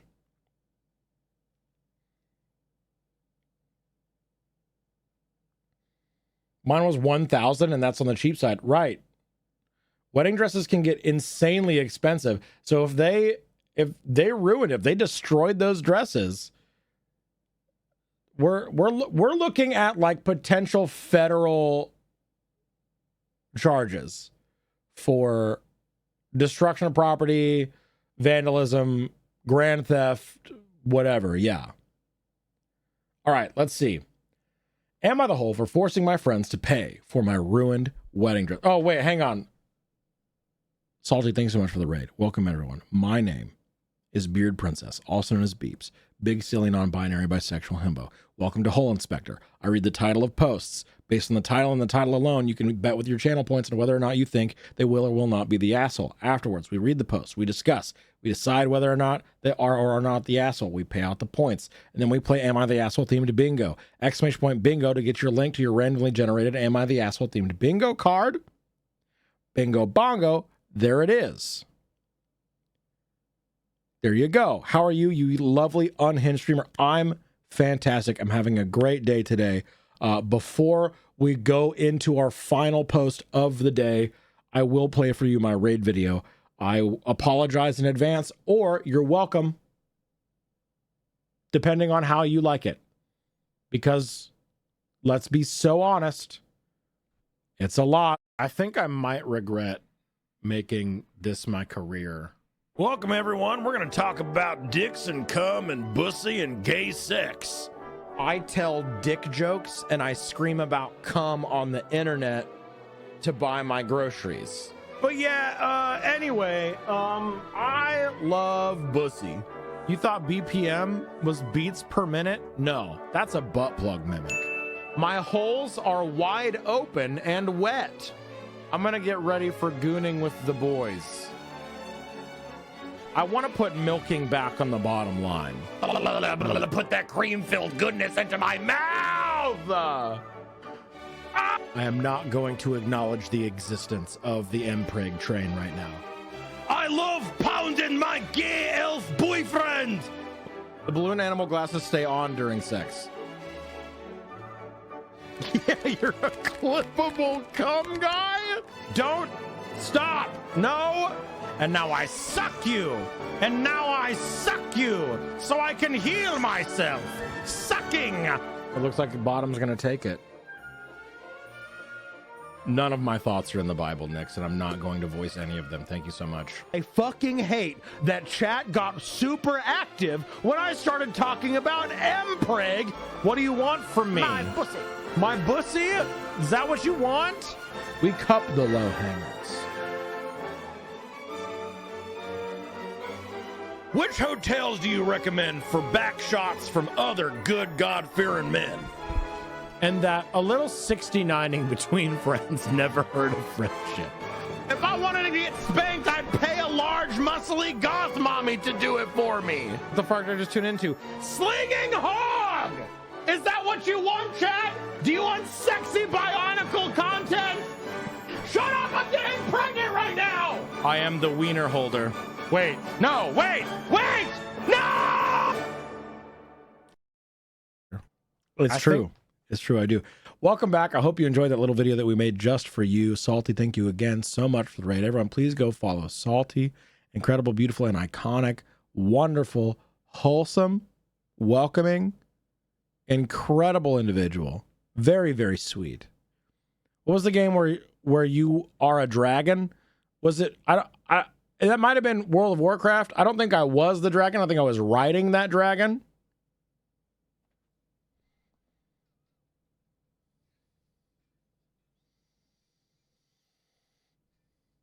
I don't know. Anyway, now for the last post of the day. Am I the hole for forcing my friends to pay for my ruined wedding dress?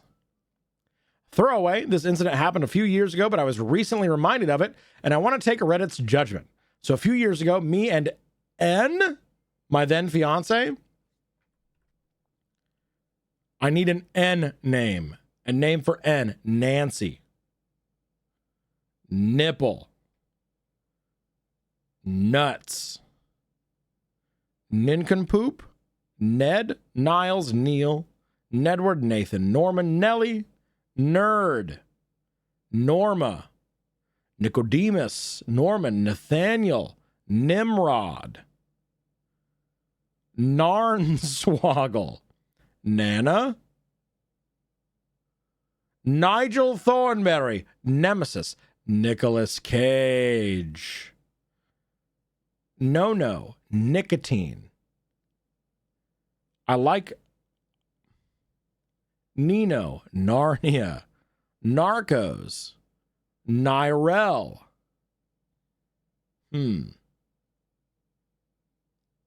I kind of like, you know what? Nemesis is pretty good.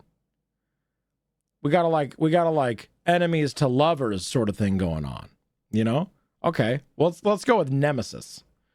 So a few years ago, me and Nemesis, my then fiance, got engaged. We are both gay and female, so it was a lesbian marriage. Thank you so much for pointing out that your gay and female relationship was indeed lesbian. We had tons of fun planning the wedding and especially choosing the wedding dresses. Nemesis chose a beautiful dress in white, and I chose a gorgeous dress in sky blue.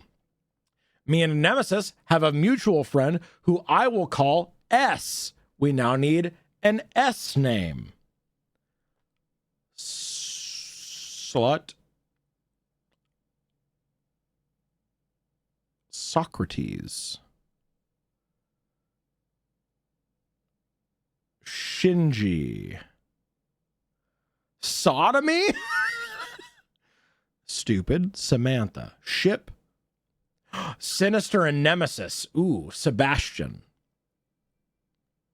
Siobhan. Stormy Daniels. Solitary. Scarface. Sapphic. Sappho. Stankface. Singapore. Slagface. Sassafras. Silly Goose. Soot. Suffering. I think Sinister. I think Sinister is my favorite since we chose Nemesis. All right. Me and Nemesis have a mutual friend who I will call Sinister. When we told Sinister about our engagement, he seemed weird, but I just shrugged it off. Fast forward to the day of the wedding, I wake up and find out that both me and Nemesis's dresses are missing. We both immediately start to look. I text Sinister to ask if he had seen our dresses. Here is basically how our conversation went. Have you seen me and Nemesis's wedding dresses? Gay people should not get married.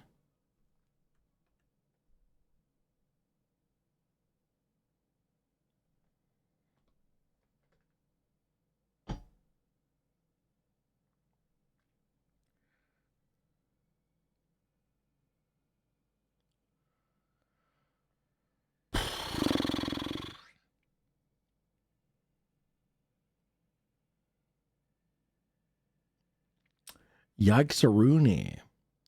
Why are you friends with this homophobe? I don't like this. I press a little further and Sinister admits that he, along with M,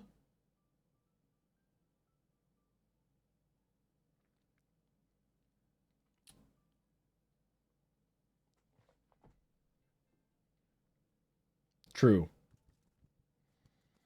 Malice. Very good. Malice indeed. Sinister admits that he, along with Malice, Nemesis's little sister, stole and destroyed our dresses. I am sending you a bill for $5,000, the cost of both of our wedding dresses combined, so we can buy them again.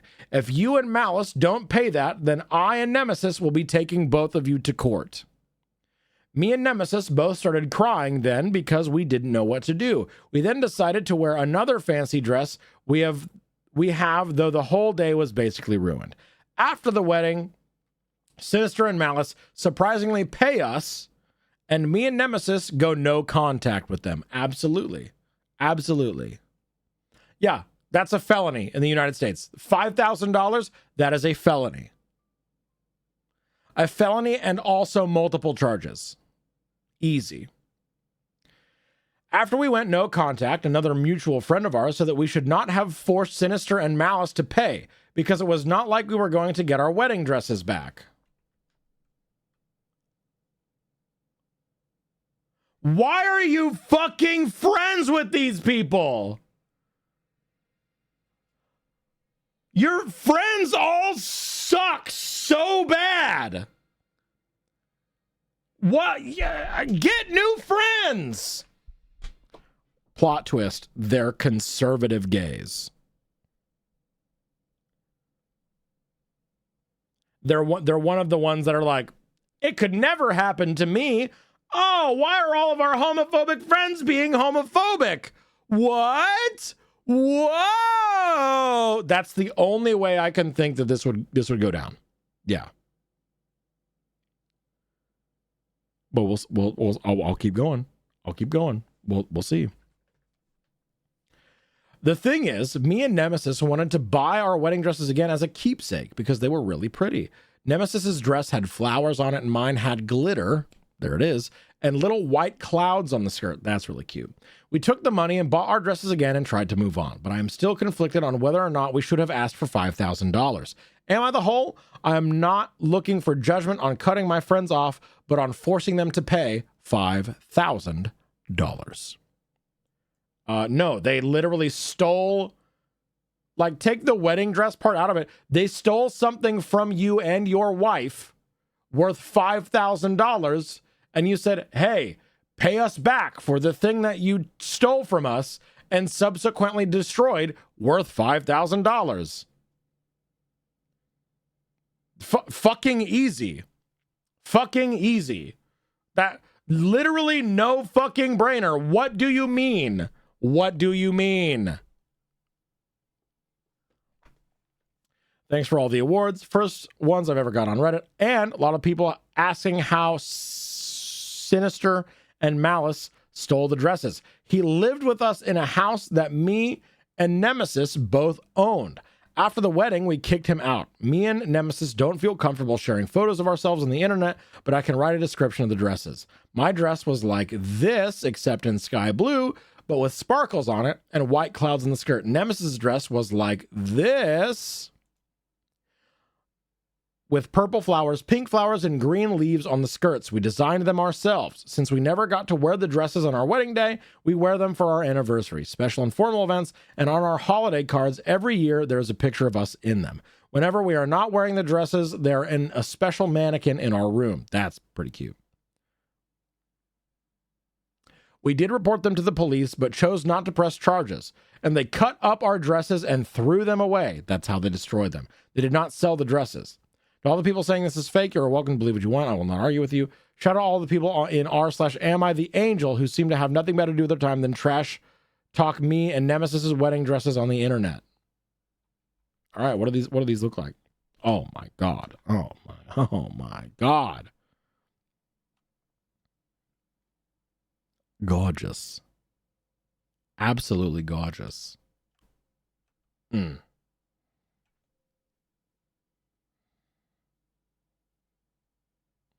Absolutely. Absolutely gorgeous. I'm also very sad for them. Hey, they ended up... Whoops, wrong scene. Don't look at that. They got the dresses back, just day late and $1 short, unfortunately. That sucks. That sucks so bad. To anyone that doesn't know, we did the past 3 days, we did some charity fundraising for the Lupus Foundation of America as part of my friend 8-Bit D's yearly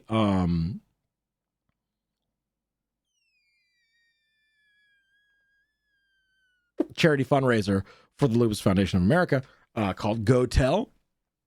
And for $10, $20-ish, I can't remember, you were allowed to put a word on my just chatting scene that will stay there until Sunday. Yeah. So I'm forced to live with this until Sunday. Yeah. It started 20 and then the last day I put it on sale for 10. Yeah. Anyway, your final Bing hole squares for the shitty destructive wedding post. Excuse me, I'm so sorry.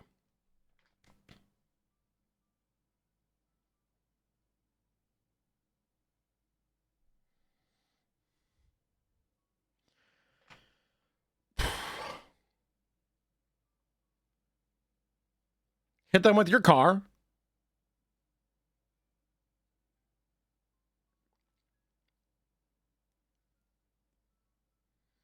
I'll say Reddit sucks for the Am I the Angel shit. That was not Am I the Angel worthy at all.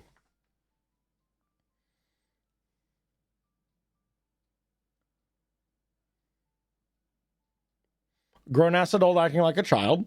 Yeah.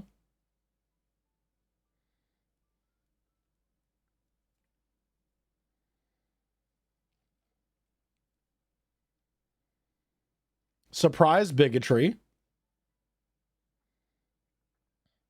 That's a crime.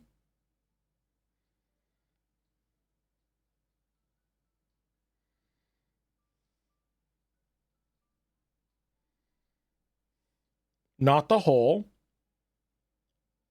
Bing hole. Congrats on your Bing hole.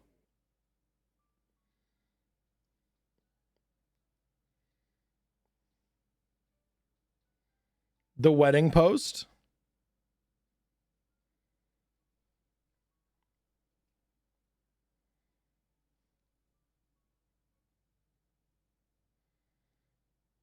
Is this a not about the yogurt situation? It wasn't really about the dresses. Your friends were insane, raging homophobes.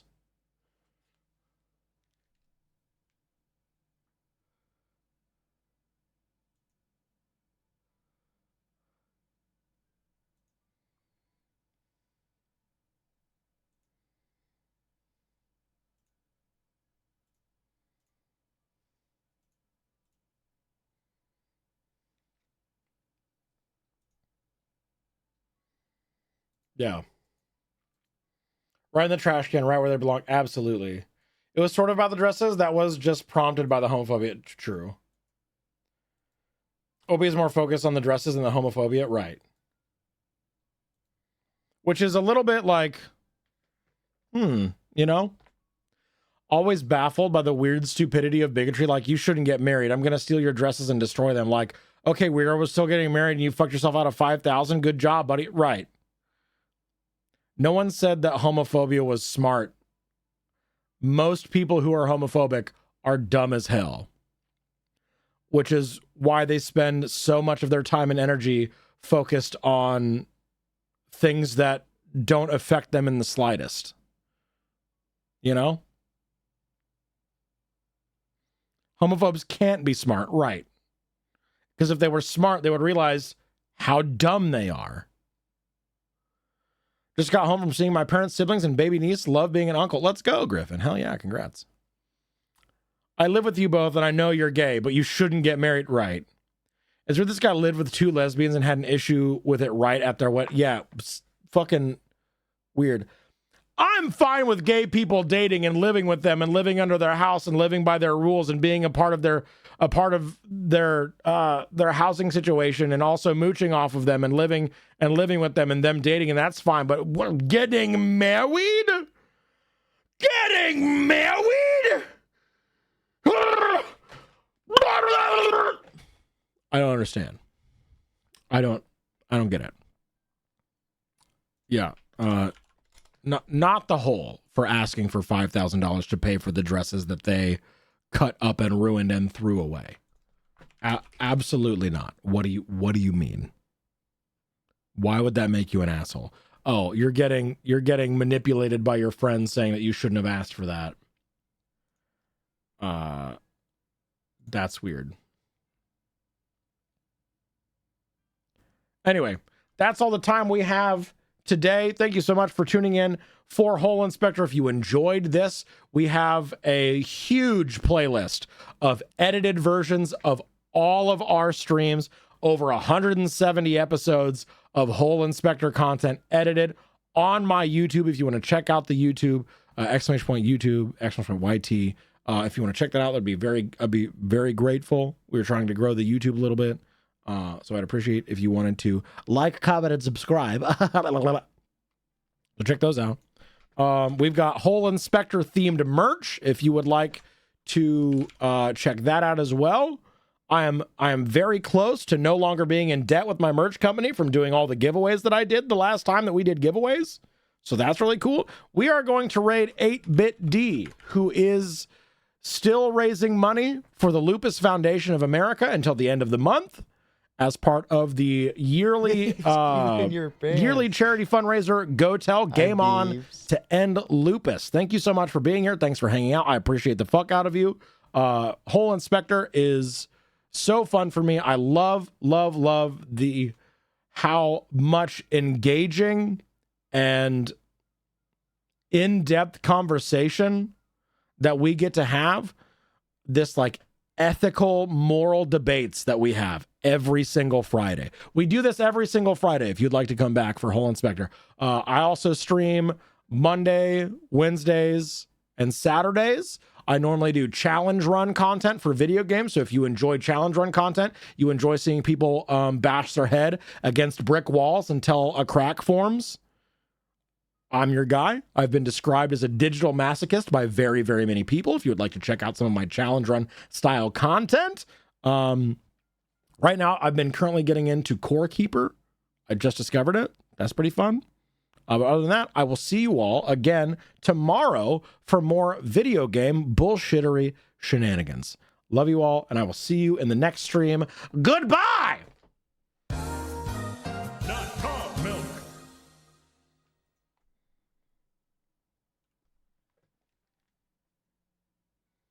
Lupus is poopus. Lupus is poopus.